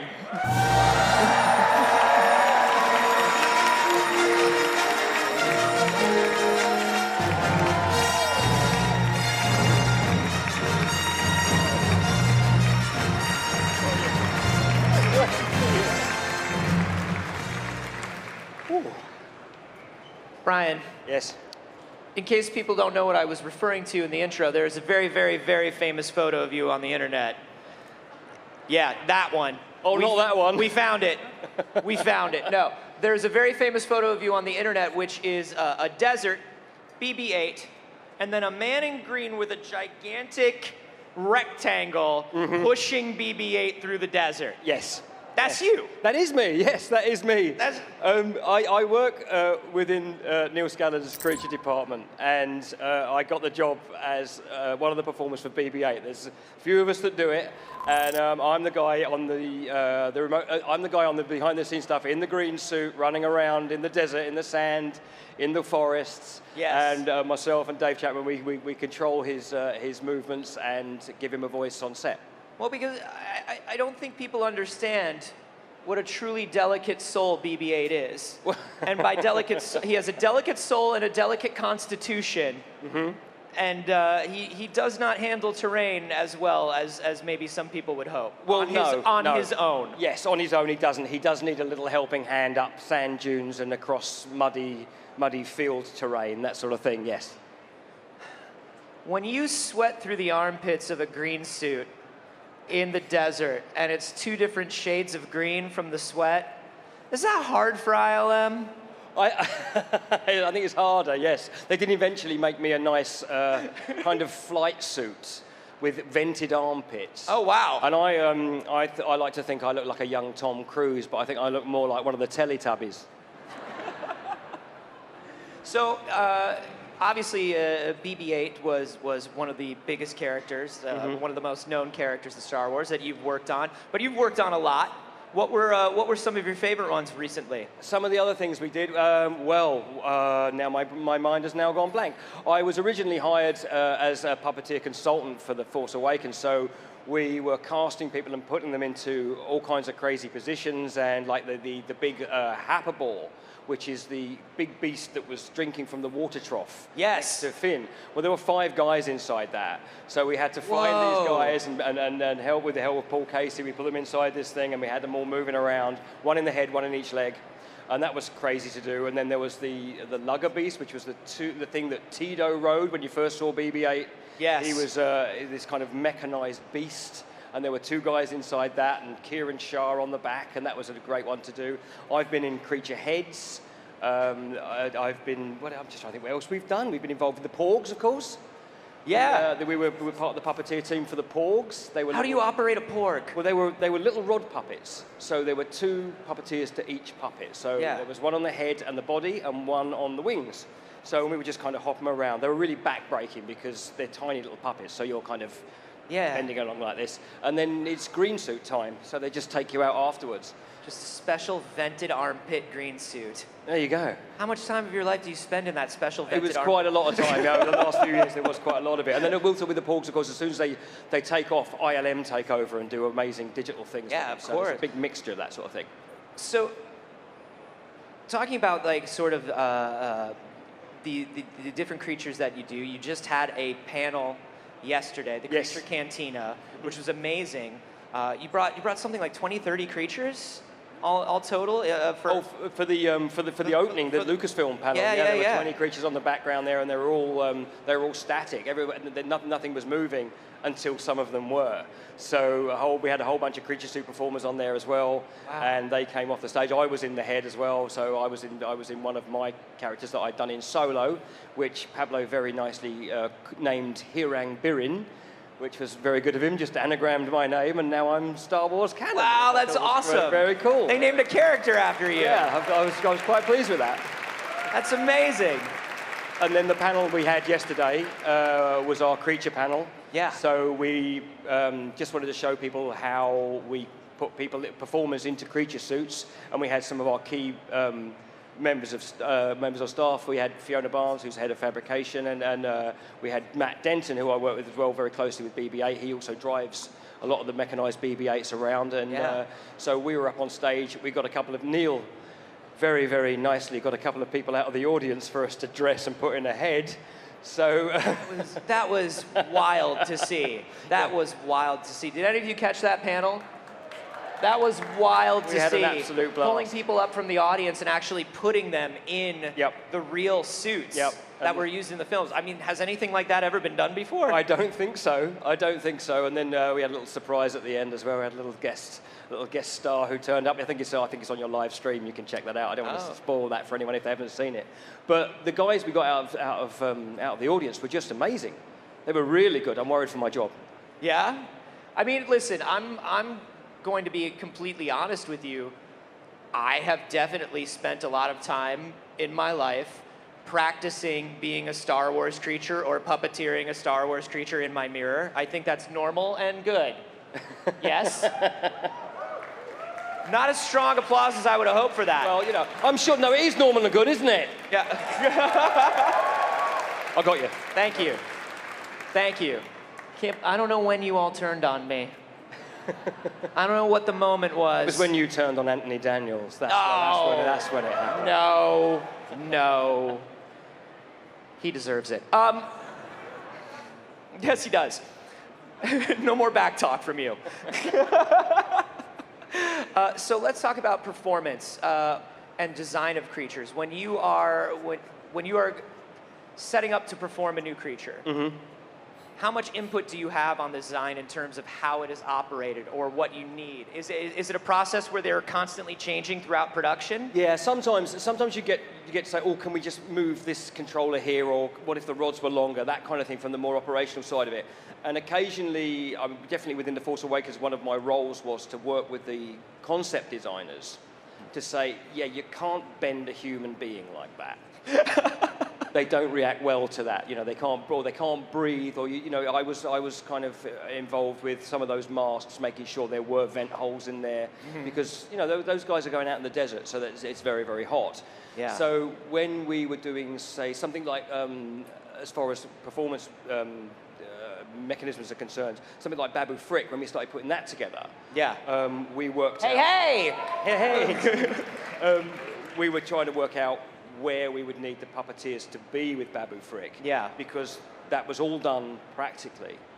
And those guys, there were 5 of them directly behind Babu Frick, just all on top of each other. And in that set, there wasn't a lot of real estate you could put people. So it's 5 people operating Babu Frick. No, there's more than that, because there's one on the head and the arm, one on the feet, one on the body, and then one on the other arm, and then someone else doing the hands on a remote control. And then we had Matt Denton and Shirley Henderson, who did the voice. She actually learned to puppeteer the mouth. So she did the voice live and puppeteered it as well. Wow. So that was 4, 5, 6, 7 of them, yeah. But Brian, he's just a little guy. He's tiny. There's so many people to control just such a little guy. So how much space, how far away can you get? How much space do you need? Well, it's more about being more about the clean out, really, because he's so small anyway. You've got to be fairly close to it, because you can't operate something from rods a long way away, because things just start what we call wanging. They just kind of bounce on the rods. The closer you can be, the more direct your performance will be, because you haven't got very much distance for the movement to travel. So where do they hide you? They don't hide you. ILM come in. So there you go. It's two-tone armpit green. So they're all back there. They're all crammed in, and they're just working on the little platform that Babu had, and then they just remove them afterwards. Well, I think that's such a fascinating thing that you bring up, which is, you know, so often I think you read publicly this thing that fans and audiences have, where it's digital versus practical, and comparing the two as though they are 2 completely separate art forms, when in reality, they both are constantly working in concert. Absolutely. And now the marriage between digital and practical, it means that sometimes, like with there were some shots that we did in The Force Awakens that I thought I'd done practically in the desert. That's the shot with Rey walking away the first time she meets BB-8, and it just it kind of eclipses down. Yeah. I had done a reference for that shot, but it was that BB-8 is completely digital. Oh, wow. And I didn't realize until I met the artist who said, yeah, I did that. That was the digital one. So I didn't realize. So we always try and give a practical reference for lighting and for movement, so that the guys at ILM can then take that and go, okay, that's where the light's hitting it, that's how the head's wobbling, and then they'll recreate that without us there sometimes, or they'll just go, right, there's the edge, let's wipe the green guys out. Yeah, that's amazing. It's amazing hearing, you know, all of the work that goes into such a little guy, and all the wonderful little guys, and how you all work together collaboratively to make it happen. Brian Herring, thank you so much for coming by. It is always wonderful. Thank you, everybody. To get a little peek behind the curtain of how these things are made. Thank you, sir. Very much. Cheers. Thank you for all the weird positions you put your body in throughout your lives. Bye-bye. Stick around. We've got more from Star Wars Celebration Live in just a moment.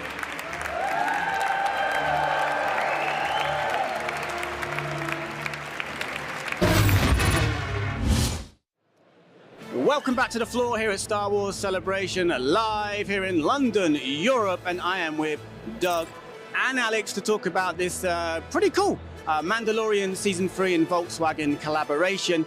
Doug, you're no stranger to celebrations. Alex, this is your first. Yes, it is. It's overwhelming, it's crazy, the emotions. It's awesome how people are celebrating Star Wars and really are in this universe part of it. So, working together with Alex, designing a car, how did your experience from working in film translate to that process? Yeah, no, you know, curiously, it's actually almost exactly the same because we're both designing, you know, sort of beautiful aesthetics that tell a story. And so for this car, we were trying to create a car design that had a lot of personality, just like our Mandalorian, just like our N1 in our series. And so what was really terrific about working with Alex is that we can merge the two worlds, the two disciplines in terms of the two design teams. And honestly, we speak the same language. I mean, we're all talking about aesthetic, we're talking about function, we're talking about form. Salim and Gilbert from Volkswagen, first of all, tell us a bit about your individual roles with the company. Well, I'm the global brand manager of the brand Volkswagen. My responsibility is brand strategy, CI/CD, co-branding, and of course, collaboration. And that's the reason why we are here today. We are. We'll get on to the collaboration in a moment, but Salim, tell us about your role. Yeah, I'm at Volkswagen responsible for future trends, global partnerships, and global branded entertainment. So all these kinds of collaborations and partnerships, I'm looking to, do as much as possible of them, So this collaboration with Lucasfilm, with Star Wars, specifically at the moment, The Mandalorian Season 3, how did it first come about? Well, we started the collaboration with Lucasfilms and Disney Corp when we introduced our ID bus to the public, because we see a smiling in the face of our bus, and it's a piece of technology which looks human. And we wanted to enhance this with the collaboration, because the droids in Star Wars and the characters, they are all very likable one. So that fits perfectly together. If you want to make technology likable, that was a perfect fit. What was important for us, that our car, it still has the smile when we look in the front. The ID bus is a friendly car, it's likable, just like the Mandalorian. So it was perfect for us to incorporate the characteristic and the personality of the Mandalore into our car and combine it. Not only are we bringing the color palette and the material of the Mandalorian to the car, but we also brought little design details, like what Alex was saying. Like you'll notice these sort of fins. These are taken right off of the N1 because they're meant to be like shark fins. And we want to imbue that on the N1 to make it more interesting, kind of menacing. And so that we have subtle details like that, like this little triangle is based on the little wrist guard on the Mandalorian. So you're seeing little tidbits of this, and I love how it sort of very subtly connects the two worlds. So there's like in-vehicle Easter eggs, basically. Yes, exactly. I love it. A lot of persons passing here these cars and saying, will you build these cars? Can you do that? There are even fan clubs who are asking us whether they should collect people's names who would like to have such a vehicle. So maybe we bring up such an initiative asking Volkswagen fans whether they would be interested in such an approach. Now you see here only the exterior, but there is much more to come. We get into interior. Imagine the lights are switching on and it sounds like a lightsaber. Or you switch the engine on and it sounds like a TIE fighter or an X-Wing. So maybe an unlikely collaboration on paper to begin with, but it's clearly far exceeded all expectations. So Salim and Gilbert from Volkswagen, thank you for joining us here at Star Wars Celebration Live. And don't you go anywhere, because there is much, much more to come. You're welcome. Thank you so much. You're welcome.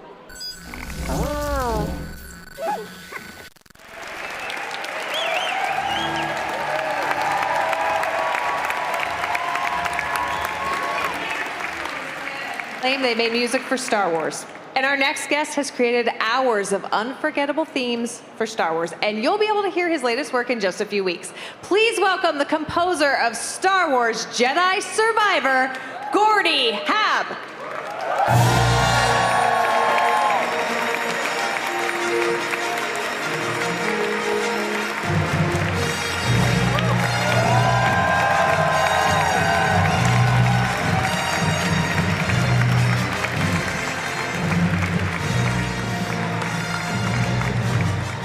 Thanks so much. Hello, hello. Thank you for joining us, Gordy. My pleasure. Thanks. I saw the trailer. I heard some of the themes. I can't wait to play through and hear everything. It's gorgeous so far. Thank you. Now, we mentioned some of those other Star Wars composers, you know, John Williams, just to name some one. small guy, yeah. Just, you know, John. I've heard of him. Yes. Now, the language of Star Wars was, of course, pioneered by John Williams. But you're not the first person to come along and make it your own and add to the oral space. Sure.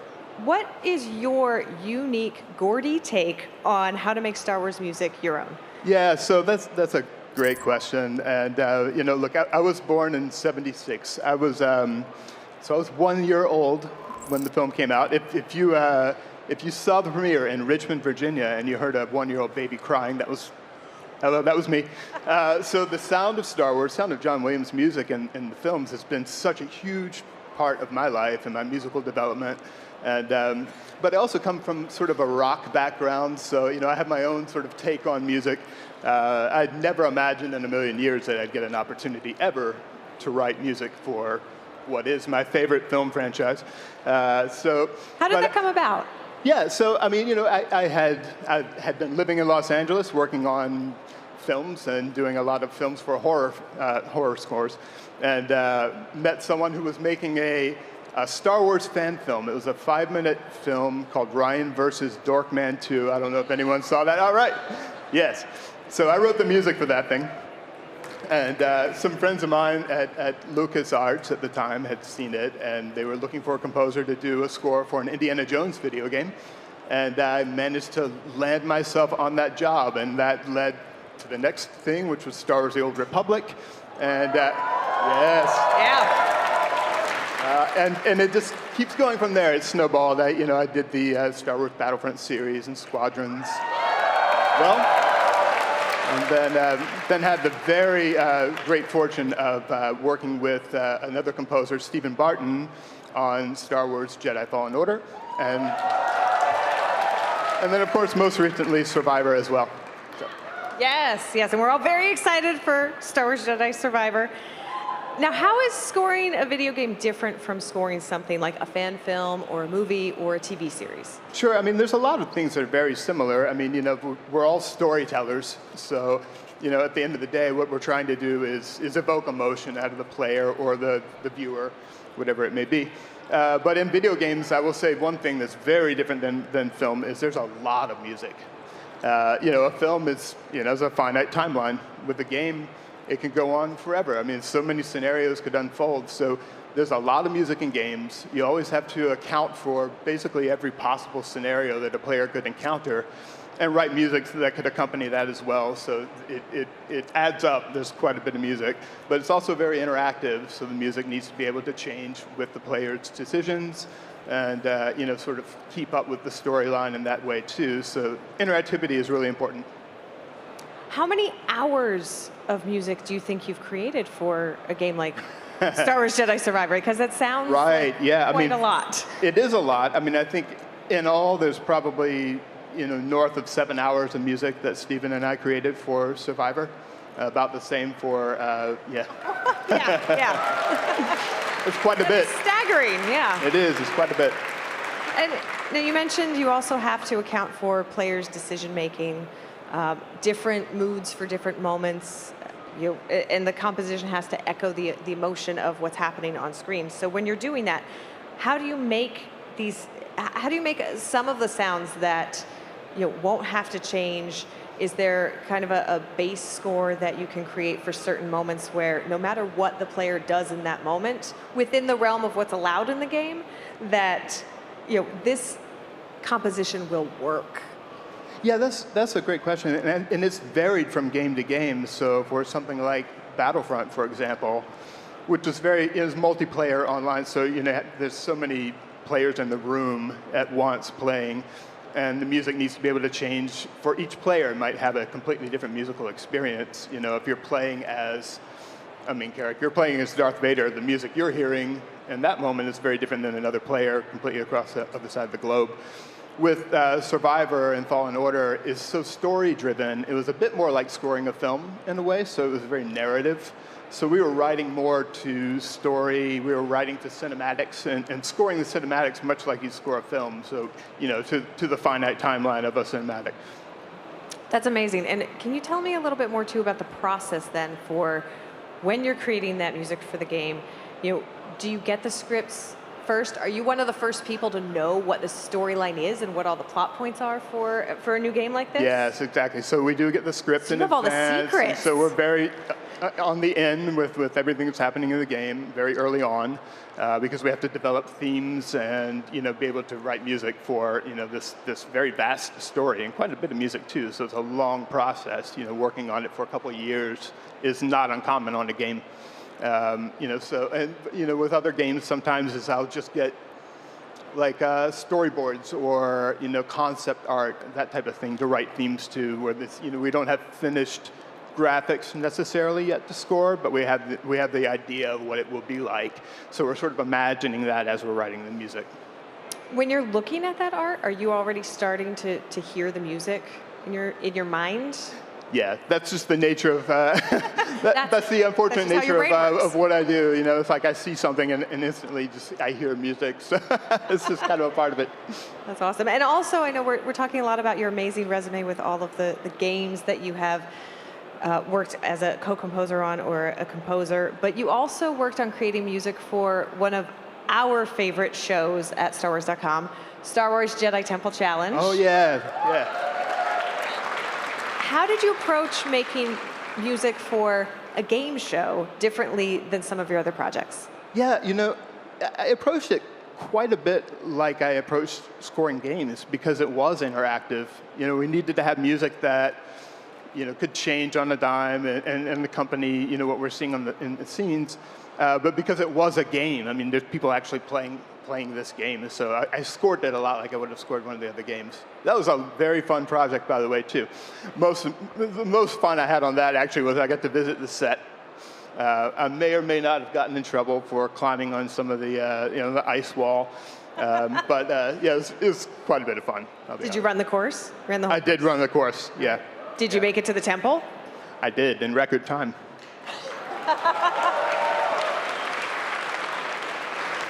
Awesome. Well, thank you so much for joining us, Gordy. It has been such a pleasure having you here and hearing more about your process. And we are just all so excited for Star Wars Jedi Survivor. I keep wanting to say Star Wars Jedi Fallen Order because it just tumbles out of the mouth, but Star Wars Jedi Survivor, the sequel to Star Wars Jedi Fallen Order.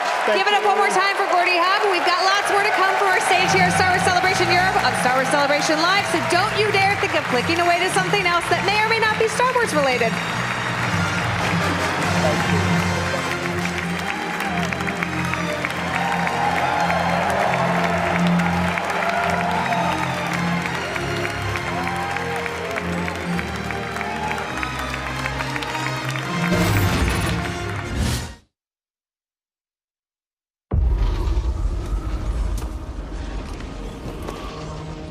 You were only a child when they sent you off to war.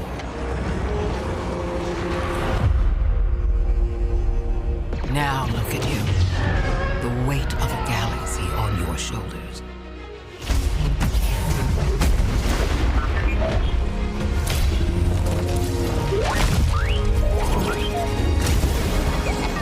Didn't I tell you to be more careful about who you scan? Come on. I cannot tell you who you must become, or where the line is drawn. There are no easy choices. These are dark times. We have few allies. Good to see you, Cal. The odds are against us. And they will always be against us.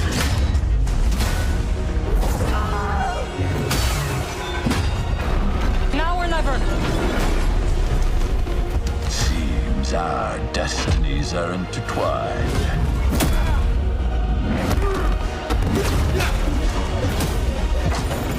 But I can tell you this. If there is any hope of surviving, we must stand against the darkness.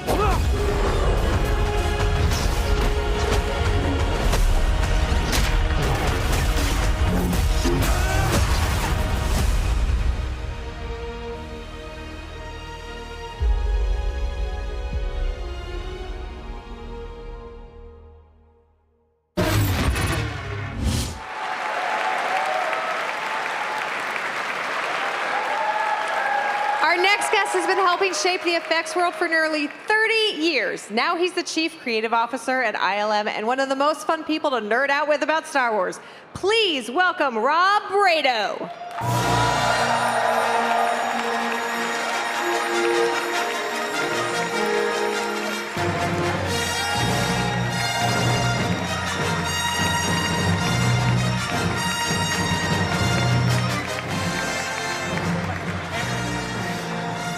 They're not glued down. You can play with those. This is incredible. Can you believe this?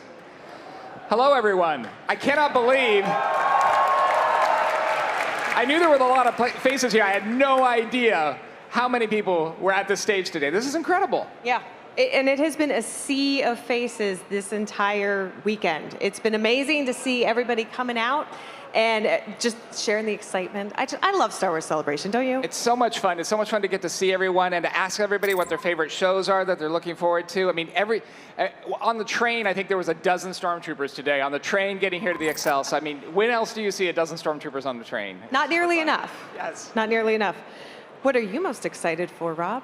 You just said you love to ask people about that. I'm going to ask you. Great question. I have the very good fortune to help produce on The Acolyte, and I got to say, working with Leslie Headland, working with that cast, getting to see them bring those characters to life. I mean, that moment on the set where 7 Jedi were all lined up in that forest set, and we saw that moment happen. And we all looked at each other and said, you know, that's probably going to play in a trailer, don't you think? And then getting to share that with the crowd here at Celebration has been amazing. That's awesome. And Leslie was just here yesterday as well.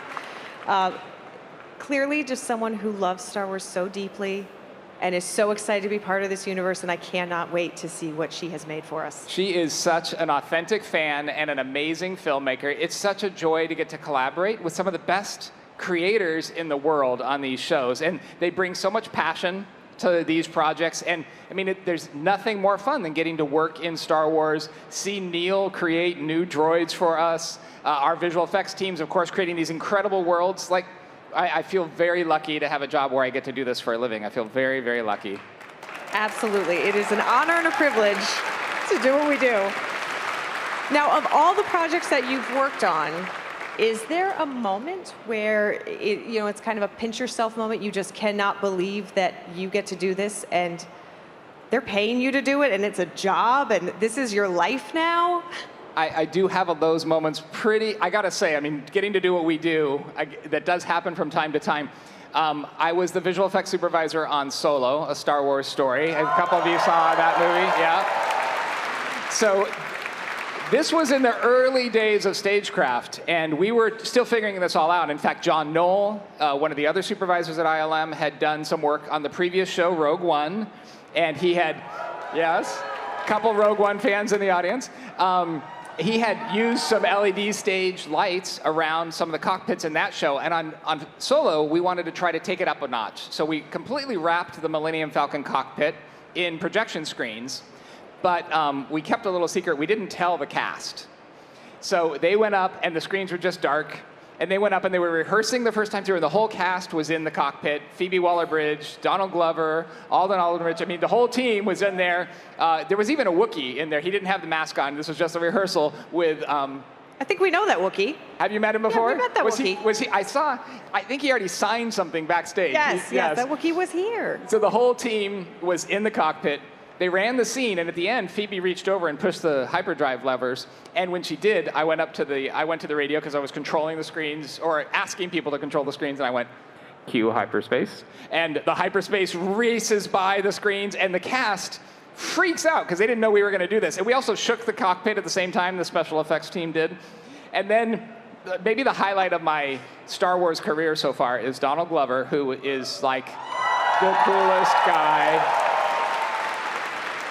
I was listening to the mic, I had the cans on so I could hear what he was saying. He just said this quietly to himself, so I'm sure he wouldn't mind repeating him to a few of his friends here at Celebration. Just he a few. leans back and he just says it to himself. He goes, "This is the coolest thing I have ever done." Donald Glover in the Falcon of the Millennium Falcon, the cockpit of the Millennium Falcon. I mean, that was amazing. Yeah, no, absolutely. I love that story. I'm so glad you didn't tell them in advance anything so that they could be completely surprised and you could get their genuine reaction to that. I think that was Ron Howard's idea. He's like, can you get a hyperspace ready? I think we should surprise the cast. I'm like, oh, that's fun. Ron Howard's a very smart man. He's very good at his job, so I understand. Now, that was kind of the prototyping stage almost for what would come with stagecraft.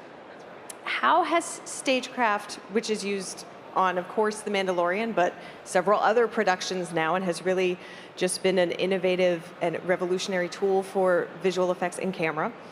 How has it changed the work that you do with ILM? Yeah, stagecraft has really transformed how film, just another fantastic tool in the toolbox for our filmmakers. And some shows use it a lot, some shows just use it a little. I was just in the Andor panel, and the Andor team was walking through how they use stagecraft to help create some of the scenes when they're on, I can't believe I've forgotten the name of the planet. What planet were they on?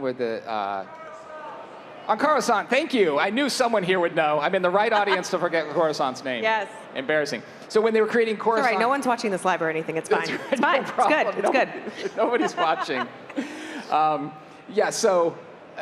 Even just to views out the windows, they were able to bring stagecraft to that set, to that location, wrap the set with LED walls. So when the actors walked in there, the camera operators, the DPs had the real environment to shoot with. So it can be all sorts of different extremes. And for the visual effects teams, it really changes our workflow. Instead of doing our work in post, after everything's shot and you know what we have, now we're working well in advance. And everything has to be created so that it can be photographed by the camera. And it's a really great opportunity to get to collaborate with the storytellers earlier in the production pipeline. It also means a whole different way of working, which we're very excited to get to do live graphics on stage, bring the visual effects to life, live with the DPs, with the art directors, with the production designers. All those teams can now collaborate in a way that everything is visible through the camera when we use stagecraft. So that's been a really fun innovation for us. Well, and it's always so fantastic to talk to the actors on these productions and just listen to them talk about how amazing it is to step into their work. And it's like they're on a totally different planet. They are in Star Wars now, and just from the moment they're on set, it has that feeling. They're enveloped in it. Totally. I mean, to hear Ewan compare his experience on the prequels to his experience shooting Obi-Wan, like he says on the prequels, it was a lot of blue screen and green screen, and that's great. That's a great tool, and we can use that when it's the right tool for the job, but there's nothing like going into a location and seeing the world around you for an actor to be immersed in the environment. So yeah, we're really proud to be part of that team. Absolutely, and we've seen him on the green screen EOP, so we know. But thanks again for returning to our stage this year, Rob. It is always a joy to talk about ILM and visual effects with you. Wonderful. Stick around for more from Star Wars Celebration Live. It's coming right up. Thank you all. Amazing.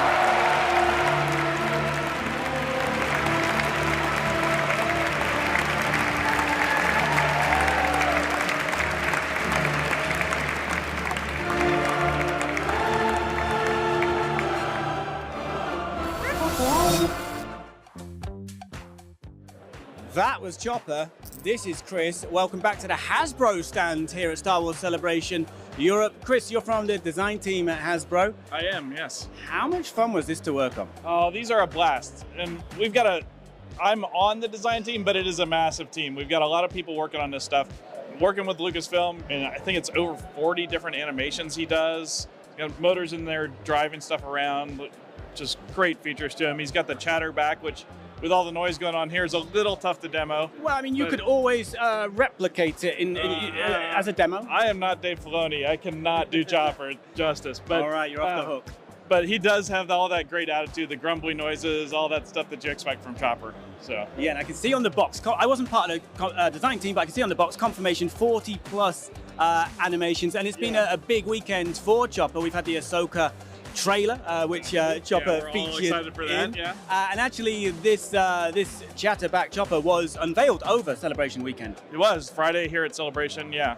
And So. what kind of reaction do you get at Hasbro when you release, it's a fan favorite when you release a new Chopper item? All the new stuff always draws a lot of attention. Fans have been here, I think we've only had him out for a half hour or so, and it's already been a swarm of people the entire time, so.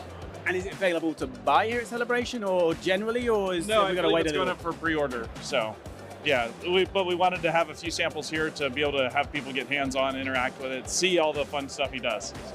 Thank you, Chris. Chris from the design team at Hasbro. We're at the Hasbro stand here at Celebration Europe, and there is a lot more to come, so don't go anywhere.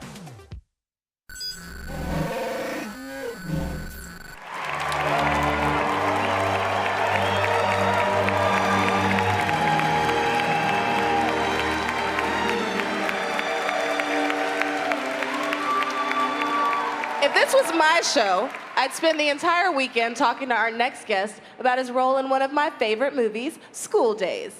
But this isn't Big Brother Almighty Celebration. This is Star Wars Celebration, and this guy definitely has something I want. Put your palms and arms together once again for the wickedly talented Moff Gideon himself, Giancarlo Esposito!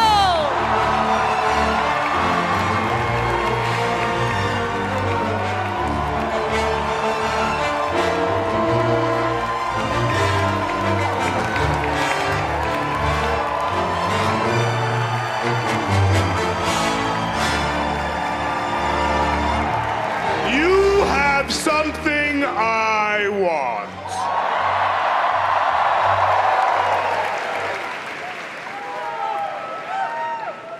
You are fantastic.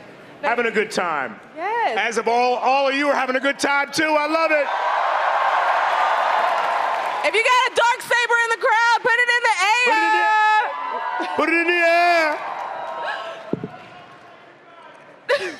Now, Giancarlo, you've been coming to these events for a while now and interacting with fans. What's your favorite part about getting to know the people that love The Mandalorian? You know, what I love about Mandalorian fans, and especially at this Star Wars celebration, is that people are in wonder, enchantment, joy, excitement, and living out their truest fantasies. I mean, isn't that what it's about? What I do is I'm able to create characters through study, through great material, through imagination. I mean, this is where we all become unjaded, very, very in wonder, children again. And we have the courage, and we have the intelligence, and we have the physical ability to live out our dreams. And it's about having your dreams come true.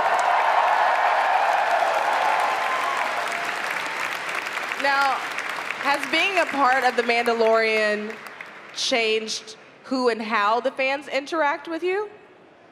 There's no doubt about it. I meet many people who love all of the Star Wars films, but they find that the connectivity of Mandalorian is indescribable for them. So what I try to do is put it into words for them. Like, what are they feeling? How often do we ask ourselves, how do we feel? How do we take our own temperature? And I would venture to say with Mandalorian in this particular series, there's space in time enough for us to feel the spiritual mythology of the heroine and hero's journey.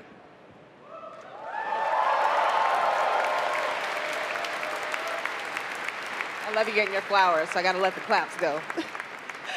Now, when you're getting into the headspace for Moff, how do you go about that? As one of the most congenial people I've ever met, how do you get to that space? I try to pay more attention to my scene partner. I try to put the attention over there so that I'm observing and feeling the energetic current of what's happening between us. And equally so, the camera represents all of the audience, all of the folks who are watching. So I try to get calm, because in order to control the energy of a scene or the energy of what's being portrayed through the camera, eventually it goes to the editor, eventually it comes to the screen, is to have a certain command over the chaos. And so I believe that you can't lead until you can follow. Whether you're a hero, a heroine, or a villain. In order to have people listen, you need to connect with them to allow them to understand your idea. And so for me, it's controlling a certain chaos. There are a lot of things going on set. Many people who come up to you and fiddle with your face and try to powder you and fiddle with your armor and try to make you right. And eventually you have to say, slow down, stop, I'm ready to go, give me some space, take a deep breath, and focus your energy. And I do this not only on screen, but I do it in my life, because I believe that I'm responsible for my being. I can only control my attitude. So if my attitude is good and my vision is thorough, that I planned for my future, thought about it, it's not going to go the way I planned, but adjusted my attitude to be able to look at it as it comes and take it for what it is and still stay calm, hopeful, and hold tightly to my dream.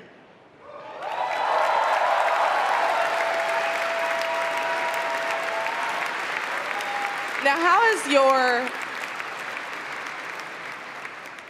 has your family reacted to the fact that your face is all over the place? Oh my God, Papa, you're everywhere. I mean, the biggest reaction was my ad-lib line that I was really feeling. How often do we say what we really feel? Not very often, because we're in a time where we need to be appropriate. And it's rightfully so, to be kind, polite, graceful, compassionate, and appropriate. But when I said, I'm gonna squash that big-eared bastard, I meant it.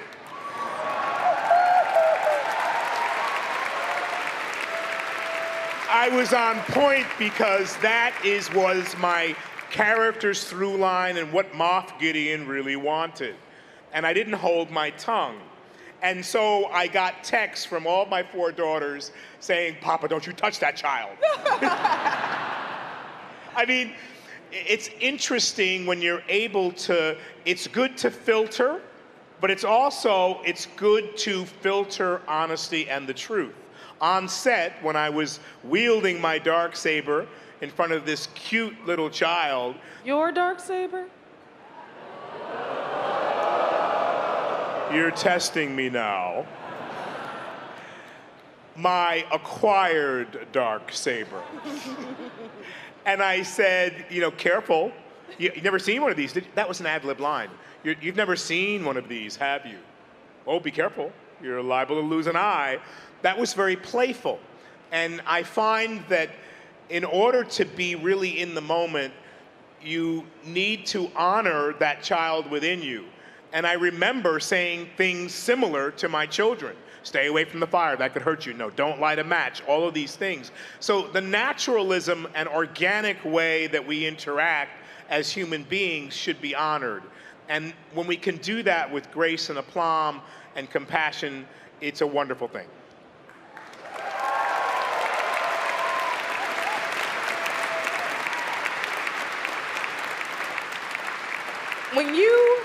When and if you step away from this character, whatever this character's fate may be, what is it that you would like for the audience to take away from your portrayal? What comes to me when you ask that question is I'd like the audience to take away that for me, this character has grown me. And it's allowed me to understand the nature of committing to something. People ask me a lot, how can you play these bad guys when you seem like such a nice guy? And I say, well, I'm really just an asshole. In disguise.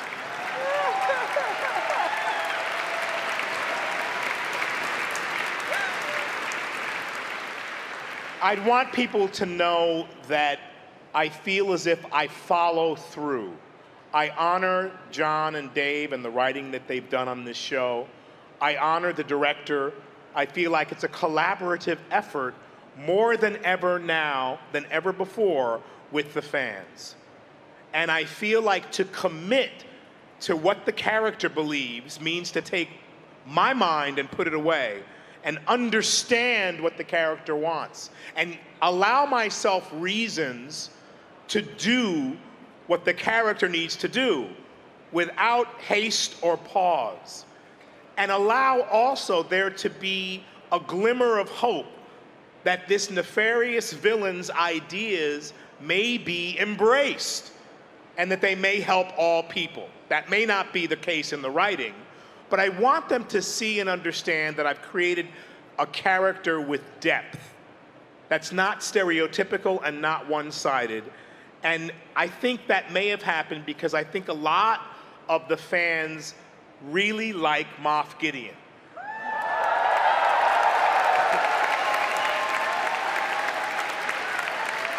Now, speaking of these fans out here, is there anything that you'd like to say to the fans here and at home? From the bottom and the deepest recesses of my heart and my being, I would like to say thank you.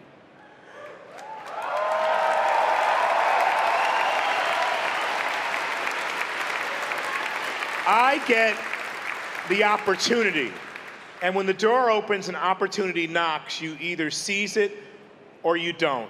The door will open again and you have the opportunity to get the courage and have the right attitude to face a challenge or a moment that could grow you and change you. And for me, to be loved and adored is a beautiful thing. But on a deeper level, to have the opportunity to do what I love to do because of all of you is a deep honor and pleasure. Thank you.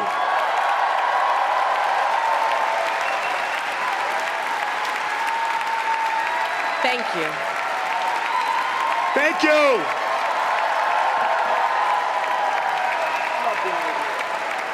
Love you guys. Really, really love you. Thank you. Ladies and gentlemen, Giancarlo Esposito! We'll be back with more from Star Wars Celebration Live in just a moment.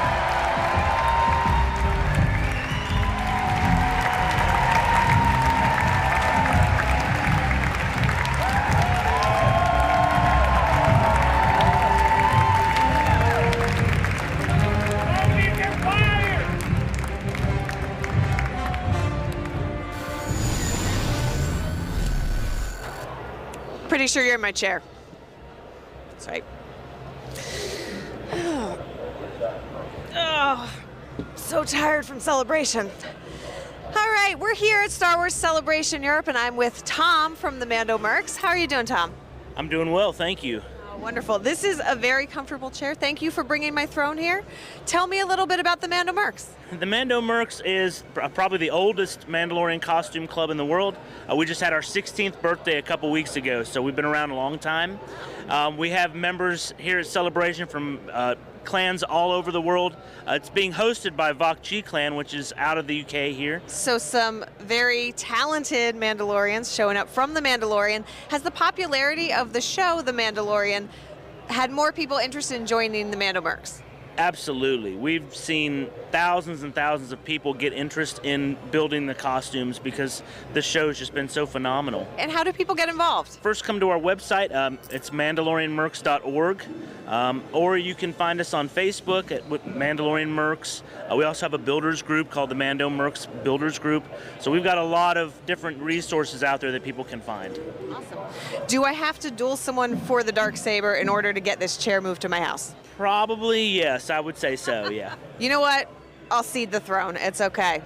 you can have it back. It is a very comfortable chair. I mean, they made it cushy, so that's good. When you're wearing armor, it's heavy, so it's nice to have a comfortable chair to sit in. Pretty sure Bo-Katan sleeps on this thing too. There's like a pillow and a blanket usually. She spreads out on it, as we know. You know, she just kind of hangs her feet over the edge, and you know, it's comfy. She sits very respectfully. Very respectfully. Yeah. Absolutely. Right. Wonderful. Well, thank you so much. Thank you. Thank you very much. All right, and for more from Star Wars Celebration, I'll be right here, but we'll also be on the live stream at Star Wars Celebration Live. Stay tuned.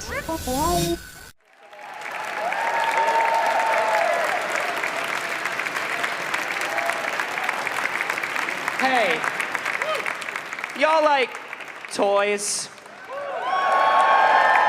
Y'all like action figures? Y'all like exclusive reveals of new toys and action figures? Well, if you cheered for any of those, get ready to get even louder because I have with me Patrick Schneider, Chris Reeve, and Eric Frainer from Hasbro to talk all about the new Star Wars goodies they've brought to Star Wars Celebration this year. Welcome, fellas. Hey, it's great to be here. Now, first of all, there's a lot of wonderful stuff up here. But first of all, I want to talk about my boy, my perfect angry son, who can do nothing wrong, even when he's doing everything wrong. Tell me about this chopper. Absolutely, yeah, we love Chopper. So this is our new Chatterback Chopper toy. This was revealed earlier this week. It's our most advanced chopper yet. He's animatronic, he's got motors, 20 to 30 plus lights and sounds and movement combinations. We can see it right here. He articulates, he moves around. Yeah, he captures all of that amazing. Look at the temper tantrum! That's the actual temper tantrum! Yep. He's got all the Chopper sassiness. I love that. That's so amazing. Oh, he's still going. Oh, that's how Chopper rolls. He has no, see? He has no respect for the rest of this segment because he's Chopper. He's gonna keep going. This is amazing. So when can I have Chopper? Absolutely, so Chopper. When Chopper come to me now? Just revealed, he's available. If you like this, he's available for pre-order this coming Tuesday, April 11th at 6 o'clock local time, 1 p.m. Eastern, and he'll be coming out later this fall, timed with a certain new TV show. Ooh. Yeah. All right. Well, this is very good. Speaking of some more TV Star Wars figures, here we've got the chromed out Mando N1. Yeah, right? With baby! Tapping on the glass. Yeah, he's up there with his little hand poking at the glass. He's looking at a space whale. Look at him. Yeah, so this is our new TVC, the Vintage Collection N1 Starfighter. Just beautiful detail. All that finish work, all the parts pull off of it so you can really play around the thing. It's not about you anymore. I have a new favorite. It poses on the stand. It comes with a couple other stands. It comes with an action figure for this of Mando. Oh, yeah, let's take a look at this. Ooh, look at that, replace Chopper with Mando. That's right. That's right.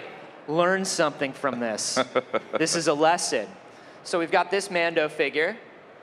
Yeah, and obviously all these details on the ship, little things pull off of it so you can recreate stuff. That's very cool. I love that.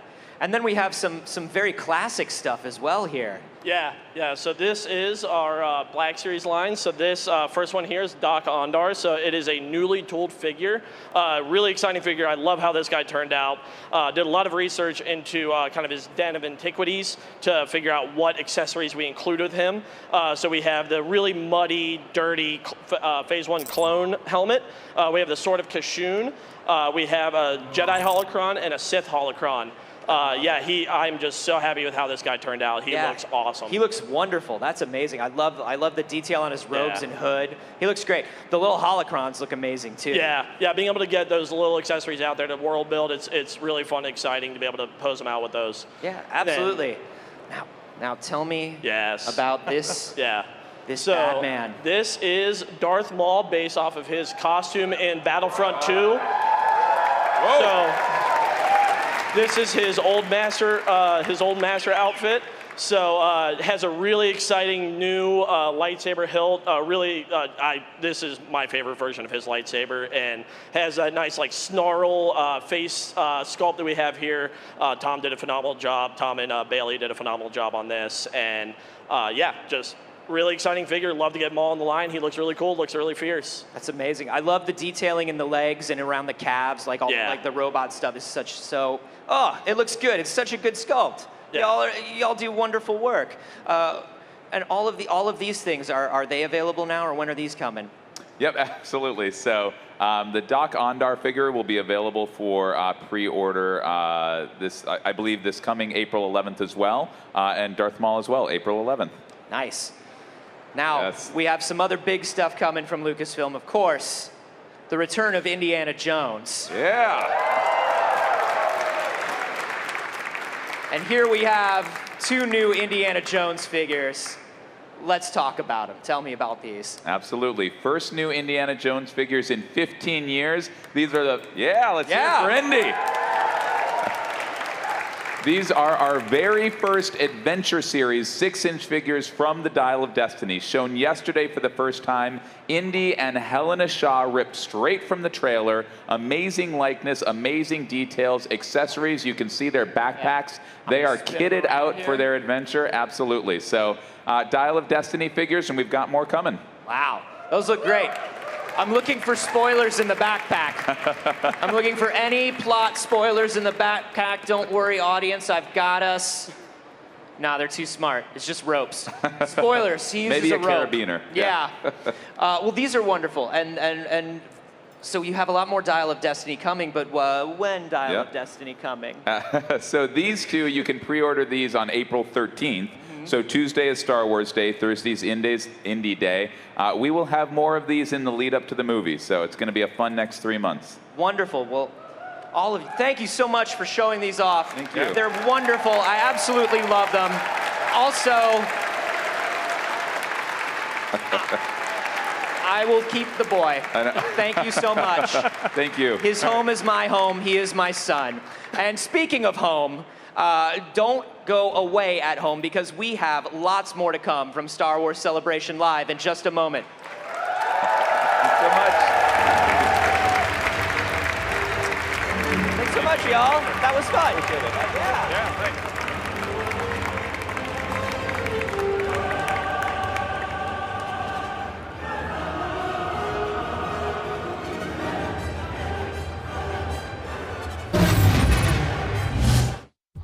We're here at Star Wars Celebration Europe with Randy from Saber Guild. How are you, Randy? It's a great day, isn't it? It is a great day. All right. Great day for Star Wars. Every day is a great day for Star Wars. In our life, definitely. Yes. And obviously, lightsabers, a huge part of Star Wars. Tell me about Saber Guild. So Saber Guild is an international costumed lightsaber performance group. What you see behind us here. We gather, we practice, and we perform lightsaber choreography, full force, full stories, original Star Wars stories, original fights. And that's what we do. Behind us here is the US cast practicing for our show today. And it's what we do worldwide, 35 temples worldwide, and we do this every weekend, one giant family, and we love going with lightsabers at each other. Awesome. How do people get involved? So you can go to saberguild.org, or you can join us at any of our 35 temples practices. Come join us. We'll give you a lightsaber. We'll loan you one.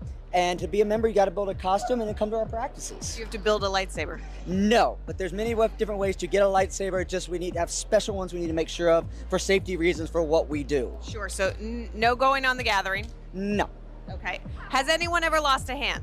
Not that I'm aware of, not since I've been in charge. We have had a few injuries, some broken bones, but never lost a whole limb. All right, all right. I mean, you know, it's Star Wars. Somebody usually loses a hand, but I'm glad to hear that hasn't happened in Saber Guild. It hasn't happened in Saber Guild. I'm not going to say yet. No, I'm just not going to say that. The show is still going. We can't taunt that. We can't taunt fate. And in Saber Guild, if you screw up your line and you screw up your fight, the show must go on. The show must go on. All right, and this show will go on. Stay tuned for more from Star Wars Celebration Live.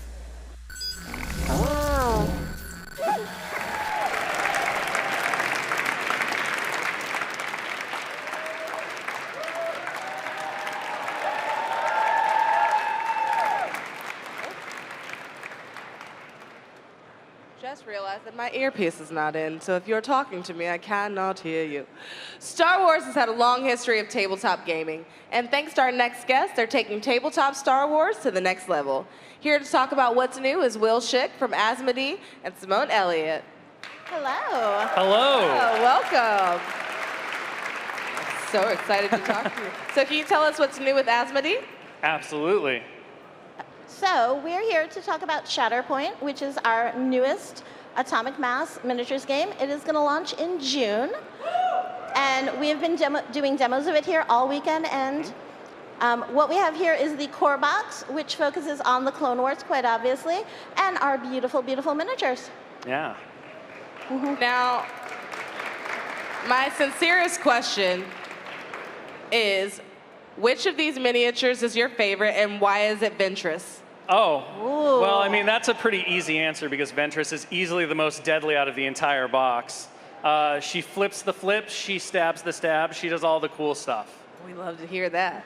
Now, can you tell us a little bit more about the game Star Wars Shatterpoint? Absolutely. So Star Wars Shatterpoint is really kind of our love letter to like 90s and 80s animation, and we took a lot of inspiration from the Clone Wars, and we wanted to create an experience for players that put them into that kind of episodic, like Saturday morning feel of high adventure and action, to take the dynamism and the excitement from those things and put it right onto the tabletop. And one of the really cool things about Shatterpoint and miniatures games in general is that players get the opportunity to create their own like special, unique collection of Star Wars miniatures and their forces, because you get to assemble them, you paint them yourself, so you can make them canonical like we've done here, or you can go as crazy as your imagination takes you. And so it's really a storytelling experience in the same way that it is a gaming experience.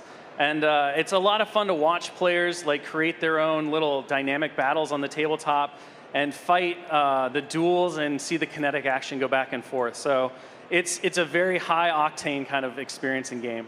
Did you personally paint these minis? I did not. These are from an amazing miniatures painter named Brendan Roy. Mine do not look quite as good, but I aspire every day to kind of hit this level at some point. They look very close to this, yours. Oh, thank you. That's no. Yeah, but and I think that's another really awesome thing about the hobby games in general is that, you know, I've been doing it for over 32 years. So I started with just learning how to apply the paints, and then over the course of time, you get to see your skills grow and improve. And that's true on the tabletop and in the painting realm, in the assembly realm. So it really is kind of a journey of growth and development, and I think that also evokes a lot of the Star Wars mythology in it too. Now, what kind of different sets will be available for Shatterpoint? So we have quite the lineup. I will say the ones that I'm most excited about are Hondo Anaka, and my beloved Padme and the Handmaidens. Now, when will this be available? June 2nd at a hobby store near you. Ooh, you hear that? Support your local game shops, people. Well, I want to thank you all so much for joining us. Is there anything, is there a website where they could possibly look at your game? AtomicMassGames.com. Ooh. Well, I'm just going to go ahead and say it. I hope you have good security at your booth because I have an all-access badge and I love me some TTRPG and minis, so I'm dying to get my hands on these. Thank you so much for stopping by. And we will have so much more from Star Wars Celebration Live coming right up.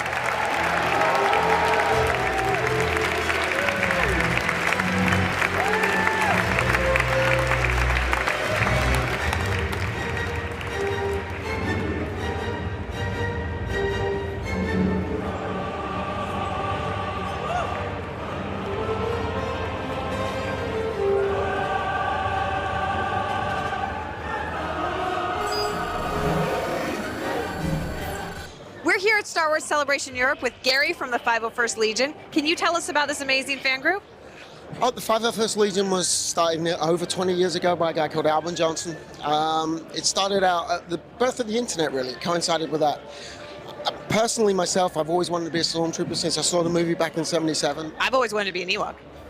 You are an Ewok. Yeah. You're the best looking Ewok. Dreams come true. Absolutely, and dreams really do come true. That's what happened with me. I managed to find a stormtrooper kit and learn about the 501st through the internet, which I was not very good at the time. You know, stumbling around, and stumbled across this group. Found out they had a UK branch, joined, and here we are some 15, 16 years later, and we have, in the UK, we have 500-600 active members. Wow. And apart from getting to be a Stormtrooper, actually appearing in one of the movies at one time, which was fun as a Stormtrooper, we get to go out and we're bad guys doing good. Yes. So the idea is we go out, we raise money, none of us make any profit, all supply our own kit, all supply all the own props and display here. We build, the main aim is to raise money and help our communities, charities, worldwide and locally. So we attend small events, to help libraries, schools and stuff like that, and large events. As today we're working with Make-A-Wish. Over this weekend we're trying to raise as much money as we can for Make-A-Wish worldwide. We're actually doing a few events for Make-A-Wish while we're here, and we have some children visiting us, and we're trying to help make some of those dreams come true and having a lot of fun. Everything's got to be fun, otherwise people won't do it. That's awesome. You know what? You've convinced this Ewok to enlist. Would you go get me my Imperial issued Stormtrooper helmet? Thank you. Hey, Gary. Unlimited power! That's what it takes to join the 501st. For more from Star Wars Celebration Live, stay tuned.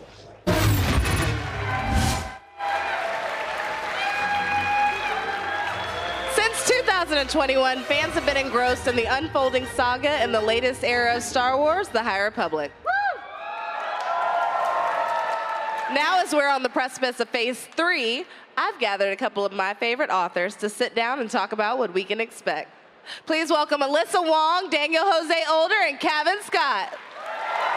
Woo!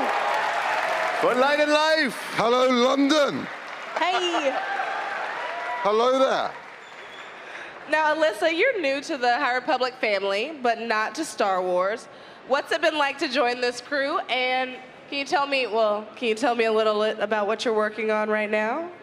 Yeah, it's amazing. I'm so excited to be part of the High Republic. Everybody who works on this project is incredible. They're brilliant, and they're so kind and generous. They've been incredibly welcoming, and that just makes me really happy.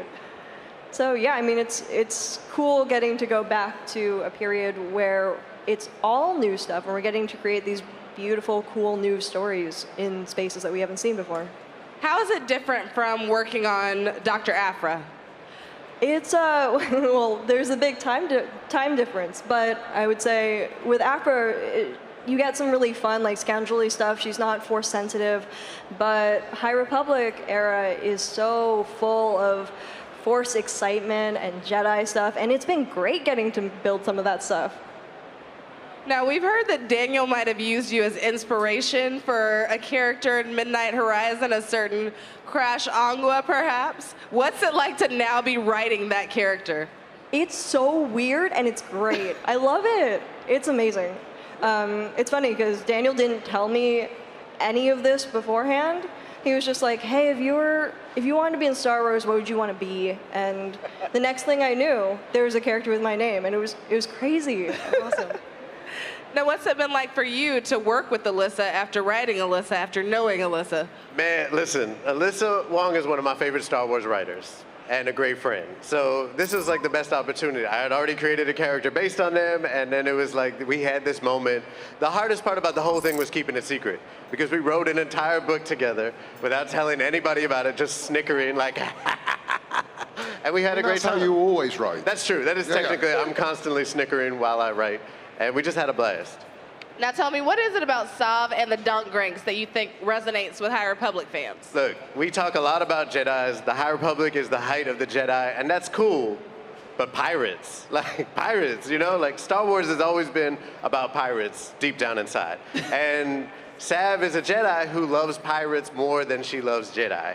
And I really wanted to tell a story about a kid that is a really good Force user and really good at being a Jedi, but really wants to be a pirate and run off with the pirates and have a great time. So I got to write Maz Kanata, which was the thrill of a lifetime, and invent an entire pirate crew for her to hang out with, and then a whole other pirate crew for her to fight and deal with and hate.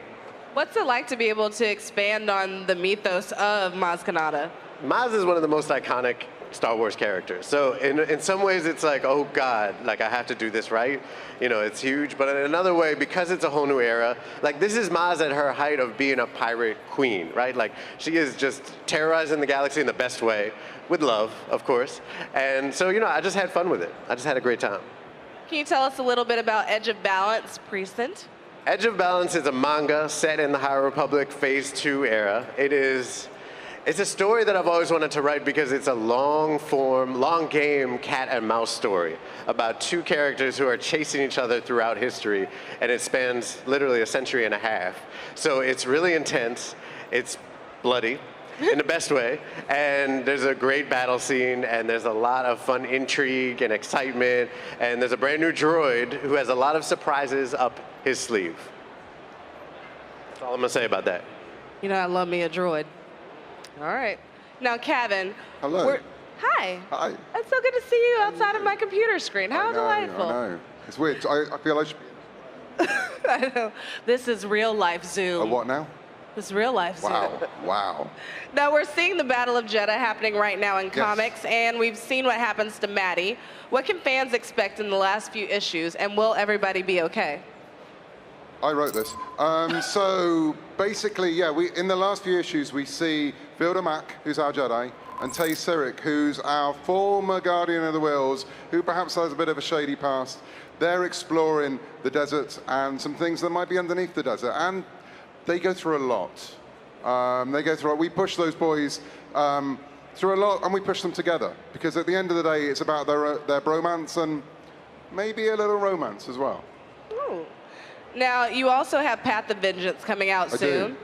From the cover, it looks pretty intense. What can you tell us about it? So, Path of Vengeance, we just had Cataclysm that came out just recently from Del Rey. That told the story of the Battle of Jeddah from the Jedi point of view, really.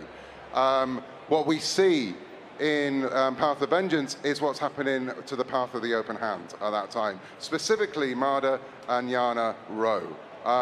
But one of our Jedi from the comic as well, Matty, who's become a real fan favorite, she's there. She's on a bit of a quest with Olivia Zeveron, and it all becomes quite a family affair. Now, for all of you, what can you tell us about the Night of Sorrow? It's a night. A sad night. And it's sorrowful. Sorrowful. Yeah. It's, you know, it's putting. In the High Republic, we have a reputation now for putting our characters through some trials, and the next phase is called Trial of the Jedi, so you never know. But the most important thing is that there is hope in this. When they're going through the darkest night, they still have hope and they still have the light, and it's always darkest before the dawn. A light of the Jedi, if you will. Thank you all for being here. Thank you. Thank you. Thank you. Thank you. Star Wars Celebration! Well, I can't wait to find out what happens next.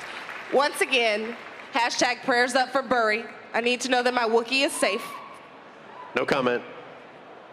Listen, I have been trying for the last 4 hours, I am not kidding, to get information on Burry Aga and the safety and his whereabouts. He's my favorite Jedi that is a Wookiee, and I miss him very much. But we'll talk about that later. Thank you again for stopping by. More to come from Star Wars Celebration Live in just a moment.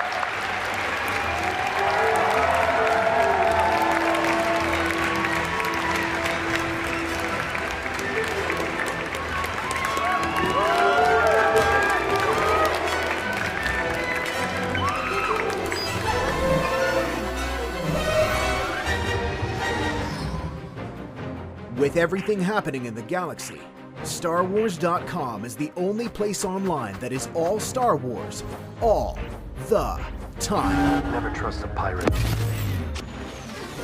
From exclusive reveals and breaking news to interviews with Star Wars luminaries, StarWars.com is the #1 destination for the saga we all love. And with an ever-evolving databank of Star Wars information from all eras, crafts, and quizzes, you'll never run out of Star Wars to explore. StarWars.com. It's all Star Wars, all the time.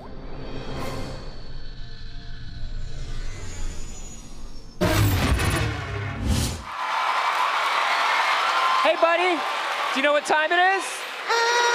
Is it time to learn how Disney Imagineers and Lucasfilm dreamt up the breathtaking Blackspire Outpost, a galactic star cruiser, and even more? Why, yes. I couldn't have said it better myself. The Disney Parks! This is where Star Wars Comes to Life panel starts right now. You're a perfect boy. Enjoy. You do so well. Thank you.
Don't be alarmed.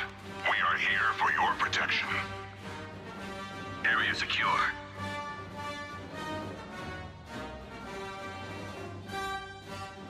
Copy.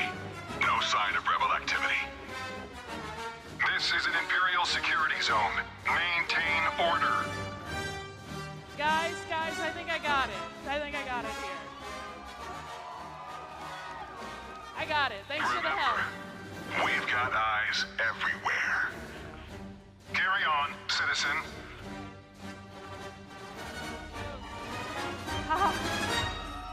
Hi, everybody. I am Holly Fry. I host a podcast called Full of Sith, and more importantly, I am a rabid Star Wars Disney Parks fan. So I am so excited because I feel like I got the ultimate fast pass today because I get to be up here and did not have to queue. Here's the thing. We have an amazing group of people here to talk to you about how Disney Parks brings Star Wars to life. So please welcome from Walt Disney Imagineering, Ann Morrow Johnson. From Lucasfilm, Matt Martin. Also from Imagineering, Scott Trowbridge. And our final amazing Imagineer, Asaka Lama. Amazing. All right, everybody, have a seat, get cozy. We should get real comfortable because it's been a minute since Imagineering has been at Star Wars Celebration Europe. There's a lot that's gone on. We have some ground to cover today. The first thing that I want to ask you, which is a little bit of a heady question, is how all of you take all of the amazing stories that we fall in love with on our television and film screens and you bring it to life in Disney parks. Just a light question to start with. Yeah, so hi, I'm Ann Morrow, and I was the executive creative director and producer on Star Wars Galactic Star Cruiser, but I think for me... Yes, ma'am. The thing that I love so much about what we do is we think about what are the stories, not that you want to watch, not that you want to kind of see, but what do you want to participate in? What do you want to be a part of? What world do you want to step into? And thinking about how we bring that aspect of Star Wars, because Star Wars is so rich and so deep and there are so many different ways to explore it, how do we bring those things to life? And I think that's been the journey that I've been really enjoying. And yeah, from the Lucasfilm side, we work hand in hand with Imagineering, basically every day on all aspects of this stuff, trying to make sure that it's as authentic to the Star Wars story as possible, making sure that everything really flows together with every other piece of content, which works well for me because I get to work on a lot of different content from video games to publishing and McDiarmid, all kinds of fun stuff. So being able to be in the room with you guys and help kind of connect those dots is hugely important. And you guys are such great partners. It just really works out well. I mean, I do feel like we're. Hi, I'm Scott Trowbridge, and I do feel like we're one team. I mean, we've been working together for I don't even know how many years now on bringing Star Wars to life in Disney parks. And I think one of the things that works really well about this partnership is both organizations were started by a visionary, Walt Disney, George Lucas, who wanted to tell amazing stories and wanted to tell those stories in new ways and wasn't afraid to take chances and wasn't afraid to invent new technology to make it happen. And I think that's one of the reasons why Imagineering and Lucasfilm continue to be such great partners is because the DNA is very, very similar. That idea about innovating and immersing our guests in these stories. I mean, basically, I kind of feel like we all work for you, trying to bring these stories to life and giving you the opportunity, the invitation to step into them and to experience your Star Wars story and to experience that world in the way that you all want to, which is actually sometimes hard, but generally fun. And I think one of the things that's really just been unbelievable to be a part of the journey in creating some of these experiences, is we've all been lifelong fans since we were little. I remember, discovering a Millennium Falcon toy in a garage sale when I was like 8. And then fast forward to, I don't know, maybe like 7.5 years ago, I'm standing in Pinewood Studios, like in the actual Millennium Falcon cockpit, just going, I have no idea how this happened, but yes, please. And so I think we bring that same level of fandom and enthusiasm to all of the things that we build, and there's just such an incredible amount of detail that comes to life when you get to visit set, and having the opportunity to try to capture all of that, recreate it where it made sense to, or have to invent it in brand new ways when we needed to, was just an incredible opportunity.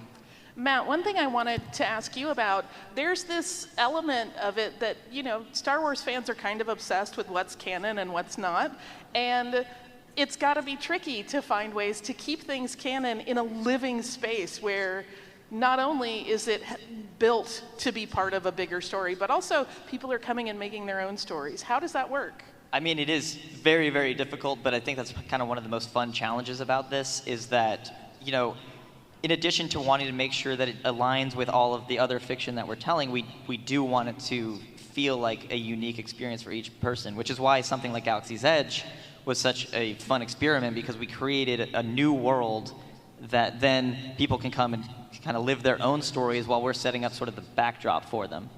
Amazing. Here's the thing, you all know this because you're like me and you obsess over this, but Star Wars and Disney parks have gone hand in hand for a long time, since 1987 when Star Tours premiered at Disneyland in California, right? I mean, for a long time, that was our big parks thing. But since then, there has been Star Wars in the park all the time. It's been an integral part of most of our experiences. But then, of course, since last time you were here, everybody stepped into kind of, shall we say, a larger world with the opening in 2019 of Star Wars Galaxy's Edge in not one place, but two parks at the same time, essentially. So Disneyland and Disneyland and Disney World's Hollywood Studios. I have said that so many times in my life, and yet today is where it's wrong. But Scott, what I want to know is, I mean, just in case there's someone that lives under a rock and does not know, will you give us the overview of what Star Wars Galaxy's Edge is? Sure. So, and you're right, a lot has happened since the last time we've been able to come and share here in London with everybody. So I don't take it for granted that everybody knows. Has anybody here been to Galaxy's Edge? Yes. Wow. Okay, that's surprising, but I'm glad. Bright suns to you all.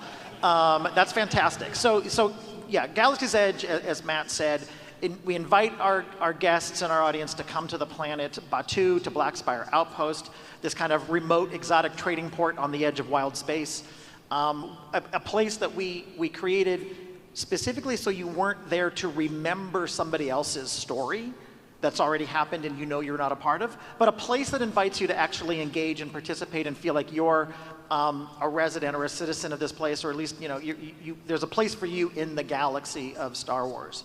And all the fun things you get to do at this kind of remote trading port kind of out there on the outer rim. And whether you want to just kind of hang out and watch the world go by, or maybe sidle up to a bounty hunter, or engage with a smuggler, or build your own customized lightsaber, or maybe build your own customized droid. There's lots of things you can do there. And one of the things I love about what we get to do in the parks is we get to bring Star Wars to life with all of the senses. So it's not just what you see and hear, but it's also what you taste, what you smell, the way things feel, the way textures. We pay attention to all this stuff, like what the texture feels like as you're walking from place to place. And then engaging with characters that might be there, right? There's lots of characters that you'll run into. Some you may know very, very well from their stories. Some you may be meeting for the first time. Some may be a little bit inclined towards the light side, some inclined towards the dark, or somewhere in the middle. And you kind of get to engage how you want to. My favorite activity is lurking somewhere and watching people when they see the Falcon for the first time, because that is its own ride and it's amazing. Scott already talked a little bit about Batuu, but Matt, will you talk about, Batuu came to life as a fully formed concept. By the time we step foot in that land, Lucasfilm and Disney Imagineering have a backstory. It's essentially a real place. Will you talk about all of that?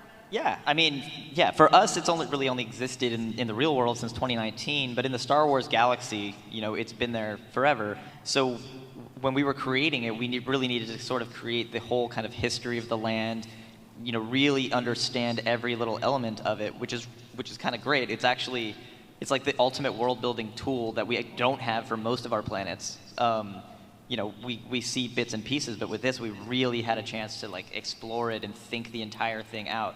So it is, it's in the outer rim, very, very close to the edge of wild space. At one point in time, it was kind of a Route 66 truck stop where people would go get gas before they head out into the kind of unknown regions and wild space.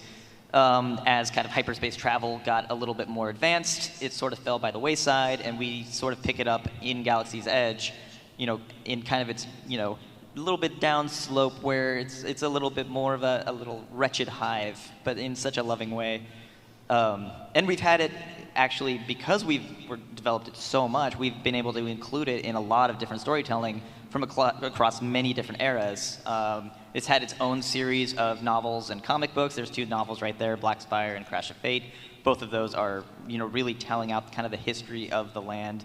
It's shown up in the High Republic, and I can say now we're actually going to see our younglings, Kylus and Nubs. They are going to visit it in Young Jedi Adventures coming soon. So we're going to get to see animated Batuu. Right, that's breaking news. That is breaking news, Great. and I'm so excited. That was one of the most bizarre and fun things to work on after spending so much time playing in the real physical world of Batuu, getting to figure out how we interpret it for a new audience and in a new art style. Amazing. This land has so much to see and do. You can spend an entire day there just feeling part of it. Scott, will you talk about some of the things people can do in a little more detail? Tell us about the Ronto Wraps. Oh, the Ronto, okay, yes. So, right? Right, the Ronto Wraps fandom. I totally agree. Right? Yeah, the Ronto Wraps, for those who aren't familiar, they're a delicious, roasted by a surly droid over an old pod racing engine that's been used to heat up the Ronto beast. These are a great treat. And it's kind of like I said before, bringing Star Wars to life, not just to what you see and hear, but with all the senses is something that I love about making it feel immersive. And whether you're kind of visiting Doc Ondar and his den of antiquities to pick up something that maybe he picked up, just don't ask him how he got the things he has. Maybe you don't want to know. There's Doc. Yeah, he's a Nothorian. He's an excellent deal maker. He always seems to come out on the better end of any deal he makes. Or whether you're collecting scrap metal from Savi's, the lightsaber vendor, who's helps you make your customized lightsaber. If you know, you know. If you know, you know. Yeah. Yeah, and then that moment, I'll just tell you, I kind of said before, we do this work, which is hard work, for all of you, but being in this room when our kind of in that moment when you're able to activate your lightsaber for the first time, I'm getting very emotional because it's very special and it's very cool to be there with you when that happens. And so there's just so many things that you can do there. That those of you who haven't come, you should come visit.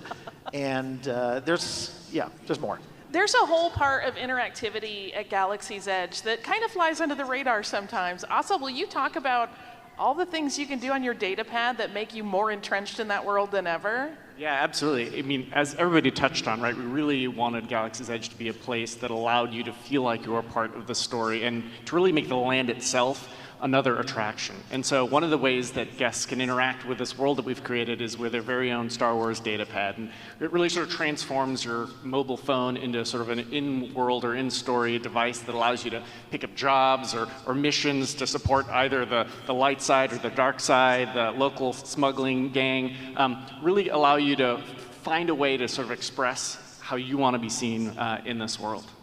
And we all know that everyone is mostly obsessed with the two amazing and mind-blowing attractions that are part of this world. So, Asa, will you talk us through what it's like to be on Millennium Falcon Smuggler's Run? Yeah, absolutely. I mean, as I said, it was the dream of a lifetime to get an opportunity to work on this attraction. And, so up at the north end of our spaceport Black Spire outpost, we've got a facility here, the spaceport, run by one Onaka, Hondo Onaka himself.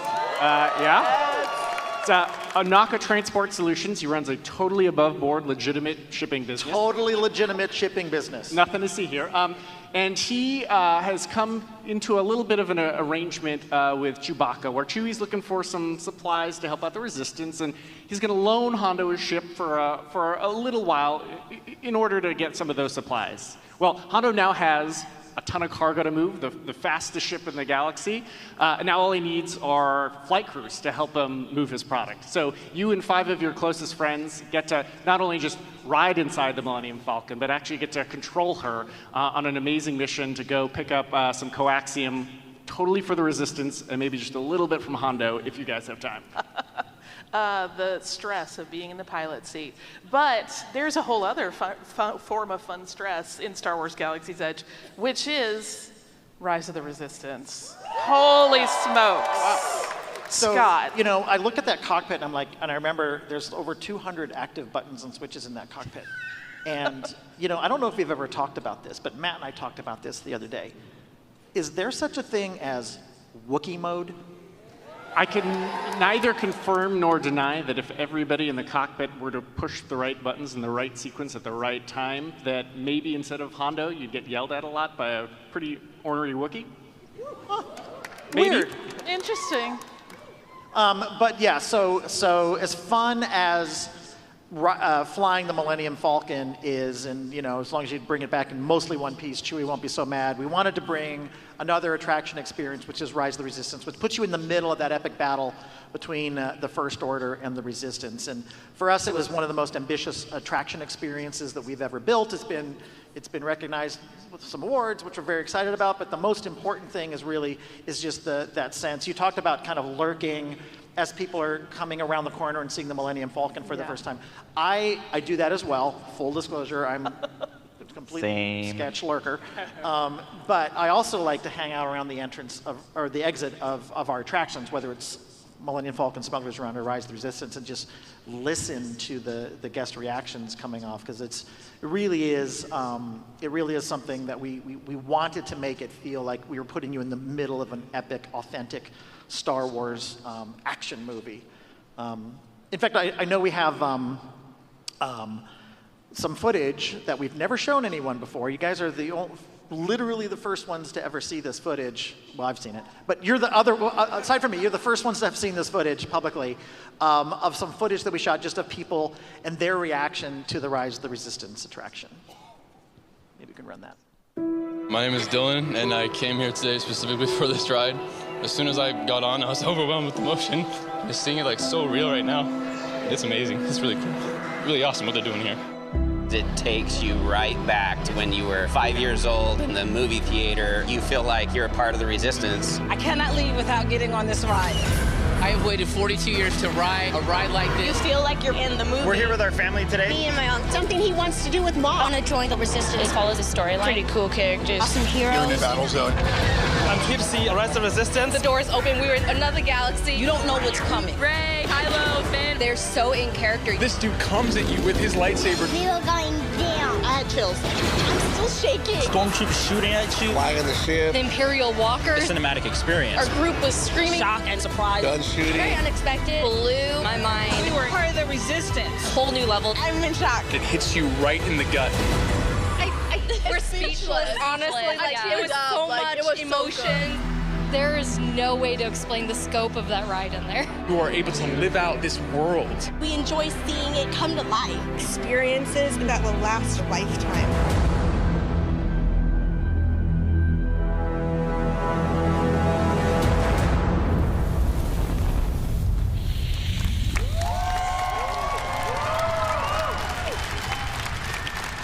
I have chills.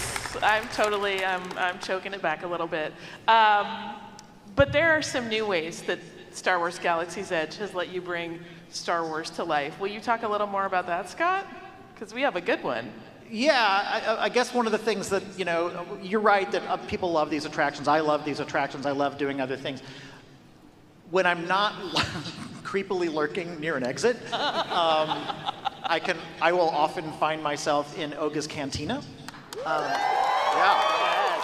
Listening to DJ Rex kind of spin his tunes. Because, one of the great fun things we got to do was make diegetic Star Wars music, or music that feels like it comes from the world of Star Wars. Not long ago, we released actually a playlist of Rex's music from Oga's Cantina. And we're going to release a second playlist today. So when you all leave today, you're going to get a little card that gives you instructions on how to get to Rex's second playlist, which is some more great hits from Oga's Cantina. It's music that I know people have been out there kind of like recording it with their phones or whatever. We want you to have great recordings of this music because we want you to be able to kind of play it and have fun with Star Wars in the way that we're having fun with Star Wars. We want Rex! Woo! Yes, we do. Yes, we do. We get to now move to another thing that I love desperately. So last year, Imagineering added an entirely new layer of Star Wars storytelling to the parks, and in a way that is mind-blowing, Star Wars Galactic Star Cruiser. So, yes, shout out for the Star Cruiser. I am a rabid fan. And Mauro, people ask me sometimes, because I've been lucky enough to experience it several times, to describe it, and I struggle. It's hard. So I want to know how you describe this amazing thing you've all created. Yeah, absolutely. So I think the thing that is really exciting about Star Cruiser is, we would talk a lot about Galaxy's Edge and the ways we were bringing Star Wars to life and kind of ways that you could engage and be a part of these stories. And we really wanted to go even deeper. And so we had these conversations about but what if you could live in the story? What if you could be the hero of your own Star Wars story for 2 days and 2 nights? And I will give the kind of overview it is, but if I can just ask one favor of this crowd, and that is, just please remember, it is not a hotel. Instead, Preach. What it is a 2-day, 2-night immersive adventure where you are the hero of your own Star Wars story. And what that means is that you get to take a trip on the Halcyon, which is, as you can see, our beautiful ship, who is a pleasure cruiser. You're just going on a 2-day cruise and having your adventure in a galaxy far, far away. Now, I do suspect that this might be the one cruise where things don't necessarily go exactly according to plan. plan. And over the course of your 2-day, 2-night adventure, you choose whether you're going to help maintain order in the galaxy. That's your choice, I understand. Or if you might be more interested in helping out the Resistance, or perhaps just smuggling something on board. You get to know all sorts of characters as you're gathering through your 2-day, 2-night adventure. You eat on board, you sleep on board, you do a little drinking on board if you want to, just up to you, yeah. And then, of course, they've got activities on board, and then, as I said, there's a story that unfolds that's sort of part immersive theater, part live-action role-play, part, I don't know, being at the front of a crazy ship, maybe blowing up some TIE fighters if things go wrong. So yeah, it's a really wild ride over the course of 2 days and 2 nights where you live out Star Wars. And I know you've described it better than I ever have, but I think we also have a little bit of video to show you.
You talked about how this is your own story.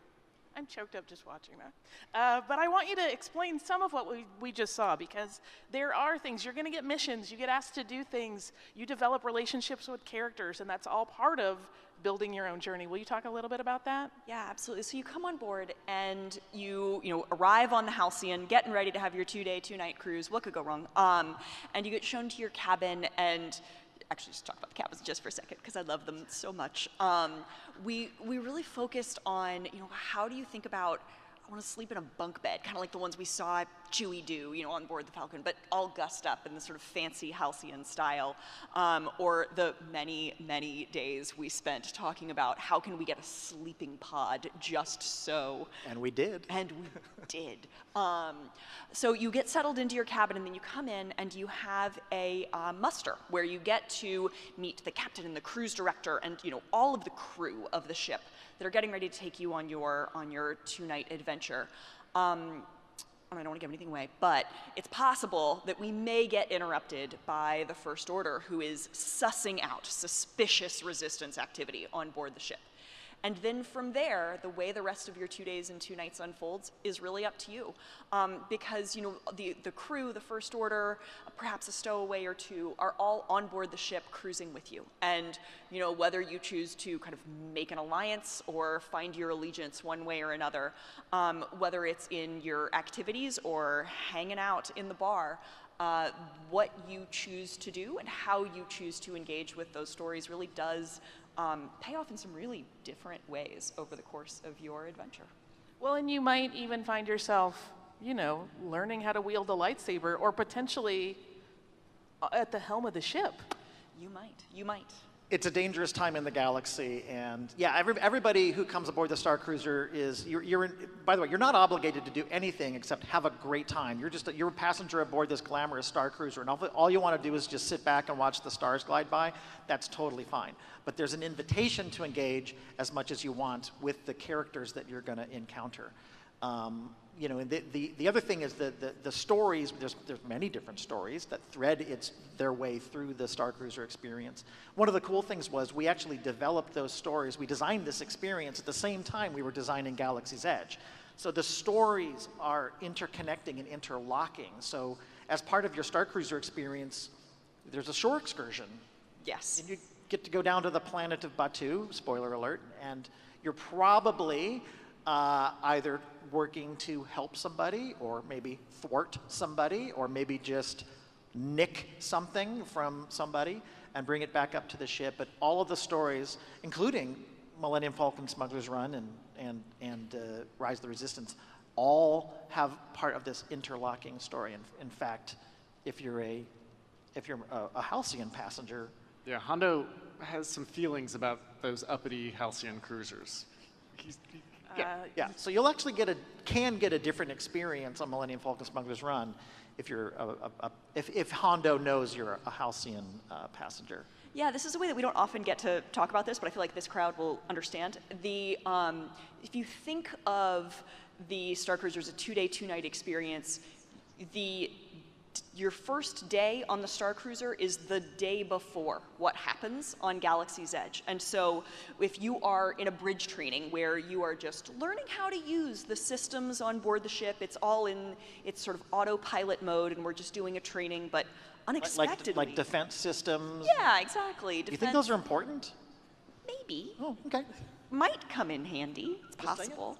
But now, we would never expect a cruise to be interrupted, but if you were needing to make a call, say perhaps to like a Hondo, for example, down on board, you might arrange for something to happen the next day, and so then have a way to pay that off and actually go be on Millennium Falcon Smuggler's Run and continue your story. Or what happens on Rise of the Resistance might pay off once you're back on board the ships, and people may not be very happy with you. And so you get to live out a complete story that is threaded together, because we designed these stories to all kind of intertwine. Yeah, it seems like blowing up a Star Destroyer might not go over well with the First Order. I always say that the Star Cruiser made Galaxy's Edge, a place I had been many times, a completely new experience for me. It made me look at it in a whole new world. There are characters on this amazing Star Cruiser, all of which I adore for different reasons, but there are two we really have to talk about because they are the best ones. They're very, very special, and they're very unique, and that is Gaia and Wani. Yeah. Hello. Yes. Scott, will you talk to us a little bit about the amazing galactic superstar? Sure. I mean, I don't need to talk about Gaia. Everybody knows who Gaia is. She is the galactic diva, bar none. She is, this is a singer, a performer who generally sells out entire moons. So it's a little bit of a mystery why she might be aboard this relatively small-sized Star Cruiser. She was a real get for CSL. Yeah, I mean, it's a little confusing as why this amazing galactic diva would end up on the Star Cruiser. There's probably a reason. I've heard some funny things about kind of what's going on behind the scenes on the Star Cruiser. I thought, something about a deal? I don't know. Anyway, but yeah, so Gaia's there, and she is going to give our guests the most delightful of intimate performances in the Crown of Corellia dining room on the first evening. But when we were looking at creating Gaia, the kind of character and her aura, and who she is as this kind of legendary pop star, we really wanted to make sure that not only was she authentic in Star Wars, but also that she kind of had that badass rock and roll feeling. And one of the things that we did was we worked with a famous poster artist, David Edward Byrd, who did all sorts of posters for, legendary rock and rollers, Jimi Hendrix, all sorts of folks. And we worked with him on creating Gaia's, not just look, but like what her concert tour poster would be. And while we sell a very tiny postcard version of this tour poster on board the Halcyon, today, for the very first time, we have actually gotten them printed as full concert posters, and we will be giving them to each of you on your way out the door. And it is If you know his work, like those classic Led Zeppelin posters, those classic Bowie posters, or Hendrix, or the Grateful Dead, those when you think about those amazing, amazing concert posters during the golden age of rock and roll posters, that was David Edward Byrd. And we just felt like, we just needed him to do this for us. And he kind of, he's kind of semi-retired, so he kind of came out just to help us with this. And, we also, to get that authentic rock and roll sound for her, the songs that Gaia performs on the Star Cruiser, we worked with an amazing singer-songwriter performer named Judith Hill, who just brings the energy, brings the funk to this, brings the Gaia to this, and worked with her not only on the songs but on the characterization of Gaia and what Gaia's story is and what her struggles are and what she kind of stands for, which was an amazing, amazing collaboration. Those Gaia songs are awfully great, Scott. I'm glad you think so. They are great, and one of the things that we have heard also, in addition to releasing more of Rex's music, one of the things that we've heard from a lot of our fans is, can we get Gaia music? When will Gaia's music be available? So, we are going to release a lot of Gaia's music. Because we want you guys to have the best possible recordings of these, so we remastered them just for release, and they will be available for digital streaming on May 4th. No big surprise, May the 4th.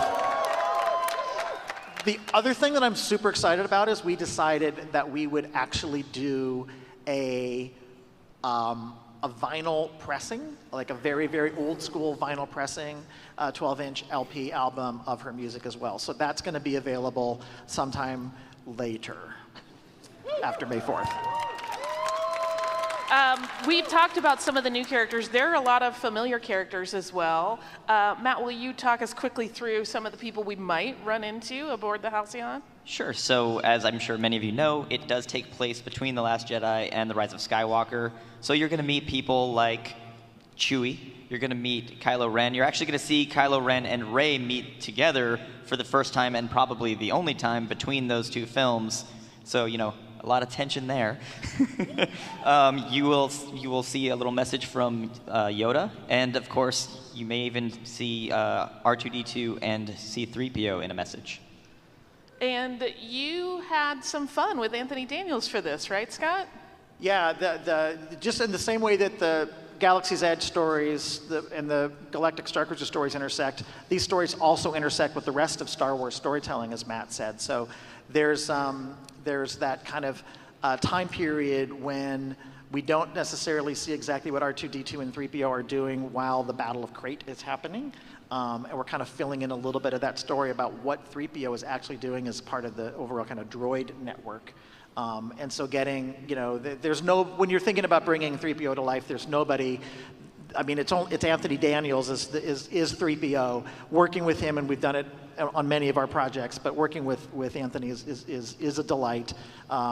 And we actually came here to London to shoot the part of his part in the Star Cruiser. We actually collected a little bit of footage as we were shooting that with Anthony, kind of sharing his thoughts on Star Cruiser. Can we see that now? I visited Disney in Florida quite a few times, and normally I would arrive and, there is the Grand Floridian Hotel. Well, I would love to think that the next time I turn up I would go and it would say, Star Wars Galactic Star Cruiser. Wouldn't that be good?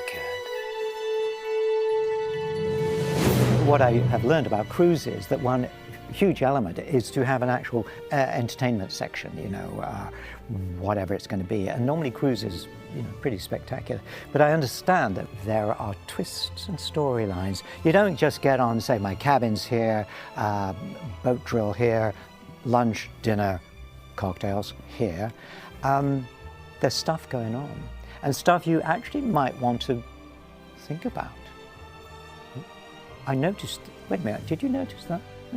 What's happening there? Why? So it's not just a sit back and relax on a twin sun's sunbed. It is use your brain, get involved. Yeah. So I think it's an all-round experience. It will tweak every one of your senses. I'm very excited. And I'm in it. Ah! So sweet. Anne Morrow, you have talked to us about how this makes the world of Batuu completely new. But also, will you talk about how your data pad also completely changes once you're a guest of the Star Cruiser? Yeah, absolutely.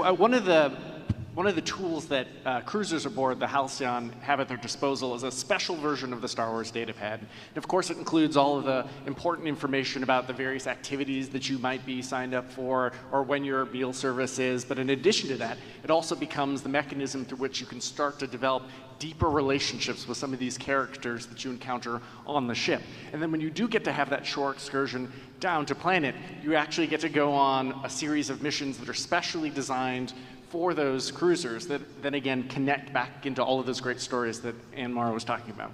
It's so exquisite.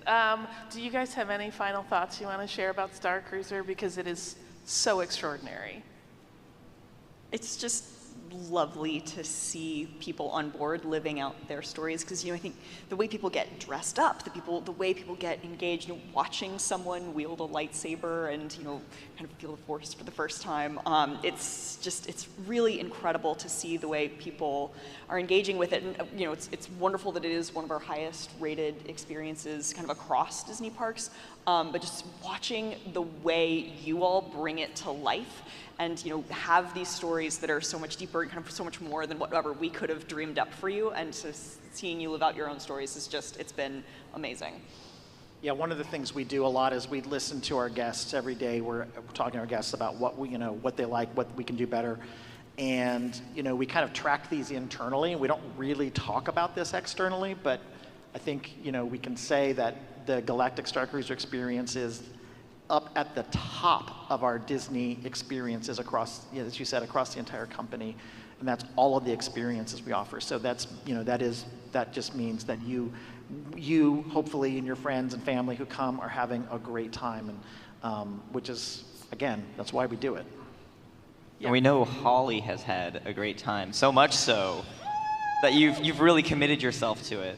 Yeah, I mean, listen, there are 3 things that I always tell people I love about the Star Cruiser. 1, I have made friends on that experience that I never would have met, people that just had the good fortune to be in the same place as me, and I've become close to you. There are others that, it deepens my relationship with Star Wars because, I know firsthand now what Enzelin technology is like and how amazing it is, and I realize that I'm 1 degree of separation away from Princess Leia and Han Solo because they have worked with Captain Cavan when she was just a younger officer, but really for me, it's all about Wani. I was that kid. I'm gonna cry about this. I was that kid that obsessed over Greedo. I just thought Rodians were the coolest, and I wanted a Rodian best friend so bad when I was a kid.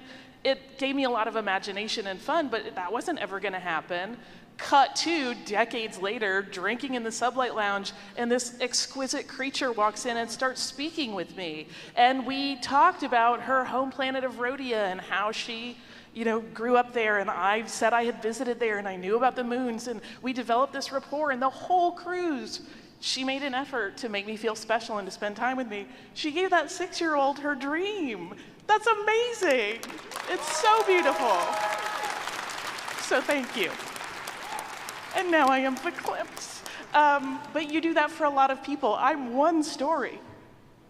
Yeah, we hear a lot of I mean, we're very, very, very lucky to hear from a lot of you and our guests aboard the Star Cruiser, and who had very, very similar stories. It's the most immersive, it's the most personal experience. And I won't say it's the most, there are other experiences that are like this, but for a kind of a big mainstream entertainment experience, I think this is the most immersive, the most personal, the most inviting to engage in whatever way you want to engage experience that I think that certainly that we at Disney have ever done, and I kind of think that anybody has ever done on kind of at this scale.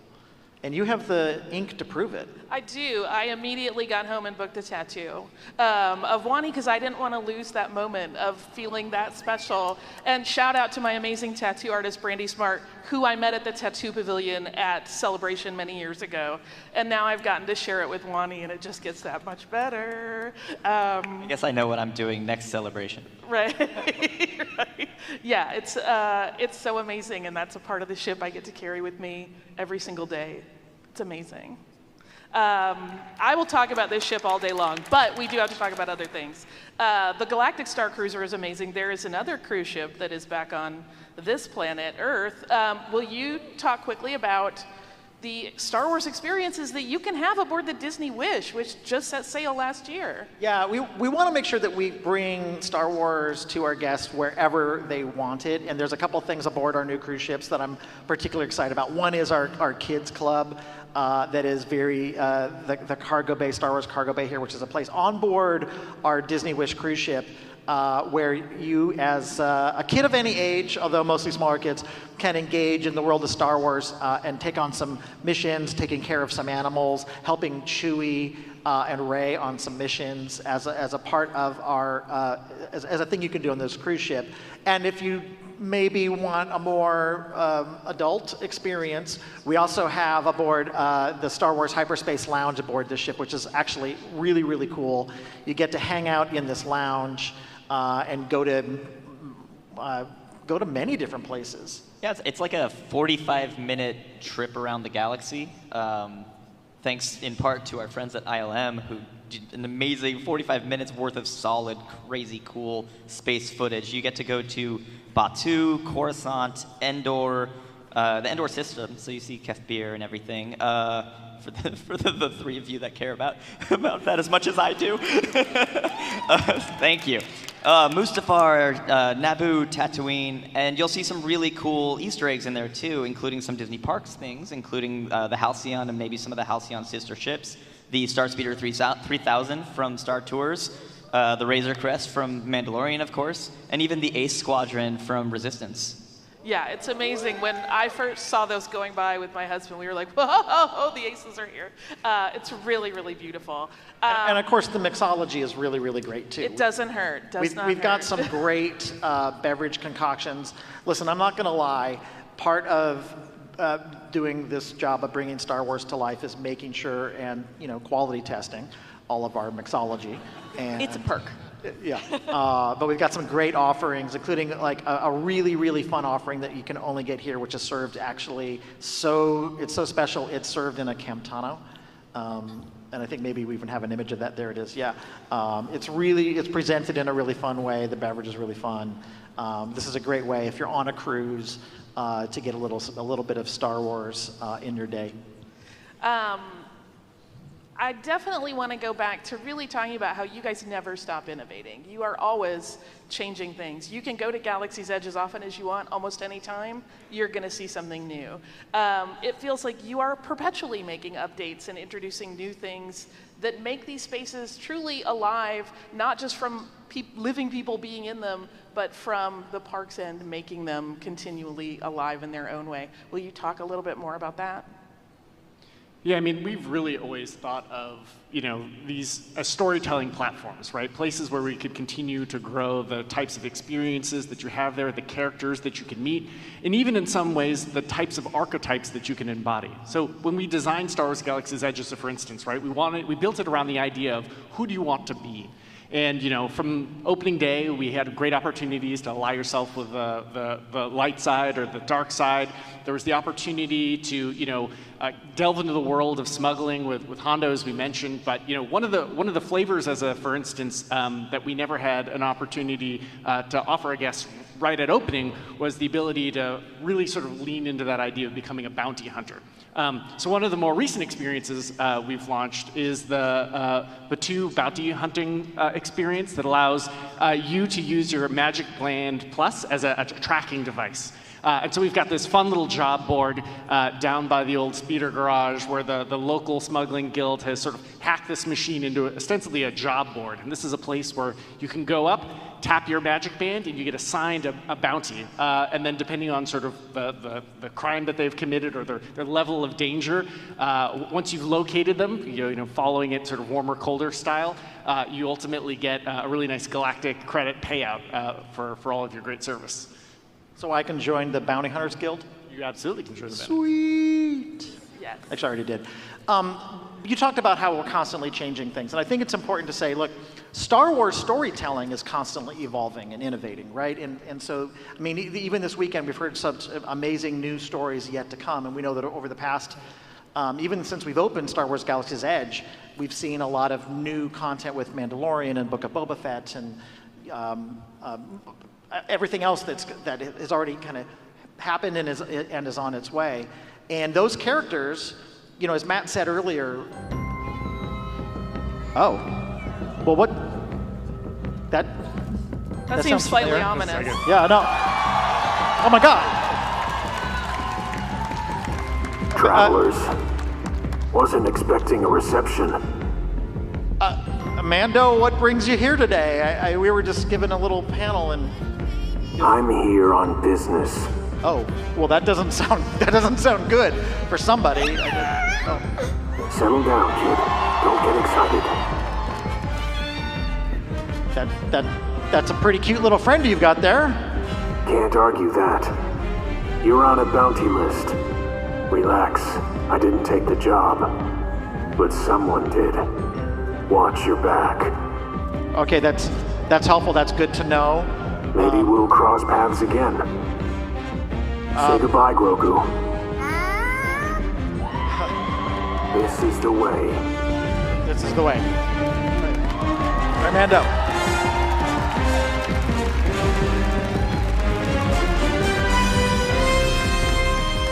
So new characters like the Mandalorian and Grogu, who just made their debut recently at Disneyland Paris.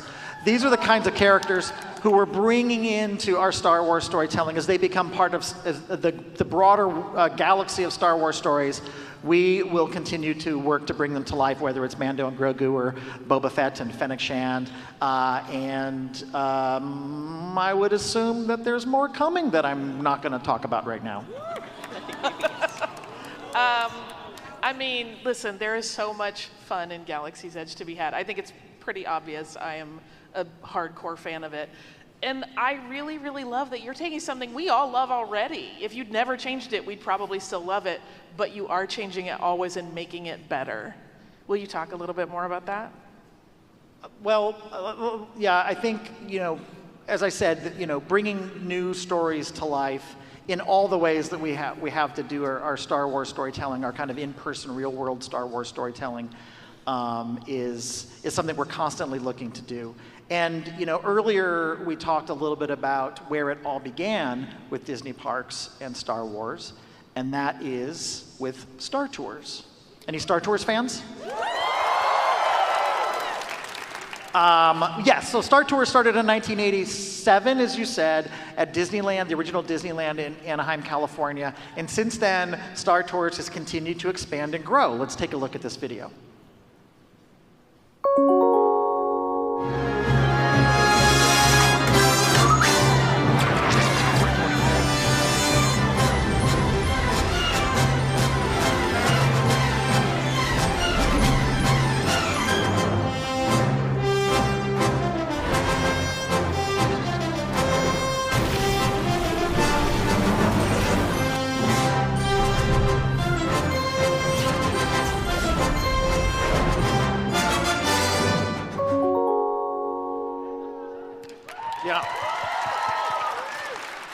So, and I see we have an excellent Star Tours fan right here. That's yes. Awesome costume. So good. There we are. Little Ali San. So as you can see from that video, we have kept updating Star Tours as Star Wars storytelling has continued to progress. And this is also breaking news. We're here to tell you today there are more destinations coming. There's more adventures coming in Star Tours.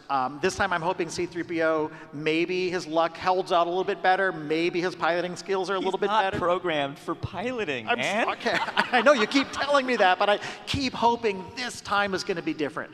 So what I want to say is 2024 is going to be a great year for traveling on Star Tours. Scott, can you tell us where we're going? So here's the thing with that. Uh-oh. Because our storytelling is so integrated, we're actually going to be going to some places that haven't been seen yet. So we're going to be going to some new places. There's a bit, as you know, maybe I'll drop a hint. There's a lot of Star Wars storytelling that we announced this weekend. A lot of new destinations, and so you can assume that 3PO and our Star Speeder is going to get caught up right in the middle of a lot of that action, right alongside some characters and some situations that I can't wait to share with you, but I want you all to learn about them in the way those stories should be told versus me standing here and saying names. So stay tuned for 2024 when you get to see Star Tours visiting some of the great moments in Star Wars storytelling that are coming soon. I love it. I love it. I feel like we're all going to start watching all of the trailers that have been dropping and trying to pick out what we think it's going to be. Don't you already do that? I do that. Like, oh, that'd make a great Star Tours. Yeah, all right. This is your last chance if you want to, hint at anything else. Or no, we're good. I mean, well, I'll say this. I get to work with these amazing people and many, many others. And one of the things that we spend a lot of time thinking about is just how do we make more Star Wars come to life? How do we make better Star Wars come to life? How do we give you, the fans, the experiences we think you're looking for and the experiences you want to share with your friends and with your family, whether it is, visiting one of our parks or maybe diving deep on a galactic Star Cruiser experience. We're constantly thinking about new ways, new technologies, all those things to bring it to life. So, I mean, I guess, Walt Disney famously said, as long as there's imagination left in the world, we're not done with our jobs. I'm paraphrasing. And I kind of feel like that's the way we think about this all the time. I can't wait to see what's in store. I also want to make sure speaking as one fan of both Star Wars and Disney parks, thank you for all the work you've already done. Thank you for all of the experiences you've given us. You keep all of our imaginations young. It's amazing. Don't forget, everybody, thank you for sharing this with all of us, obviously, today, in addition to what you've already done. I know that you guys are fans just like we are. All right, thank all of you for being here for this delightful hour. Don't forget, make sure you grab your ticket on the way out. That will get you your Gaia poster. You can trade that in. Thank you so much for being with us here today. It's been such a delight.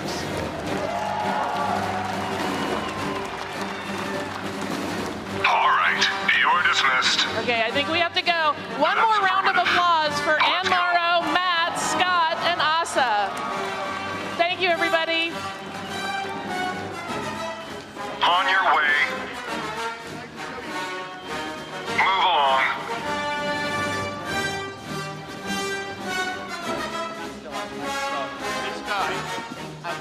You are dismissed. Carry on.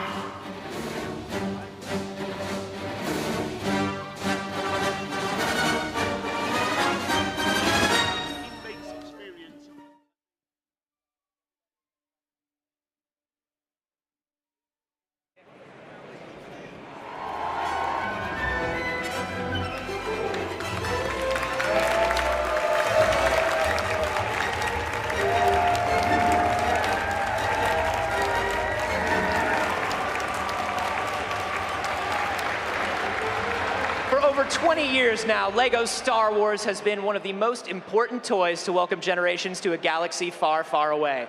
Plus, they're also a great way for parents to learn the pain of Anakin burning on Mustafar with every barefoot step on a LEGO brick. Here to talk about what's new and exciting in the world of LEGO Star Wars is Matty O'Neill and Michael Lee Stockwell.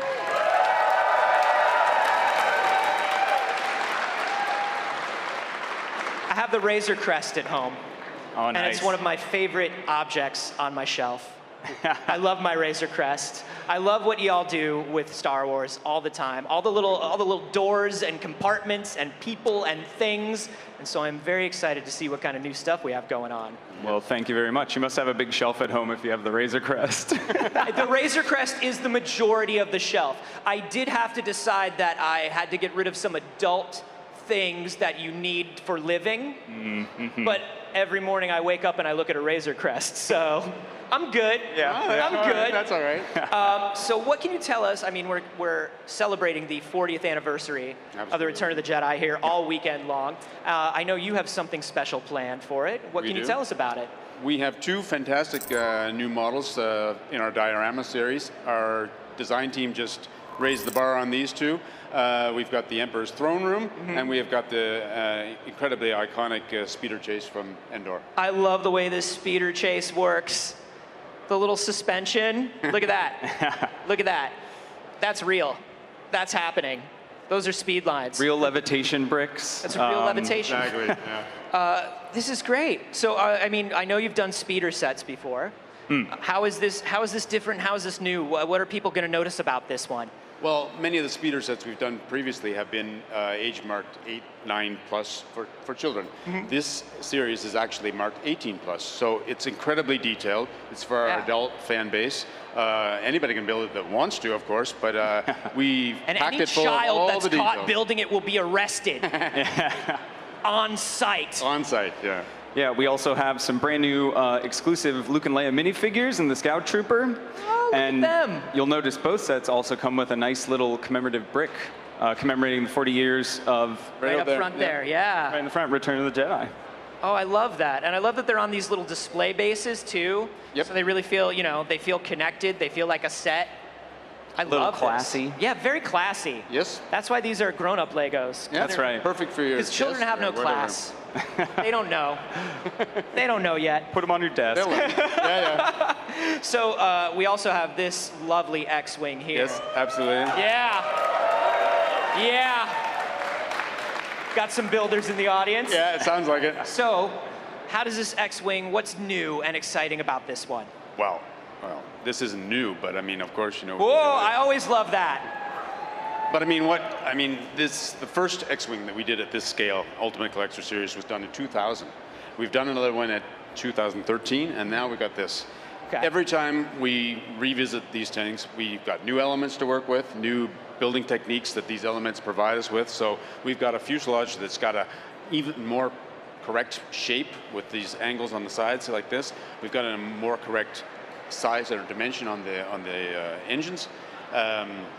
Just all in all, small details that are just more accurate and correct. A new Luke minifigure too. New exclusive Luke with all sorts of details, arm printing, leg printing. I'm just going to take this little Luke. I'm going to take this little Luke, and this is the hardest thing that you can ever ask a camera operator to do. But here's Luke. Shake it around a little bit. There he is. There he is. Oh, our team is so good. Look at how on it they are. All right. You love these guys. That's a good Luke. The finest Luke. The finest Luke. Only the finest. I can't put him back on. Goodbye, Luke. Well managed. I got him. He will be missed. So obviously I was talking earlier about how I have a Razor Crest and I love it. So many new things appearing in The Mandalorian Season 3. That's right, yes. And I imagine you just watch the new episodes coming out and you go, okay, what can we do? Yeah. Yes, for sure. So what do you got? Well, we can't tell you about all of it, but... You could. You could be cool, man. Well, we have some cool stuff right here. We have some good stuff here, though. Yes. What we have here to show today is the snub fighter that the pirates are using in Season 3 of The Mandalorian. Yeah. There we go. Swoosh it, very swooshable, this one. Coming with Vane and a pirate pilot down here. Right here. Yeah. Look at that snub fighter. I love these pirate snub fighters. This was such a great scene and such an amazing design. You get to see a lot of those blow up. Yeah, you did a wonderful job with this one. This looks great. Yes. Fantastic new figures. Did you mention that? Yep, Vane and a pirate pilot there we have to go in the seat, the cockpit. And you'll remember this guy. Yeah. Y'all remember that weird crab came out of nowhere?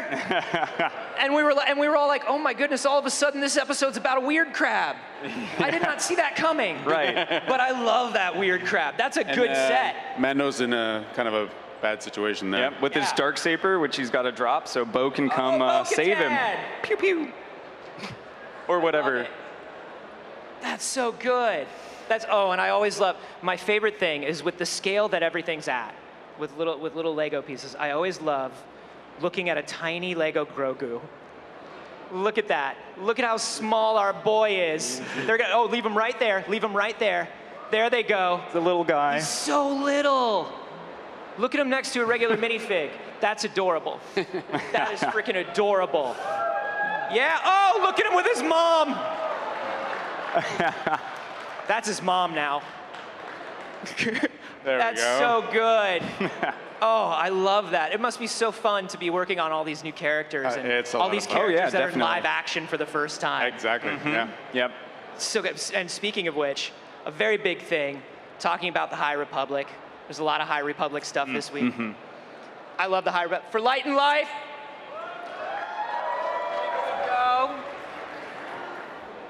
we got some Young Jedi Adventures sets. We do. We got some Young Jedi Adventure sets. So we have High Republic, and then we have these all our little guys with Master Yoda. This series is targeted at our 4+, so these are for the kids that are brand new to Lego Star Wars. You can tell the discrepancy in brightness of colors. It kind of gets punched up here a little bit. We got some Jedi training here, so you learn to do some balancing. Look at this. The training droid here that spins. And you think Jedi Temple? And you think Baby Yoda is cute? Look at Young Jedi Adventures Yoda Young here. Jedi Adventures Yoda is so adorable. Have you all seen this Yoda?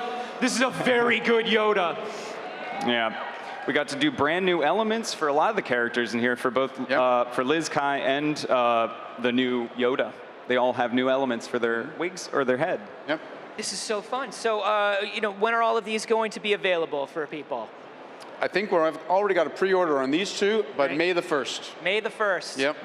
May the 1st. All of these new sets. Maybe I'll clear out some more shelf space. I don't know. This is I think you need to do that. Really good. Thank you so much for showing these off today. Stick around. Lots more to come from Star Wars Celebration Live.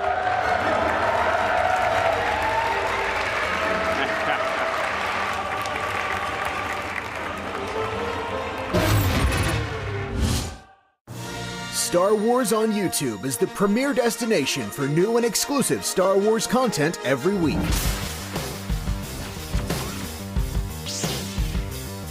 From brand new trailer debuts to never-before-seen behind-the-scenes reveals, Star Wars on YouTube is the channel you need to be subscribed to for up-to-the-second Star Wars news and information. Plus, exciting original series like This Week in Star Wars. Star Wars Visions Volume 2 will arrive on Star Wars Day, May the 4th. Give me the opportunity to sort of pay attention to details. And the High Republic Show. Where's Buryaga? Is he okay? Phase 2 is intense, y'all. That bring fans the latest and greatest from a galaxy far, far away.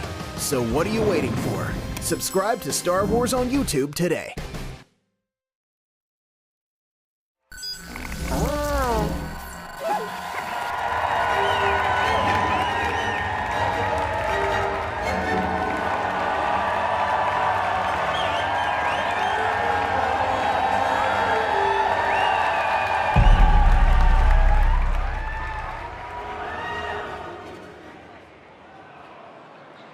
Our next guest finally made his way back to Star Wars after a nearly 20-year hiatus.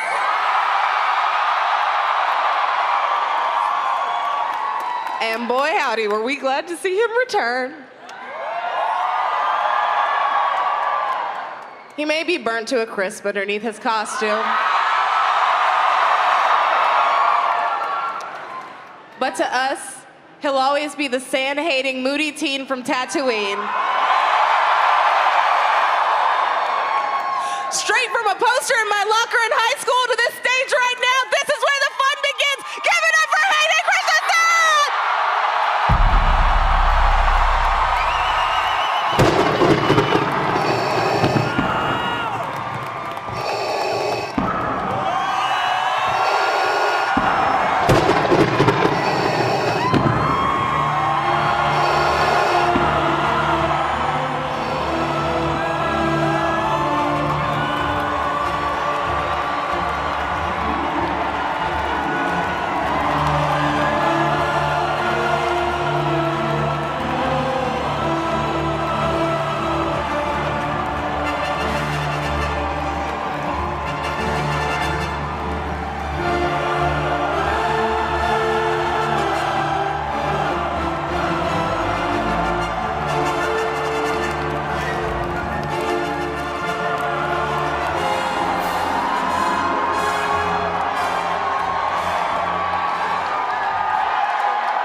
guys sure know how to make a guy feel good. That was very nice, thank you. We do. I love you guys too. Hi, Hayden Christensen. Making me emotional.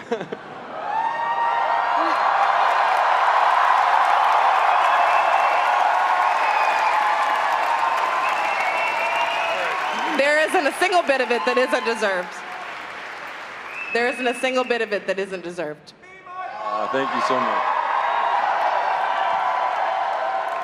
Now, having officially played both characters, what's the difference in your performance for Anakin versus Darth Vader? You know, we think of them as different characters, and you know, of course, they have different names and they look much differently. But for me, it is the same character. You know, of course, there's. Appreciate you.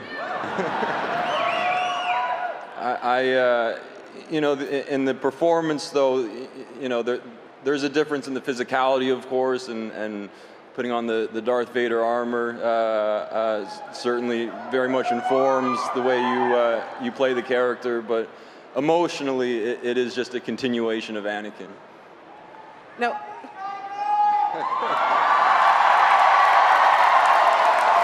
And what was it like for you to put that armor on? It's an incredible costume, and you know, obviously so iconic, and it's an honor to get to wear it. And you know, it's a little restricting in how you can move around. But yeah, it's a thrill every time you get to put it on and you put the helmet on. It's pretty awesome.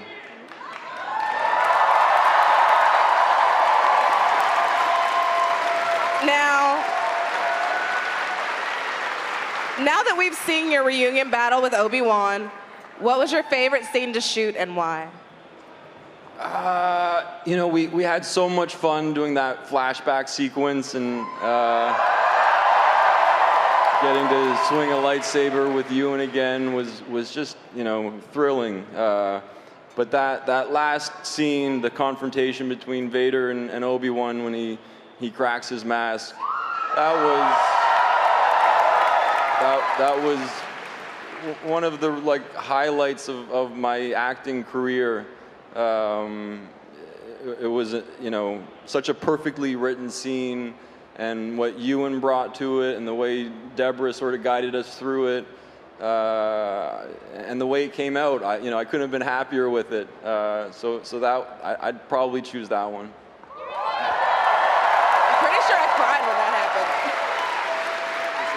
I said, I'm pretty sure I cried when that happened in the same way I did in Revenge of the Sith when you turned around and you went whoosh. So it was really cool to see, and I'm glad you really loved that scene too. Now, what has been the best part about fan reaction and reception to Anakin over the years that you've played him? I mean, this.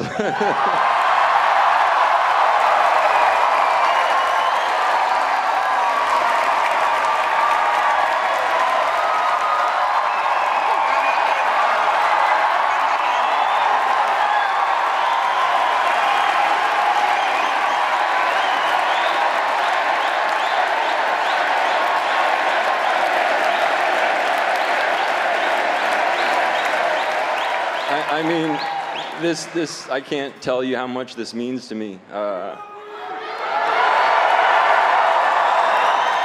to get to be here with all of you and, you know, see all of the love that you have for this franchise and, and to see all the incredible costumes, and it's a very unique thing that we all get to be a part of, and I'm very grateful for that.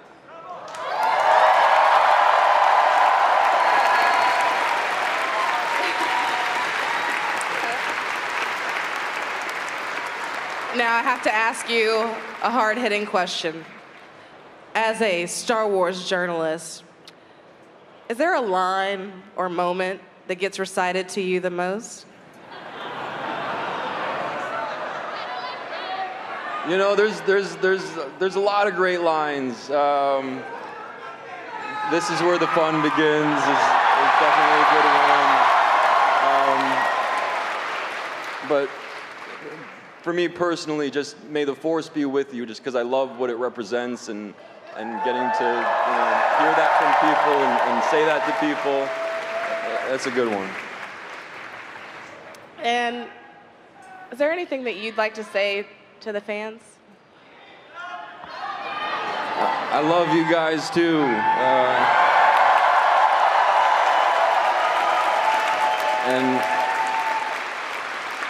And I've said this before, but you guys really are the reason that we get to be here, and we get to, that I've gotten to come back and play this character again. So from the bottom of my heart, thank you.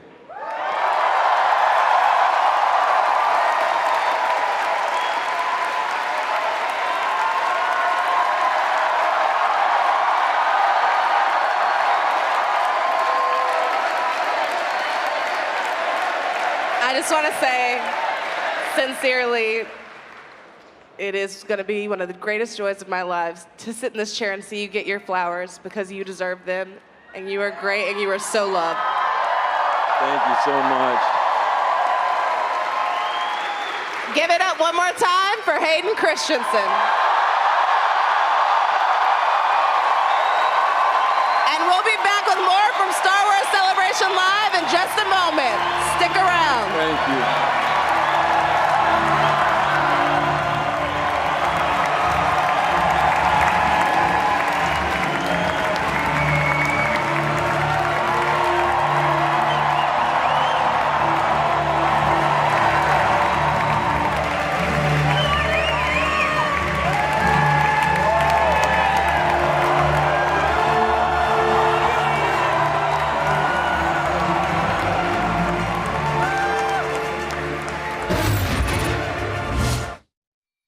Welcome back to the floor here at Star Wars Celebration Europe. We're in the South Hall, and I am at the Gentle Giants booth with Dev. How are you, Dev? Hey, Jamie, good to see you. I'm doing great, having a good time. That is good to hear. Now, you are actually the founder of Gentle Giants. Is that fair to say? Yeah, I think so. I mean, we kicked it up in 2000. I started making just a couple designs for the Star Wars stuff that we wanted to do, and man, we're still doing it. It's 23 years later. Still rocking. So a nice, rich history with Star Wars as a collaboration. Oh, yeah. We were one of the first collector companies that came on board just years ago. And we're actually the longest running uninterrupted brand that's done the collectible program with Lucasfilm. So we're going to see a few reveals that have been made here for the first time publicly at Celebration. You're also going to show us some Celebration exclusives. But first of all, let's address the musical murder bear in the room. Oh, you're talking about the Ewok right here? Talk to me. Okay. Well, this is just one of our premier scale statues. Actually, this is our milestone. He's 1/6 scale. It's kind of an interpretation of what we saw in Return of the Jedi. He's playing some drums, a little rhythm action there with the Ewok. He's a pretty good guy, a little bird skull down there in the end. We don't know what happened or what's inside those helmets, but, we'll let the consumer decide. We will indeed. Amazing detail. This has been seen before, but you're going to show us now some items that have only just been seen. Yeah, we got for some the cool first time. stuff that's just here for the UK. Let's have a look now.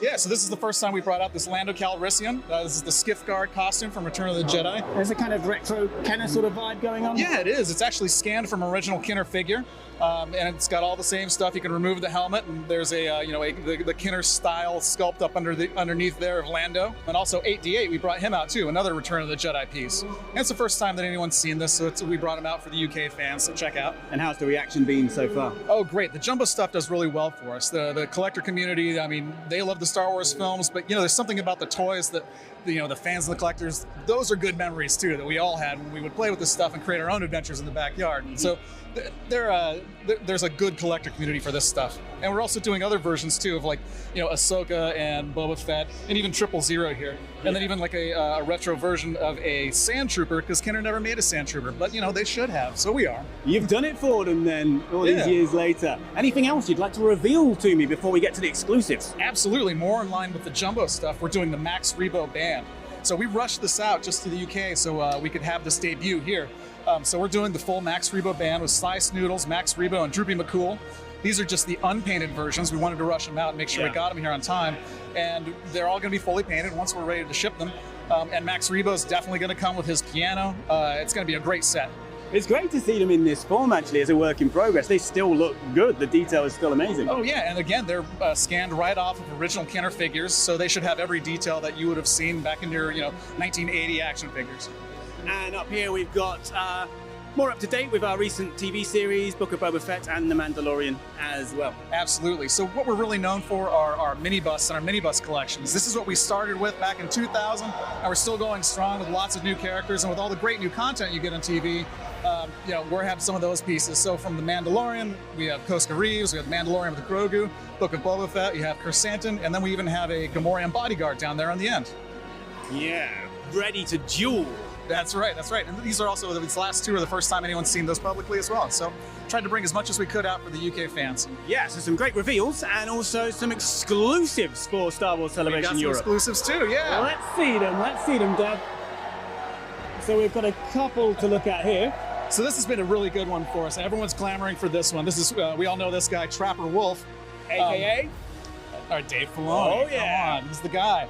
So this one's actually a graded one from our neighbors over at AFA. They're right around the corner, and we're giving it away in the booth. So stop on by booth S200, that's us, and we're giving it away. Amazing, and let's take a look at another. And one other piece we have is this Jackson statue. So Jackson, you might recall, made his debut in the comic books, old Marvel comic books, a long time ago. So we thought he just needs a little more respect, needs to be immortalized in a statue. So that's what they got this guy for. Great, thank you, Deb. Thank you for sharing these exclusives and these reveals with us as well, and I hope the rest of the celebration treats you well. Thank you for talking to us. Thanks so much, it's been great. You're welcome, and we will be back with more from the floor here at Star Wars Celebration Live.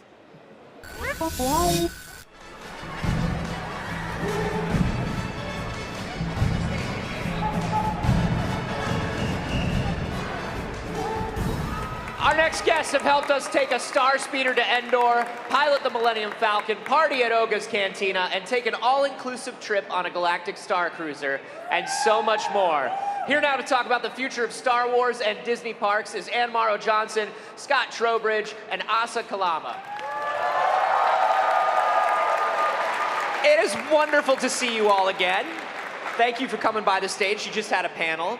That went very well. Tell us about some of the new things that you announced at this panel. I want to know about all the secrets.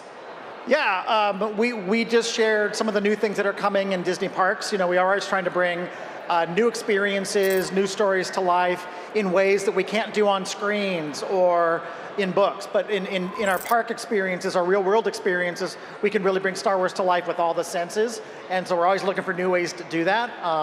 Since the last time we've gotten together, we have actually, yeah, you're right, we opened a Galactic Star Cruiser. Yeah, a Galactic Star Cruiser where you can be the hero of your own Star Wars story. Because as Scott mentioned, I think the thing that's so exciting is thinking about what are the worlds you can step into and how can you be on board a ship or, have an adventure with a Rodian. We've also finally let you become a bounty hunter in the land, so you can go pick up a bounty hunting job, scour all around Black Spire Outposts, and collect those sweet, sweet galactic credits. Can you also erase somebody's bounty if they happen to have, I'm just saying, I might have had accrued some bad blood between me and... What's the statute of limitations? Yeah, that's what I want to know. Spice running is what Scott wants. That's what I want to know. You're on the hairy edge, my friend. Yes. But I love all of the all of the levels of interactivity and all of the levels of detail that you bring to this. You're talking about being a bounty hunter and all the different things you can do on the app when you walk into the park that make it feel like so much more interactive. Of course, probably the highest level would be the Galactic Star Cruiser, where you're living in Star Wars for a couple days. And you've been running that. That's been open for the last year now. And how's it been going? Yeah, about a year. It's been really amazing to see guests living out their stories. Whether it's like wield a lightsaber and face off against a training remote, or kind of at the front of the bridge of a ship. Although some of my favorite moments are actually more when guests, like pop out of a turbo lift with like a First Order lieutenant, clearly having had some sort of secret meeting in the wings. That's so cool. Yeah, I think about that moment on Rise of the Resistance when you get off and you're in the Imperial hangar, in the First Order hangar, and you're just looking around, and I think about 2 days of that. And it blows my mind. I can't imagine like the number of moving parts and things that you constantly are keeping going to keep people immersed within these lands. Yeah, don't remind us. But you're right. It's not just those big epic moments, but it's also the quieter moments where you might be just you and a stowaway Wookiee down in the engineering room someplace, just hatching a secret plan. I don't know. Has anybody here actually been on the Galactic Star Cruiser? We got a couple. So they know what it's like. It's not just about the big moments, but it's about those real personal moments as well. Yeah, and that's one of the things that I love about the design of Batuu as well, is when you walk through there and there are shops, there are attractions, there are all these different things to do, there are interactive missions, but there are also these wonderful areas that you made to just sit and listen to Star Wars happening around you. And I think those are some of my favorite moments in the park and in all the things you do, is where you find a little corner or a little bench and you can sit and listen to what's happening in like space apartments around you. That's so fun. Yeah, I mean, that level of detail is that detailed storytelling is something we try to breathe into everything, and then make it not just a thing that you're watching or a thing that you're seeing, but a thing you're doing. Like on Millennium Falcon Smuggler's Run, you're really flying that ship, which is amazing. Yeah, I mean, we really just love this idea of how do I not just spectate what it is to be part of Star Wars, but really feel like I'm a part of that story. But I think, what's funny, you mentioned some of those recordings. I think getting the opportunity to work with, some of the amazing talent at Lucasfilm, that was one of the cool ways we were able to actually sneak some of their sort of persona back into the land. So for instance, Pablo Hidalgo features very prominently as like one of the voices that you hear on the radio. Is just such a fun opportunity for us to engage that way. Yeah, and as you're adding these sort of new details, and you're always, things in the parks are always changing. It's a living space.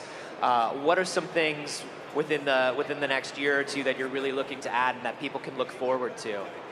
Well, we have, as Star Wars storytelling has evolved, so has the park experience, right? We've got new characters, we've got new destinations. Some of those characters, their stories intersect with Black Spire Outpost on Batuu, the setting of Star Wars Galaxy's Edge. So we're seeing those characters come in, whether it's Boba Fett or Fennec Shand, or now Mando and Grogu just made their debut here in Disneyland Paris not long ago. Oh my goodness. Yeah. That Mando and Grogu. Have you all seen the pictures of the parks, Mando and Grogu?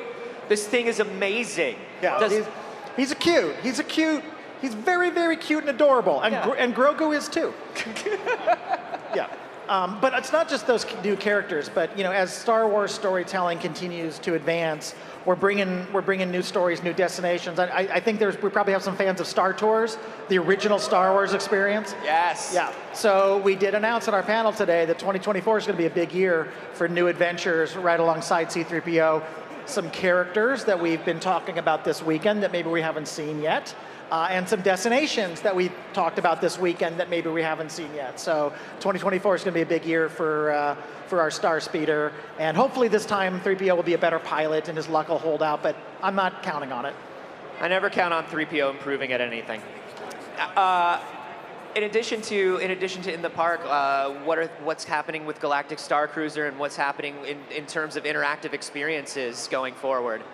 One of the things we talk about on Star Cruiser a lot is that there's not just one way to play, that you are always kind of learning or seeing something new or different depending on where you are, how you choose to participate, how you choose to ally yourself. We're always talking about kind of what are the new ways that we might bring some of those stories to life. And it's fun to kind of think about how does the Halcyon exist kind of even beyond what guests have seen so far.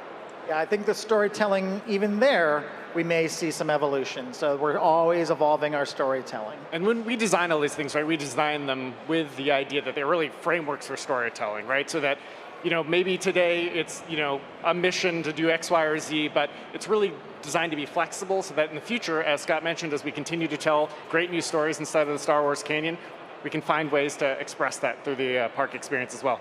The thing that I think is amazing, though, is actually seeing the way all of our guests bring the Star Wars in a way that is, I don't know about y'all, but way more than I ever could have imagined, right? I mean, the costumes, the lightsaber gatherings, the ways that we're seeing folks make Star Wars their own in these spaces that, we can bring a physical world, but it is all of the fans who bring it to life in just amazing ways. In Batuu, there is such a level of I mean, honestly, a level of like role play that I don't think you see in a lot of theme parks, or even in some other areas within the Disney parks. People really seem to take to Batuu as a real place, and it's been wonderful to see. Yeah, and really the thing that brings that to life are all the incredible cast members, right, that inhabit Batuu, right, and that, are there to, play a quick game of sabacc with you as you, wait for your table at Oga's, or, engage with you, or, laud you for the amazing job that you did helping to defeat the First Order on Rise of the Resistance, right? They really are the thing that helps bring the world to life. Yeah, one of the things that I'm always telling people, because they ask me, they're like, oh, I'm going to Galaxy's Edge for the first time. What do I do? What do I do? And I always go, talk to everybody as though you live in space. Talk to everyone as though you are in space and they are in space and you are visiting their planet, and watch what happens. And I don't think people know that when they do that, things really open up to you, and it becomes so amazing. Yeah, I mean, we built the place to be almost like the ultimate Star Wars play set, right? But a play set you can walk into, and you can be the version of the Star Wars version of yourself you want to be, and our cast, are the stories that are happening there, our characters, everybody, the people who just run the stores and restaurants, they're all there to help you have your best Star Wars story. Absolutely engage with them. They're the best. The way that we greet people on Batuu in Black Spire Post, we say bright suns. So feel free to go up to somebody and say bright suns, and you'll get a story.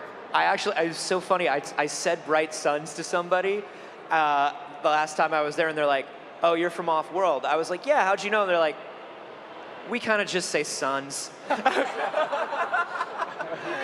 Yeah, they're like, you're kind of being formal. And I was like, oh, okay, sorry, thank you, that's good to know. That's amazing. I had the opposite happen. So on board the Halcyon Star Cruiser, often people will say, like, may the stars light your way, or good journey.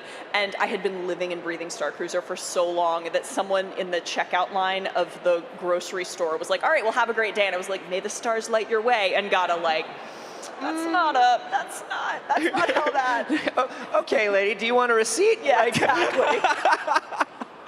But I think that's fun. I mean, that's one of my favorite things about the experiences that you're building is you are obviously providing so much, but visitors get out of it what they want to put into it too on every level. And it's one of those things where if you just want to go and you want to ride a ride and you want to meet a character and you want to get your picture taken, you can do that. And if you want to run around and really live it, that's there for you too. And I love that you've just sort of made that depth available. And it's so unique. There's nothing like it in the world. And some of us just want to hang out at Oga's and have a fuzzy tauntaun. That is also true. That is also true.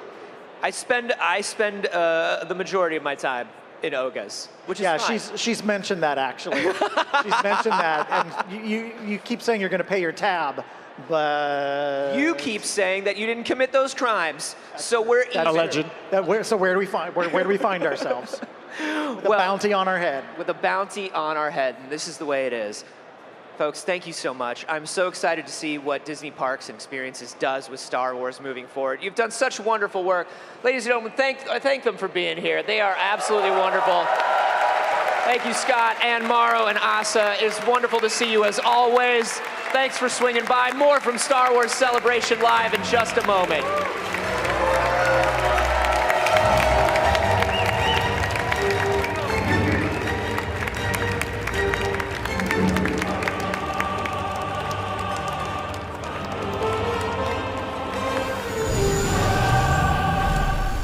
I'm here on the floor at Star Wars Celebration Europe to talk socks, but not just any socks. Stance Star Wars socks with Ed from Stance. Hi Ed, how are you? Very good, yeah, very good, thank you. Good. I mean, there is more than socks here. We'll get on to that, but I think we should start with socks because I feel like they don't get the attention they deserve. They tend to live in the shadows of our shoes, so let's give them that attention. Let's see the socks that you have available here. Some quite special Star Wars early access socks here at Celebration. Early access. Like you said, we think socks is kind of like an untouched accessory. very much until we came along. And these are good. These are good. Yeah, absolutely. So this is part of our gift box, and we've got obviously a range of different socks here. We've got the Return of the Jedi ones. So in this, you get 3 socks. You also get the flask as well with the Ewok on. So like I said, this is early access. So this will be going online, but we're kind of giving guys here exclusive access early on. And it's all part of the Return of the Jedi 40th anniversary. Absolutely, yeah, it's coming up. So yeah, this was kind of really excited to be able to bring this out, and yeah. These are good socks, so good that you won't want to wear shoes. You don't want to wear shoes, and they're definitely one of those products, like, as soon as you try them on, like, you don't want to get rid of them. And we find our customers are repeat customers. A lot of our socks as well come with Infinite, which is a kind of like lifetime guarantee. So anytime you would get a hole, a rip, a tear, you'd go online, you would send you a new pair straight away. Unlimited socks. Yeah. That is unlimited power. I know, right? It's amazing, amazing customer service. Okay, it's not just socks. You also have a deeper relationship with Star Wars, with Lucasfilm. We've got a clothing, a broader clothing range Definitely, as well. yeah. This is one of our Grogu hoodies, so this has been a really good seller this weekend. We sell this online, but kind of we took pretty much all of that stock, we bought it here to give these guys kind of like, the enjoyment that we get from it. And as well, we've also got our Mandalorian the Mando tee, kind of like a nice oversized fit. All of our kind of products, whether it's socks, the clothing, like, we want the aesthetics, like we want the design to be really eye-catching, but everything's about the comfort. Like if it doesn't work, then there's no real kind of point in it, right? So same with our t-shirts and our hoodies. Like when you get them on, you realize the comfort, just the quality of how they're made and stuff. So yeah, it's been awesome. We've had like a really good reaction from like all the products and stuff here. So finally, out of the 3 items you've shown me here, which has been selling the most here at Celebration? Selling the most, definitely the lunch boxes. Yeah. Socks for the win! Socks for the win. Come on, socks! That's how we started, and that's how we'll continue. So Stance is known for its socks, but we're kind of head to toe now. We're stitched differently, so yeah. It's been wonderful talking socks with you, baby. Thank you. Have you got a pair? Well, I assume I'm going to leave with one, right? I mean, I am wearing socks, but they're very plain, boring socks. Oh no, we need to get you sorted with some. We can get you the full setup. Thank you. I'll never wear shoes again. Thank you, Ed from Stans. Pleasure. And we will be back with more from the floor here at Star Wars Celebration Europe a little later on.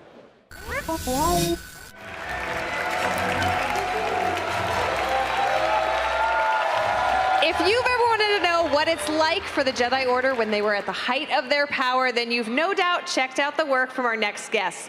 Here now to talk about the future of Star Wars, the High Republic, are authors George Mann, Lydia Kang, and Charles Soule. Welcome, welcome. Hello. Hello. Hello. Hello there. No one took that opportunity in this group. That's okay. All right, George, you're in the center, so I'm going to start with you. Start away. You've been giving fans a chance to sidle up to the bar in Tales of Enlightenment. What's it been like to revisit those characters both in serialized fiction and then in other mediums, like your audio original? It's been amazing. I love those guys. It's been a real pleasure to create this kind of gang of locals who go regularly to the same bar, Enlightenment, on Jeddah, and then to go through those Tales of Enlightenment and kind of check in on them every month, see how they're getting on, see what strange adventures they've been having, but then using it as a way to shed light on what's going on in Jeddah during the battle.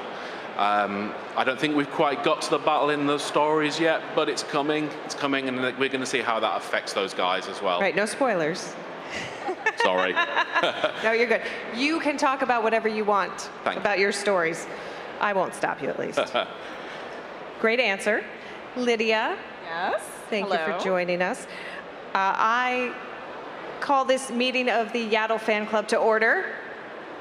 Yes. Yes. Do we have Yaddle fans in the house? Yes. Although only one member of the Yaddle fan club has had the chance to write Yaddle, and that would be you. Yeah.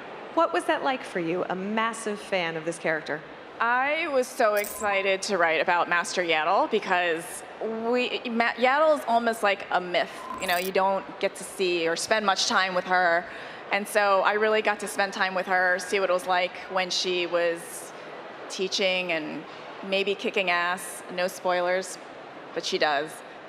And it was amazing because she is just an incredible character, and I loved writing every minute of it. It was fantastic. Wonderful. Charles. Christian.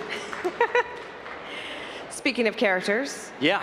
is there a character that you're writing across all 3 phases of the High Republic that maybe you'd like to talk about? It's funny you should ask. There is. But before I even answer, like, I don't know if anybody else has observed this, but like looking out on the stage, there's like an AT-ST walker there, a cannon over there, a probe droid, like an Imperial tank. I feel a lot of pressure to be funny and interesting. Sure, no spoilers. Yeah, I'm gonna. But anyway, you asked if I've gotten to write a Jedi or a character across all 3 phases of the High Republic. I have. One of the great things about the High Republic was that from the beginning we knew there'd be a ton of Jedi in it, and so one of the things we got to do was make up Jedi however we wanted. And one of the things I really wanted to do was create a character who was completely and utterly focused only on the lightsaber. That was their entire discipline. They spent their entire life, every bit of their force focus on the lightsaber. That character is named Porter Engel. Some Porter fans. Porter fans in the Porter's crowd. pretty slick. I like Porter a lot. So This half is Porter. Yaddle fan club, this half is Porter fan club. Hey, Porter Engel's pretty cool. So I got to write, he had a big part in phase 1. He has a big part in phase 2 with the story called The Blade. And then he's going to play a big role in phase 3 too. Like I think, yep, he's going to be in phase 3. So when you get a chance to sort of sculpt these Jedi, these legendary Jedi, whoever you want, it's been one of the greatest opportunities of the High Republic. I'm really excited about it. Will we finally get his recipe for 9-egg stew in phase 3? I'm sorry, one more time? Will we finally get his recipe for 9-egg stew in 9-egg phase 3? stew. You know, I will have to create that recipe if we do find it. So I'm gonna have to eat some really gross stews for a while before I get it right. But yeah, I'll do that. That's dedication right there. I'll do it for the fans. Yes, all right, we are firmly in the middle of phase 2 currently with books, comics, short stories, everything in the world of Star Wars: The High Republic, but we're nearing the end, I feel. What are you most looking forward to for the end of phase 2, Lydia? You know, the thing that I have loved about all 3 phases of the High Republic is it's not always just focused on Jedi. There are so many characters that are incredibly interesting that, you know, don't have force powers and they're struggling and they're trying to make sure their governments aren't going to topple. And we get to see more of that, but it's like amped up. So I get to write Chronicles from the Occlusion Zone, and I'm so excited to share that because we get to focus again on some non-Jedi characters and some of the struggles they're going through. It's going to be fun. It's going to be hard. Just announced. Yes, just announced. Freshly announced. Freshly announced. Yeah. George, what are you most looking forward to? Yeah, with the end of phase 2, honestly, the thing I'm most looking forward to is reading the last books and comics by the other guys, because I am a fan more than anything else, you know, and we've talked about these stories, we've all lived with these stories. But it's, you know, at the end of the day, I want to sit down with those books just like everyone else and read them and enjoy them. And that's kind of like the next thing for me to do when we get back from Celebration, so I can't wait. Awesome. Charles? Well, I'll tell you. The thing that I'm excited about the end of phase 2 is that it brings us closer to phase 3, but particularly there is an interstitial project called For Light and Life, which is a sort of an anthology novel that all of the High Republic authors, including the newly announced Alyssa Wong, are writing a story in. And it's designed for all of us to be able to highlight the characters we love the most and write our own stories and really be a bridge between phases 2 and 3. And it's done, it's out in September. It's really, really cool. So the fact that you guys are going to experience that soon is probably the thing I'm most excited about the end of phase 2. Yes. Yeah, that's a good book. Excited for the end of phase 2, but also, of course, I am waiting for phase 3. Christina and I have talked about this. We just want to know that Burryaga's all right. I know no one's going to tell me that answer today, but is there anything else that you can tell me about phase 3? I'm going to start with you, George, because you look directly in my eyes. Yeah, I just announced on the High Republic panel, I can tell you that I'm writing the first adult novel of phase 3. Yeah. Thank you. It's called The Eye of Darkness. It's set a year after the fall of Starlight Beacon. I'm sure it's a joy. I'm sure only good things happen in that book. Yeah, not really. It's about the triumph of Marchion Row, and that's about all I can give away at this stage. But yeah, it's pretty hardcore. Yeah. Charles, is there anything you can tell us about phase 3? Sure, I sure can. So I don't know if anyone in this room remembers, but I wrote a book called Light of the Jedi. A little New York Times bestseller called Light of the Jedi. Yes, we remember. All right, just wanted to make sure. I thought this was a safe room, but it kicked off the whole thing, kicked off phase 1. And as also announced on the High Republic panel earlier today, I will be writing the novel that closes it all down in a good way, in an exciting way. The climax, the big finale. It's a novel called Trials of the Jedi, which will be out in 2025, spring 2025. So it's a ways off, but it's a book I've been thinking about for years. It's really big, it's really cool. I think you're all gonna dig it. Awesome. And Lydia, is there anything you can tell us about phase 3? Well, I can tell you that speaking about the young adult anthology, I got to write a story with a new Jedi and Padawan duo, Master Lox and Padawan Amadeo Azazo, and I cannot wait to see what happens to them because I'm not writing that part, and I have to wait like everybody else, and I want to know what happens, so can't wait for that part. Wonderful. All right. I know you can't go into any more details than you already have. Perhaps just one word to describe phase 3, the climactic end of a 3-phase program of books and comics for Star Wars: The High Republic. I'm going to pick on Charles first. You know, so for me personally, I would say it is deeply satisfying to have been part of the storytelling initiative from literally the first times we even talked about this back at Skywalker Ranch in, I don't know, like a long time ago. It was pre-pandemic. It was a long time ago. In a galaxy far, far away. And then getting all the way to the end, I think it's exhilarating. And I think it's exhilarating for me, and it's going to be very exhilarating for everybody reading it. It's just rush after rush after rush. I promise. Exhilarating is a great word choice. I'm going to choose hope, because although everything I've just said about this, everything's going to be quite hardcore and difficult at the start, Star Wars is always about hope, and that's what we're going to see through these Jedi and through the struggle that they're going to go through, the trials of the Jedi. It's hope. And Lydia? I can't think of a single word, but I can think of a phrase, which is basically like, hold on to your butts. I don't know how else to express it. Like, it's coming. Phase 3 is coming. Get ready. Get excited. I cannot wait. Oh, we can't wait either. Thank you so much for stopping by the stage. Basically creating an entire new era for all of us to enjoy. I can't wait to read more and more from Star Wars Celebration Live in just a second. For light and light. Thank you.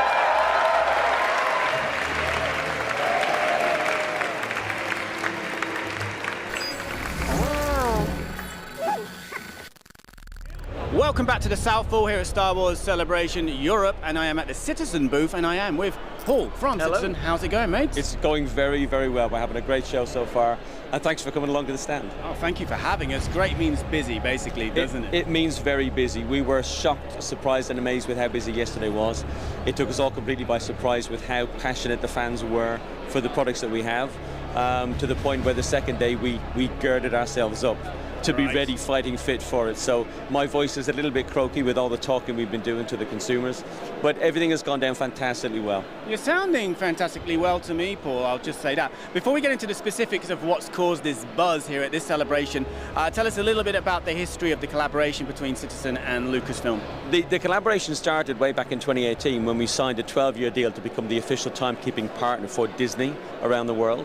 So you'll find our products featured in the Disney parks, you'll find our clocks on Main Street and other Disney parks as well, but it also gave us the freedom to start designing an exclusive collection of Star Wars, Marvel and Disney watches for our brand. And Citizen is widely known around the world as one of the largest manufacturers of timepieces, so it was a very, very synergistic partnership that happened, and we have lots of exclusive designs, lots of limited edition pieces we've done over the years, and we've really honed the collection now to having a specific range that is fantastic to launch at a show like this. So that's the history. Let's talk about the present, because time is very relevant here with this subject. It certainly is. We have 3 of your exclusives for this celebration. Yes. Talk us through them. Well, first and foremost, there should have been 5 here. But we didn't lose them. No, thankfully we didn't lose them. We made sure we had them. But such were the limited quantities of these that we launched them first and foremost all yesterday. Darth Vader, bless his soul, he was sold out completely by 4 p.m. yesterday. Vader won the race. Vader won the race, which is a wonderful thing for the dark side. We also had Boba Fett, who sadly lost the race to survive as well by about 3 p.m. this afternoon. Okay. So those 2 would have been here, but they are casualties of popularity from 3 the remaining consumers. runners then? We have 3 remaining runners. So we first and foremost in the centre have our female timepiece, or a timepiece designed as a unisex or for smaller wrists, which is the Grogu timepiece, which is one of the most popular and relevant current characters as we know. So this is designed as an eco-drive timepiece, and I'm going to talk about that in a moment because all 3 pieces feature our eco-drive technology. Okay. And what that means is all of these 3 pieces are actually powered by light, be it artificial or natural light. They will never need to have a battery replaced. Right. So it means a long-term usability and a low-cost variant of rather than having battery-powered watches with 50 to 60 pound batteries replaced every 2 years. So this has been a very, very popular choice. On this side, you will see the Stormtrooper limited edition, and this has been a monochromatic piece with the dial details in the center. So this is based on one of our best-selling collections already. So this piece, without the decoration and the Star Wars exclusivity, is in our current range already. So we decided to go with a very, very popular piece to give the benefit to the consumers that they already have an existing piece there. And finally, on the side, you will have the Rebel Pilot. Now, this has been a very, very popular piece because of the fact that you've got Luke's helmet and the Rebel Alliance symbol on the dial as well. Which would you put your money on to finish third in this race we've been discussing? My money on, I would say, will be the Rebel Pilot because we currently only have about 6 of these left. All right. So that I can anticipate may well be gone by the end of today's show. Exciting times that we live in, Paul from Citizen. Thank you for sparing your time to talk to us on Star Wars very Celebration. welcome. Thank you for having the time as well. You're welcome. And there's lots more to come here from the floor and the show in general, so don't you go anywhere.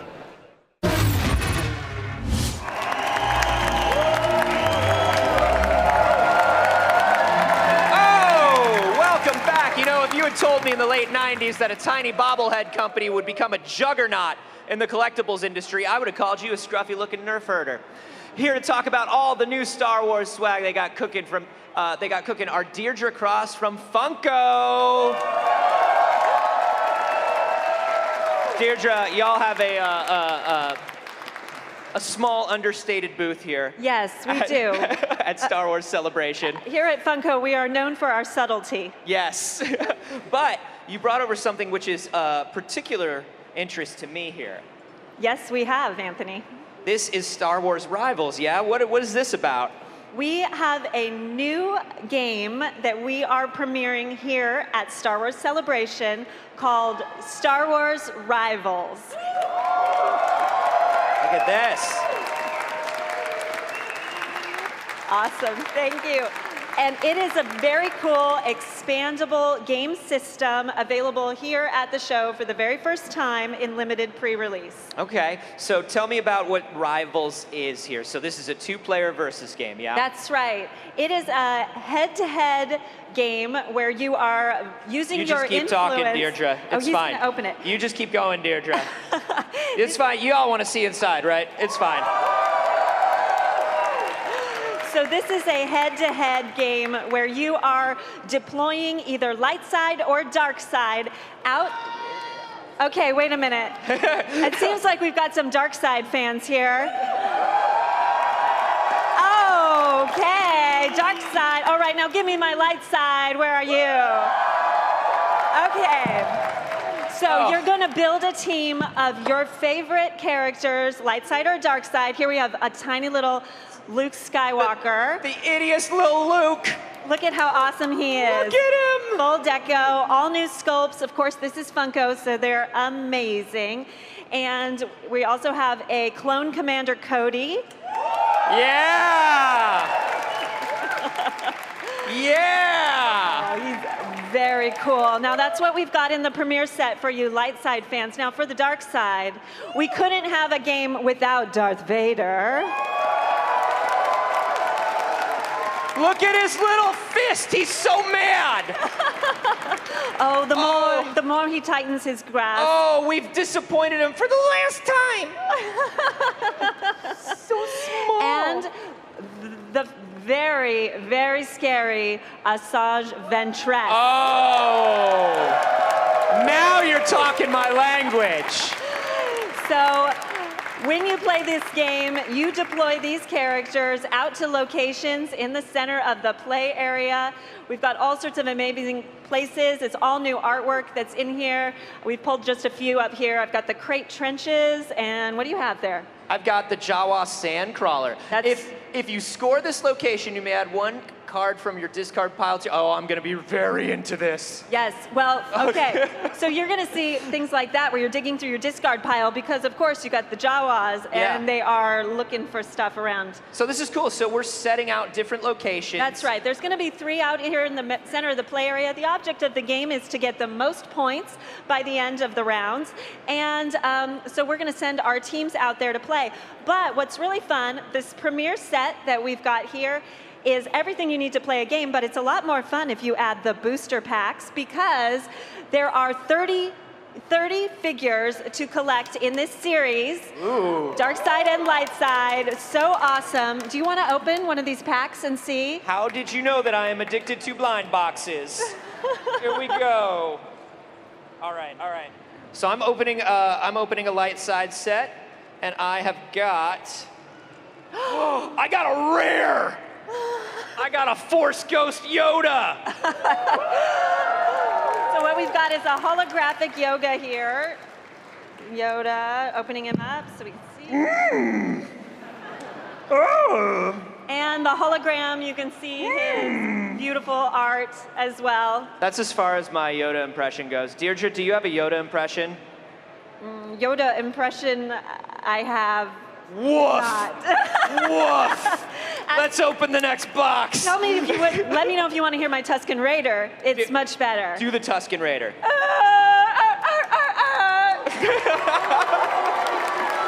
Yes, that's good.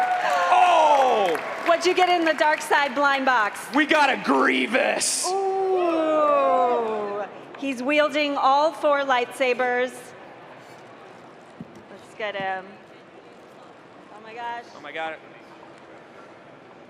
Can you see him there? There it goes. General Grievous. It says here, special ability, cough on Jedi. What does that do? Yeah. So, I mean, it's awesome. Here, check out the artwork for General Grievous. It's all original, brand new artwork. These are super amazing. They're gorgeous. You guys are gonna love them. Yeah. So this is, all the characters have their own abilities, have their own different things they can do. So you obviously want to build a team that has like synergy, also like can counter your other. I get it. I get where you're going, and I'm loving this. Good. So we can get this here in limited quantities, right? That's right, and it's been selling out. So get some tomorrow if you haven't gotten them today. And if people aren't here, where are they going to be able to get their hands on this? All right, so on May the 4th in the US, you can get them on Walmart.com. They will have the limited, some limited quantities of the premiere set. Okay. And then in nationwide US Walmarts, starting in June, we'll also have the booster packs. Here in the UK, Game is our premier launch partner, and they will have the whole line starting in June as well. Excellent. Then, later in the fall, we go to all of Europe. Awesome, and I would imagine that you've got some plans for after this first wave is out, there will be expansions, yes? Well, I can neither confirm nor deny what is coming in the future, but as you can tell, there is a lot of design space that we can explore. This is only 22 characters from the universe, and certainly we've left some of our favorites out, like the Armorer, for example. Sure. Yeah. Yeah. So, I mean, number one, I just got a great idea for a Star Wars Celebration t-shirt. It says, "We can neither confirm nor deny anything." Would you all buy that one? That's a good one, I think. But number two, this looks amazing. I am excited to see it launch here in the UK as well as in the US. Before we go, Deirdre, is there anything else going on in Star Wars Funko that we need to know about? Yes, well, we have launched this week. We just announced in a panel earlier today, we're doing new Star Wars Bitty Pop, which are actually 1-inch tall, tiny little pops, and there are 16 of them in the range, and those are coming soon. And here at the show, we were excited. We did make a very cool Armorer Loungefly backpack, which people are going bananas for, me among them. Wonderful. Well, Deirdre, thank you so much for stopping by. Be on the lookout for Star Wars Rivals. Pre-order it if it looks interesting to you. And we will have tons more from Star Wars Celebration Live in just a moment. Thanks again.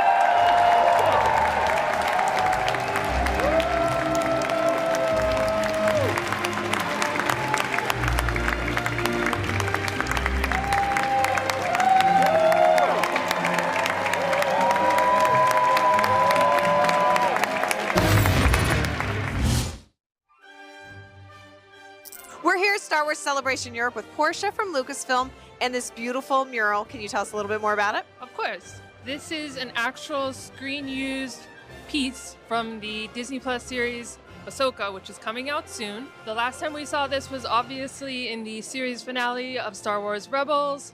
We've got everyone in it. Can you say it by heart? I can if I look at it. We got Hera. Here, I'll blind myself. We got Hera. We Sabine. got Kanan. Ezra. Zeb. Chopper. Loth Cats. And Lost Wolves. Yeah, I think we got it. And Lothal. Lothal's kind of a character. Yeah, We'll count it. We'll count it. Yeah. Yes. Awesome. All right. How far did this mural travel to get here to London? 5,000 miles or 8,000 kilometers. You're much better at math than I am. Yeah.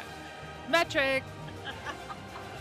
Awesome. All right. Anything else you'd like everyone to know about this amazing prop? Just that the production put a lot of work into it, and I think we can all appreciate that and look forward to seeing the series. Absolutely. And you can see this for yourself if you're at the Star Wars Celebration show floor. But for more from Star Wars Celebration Live, stay tuned. Hi guys, thank you all for, y'all, it's just been a great weekend so far. But I have a friend that I really want you guys to meet and say hi to. Is it okay if I bring them out right now? Okay, you asked for it.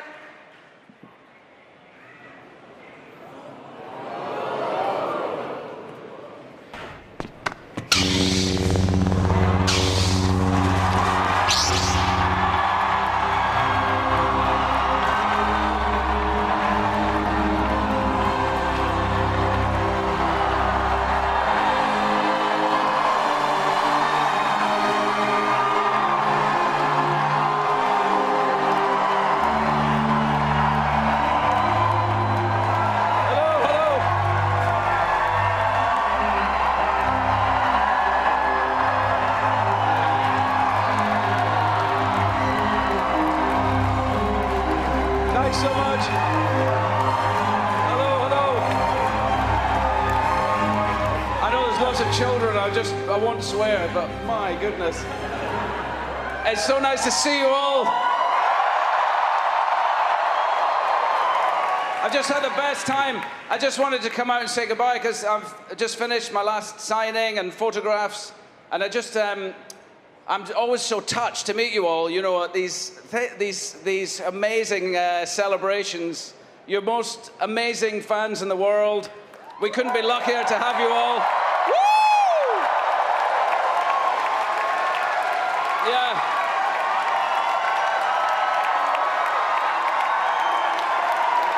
Cheers. Oh, no. Thank you. You made me cry. You made me cry. Anyway, we're lucky to have you as our fans, and we love you so much. Thank you all for coming from all over the world. It's been such a joy to meet you all, and I look forward to seeing you at the next one, whenever it is. And from the bottom of my heart, thank you so much.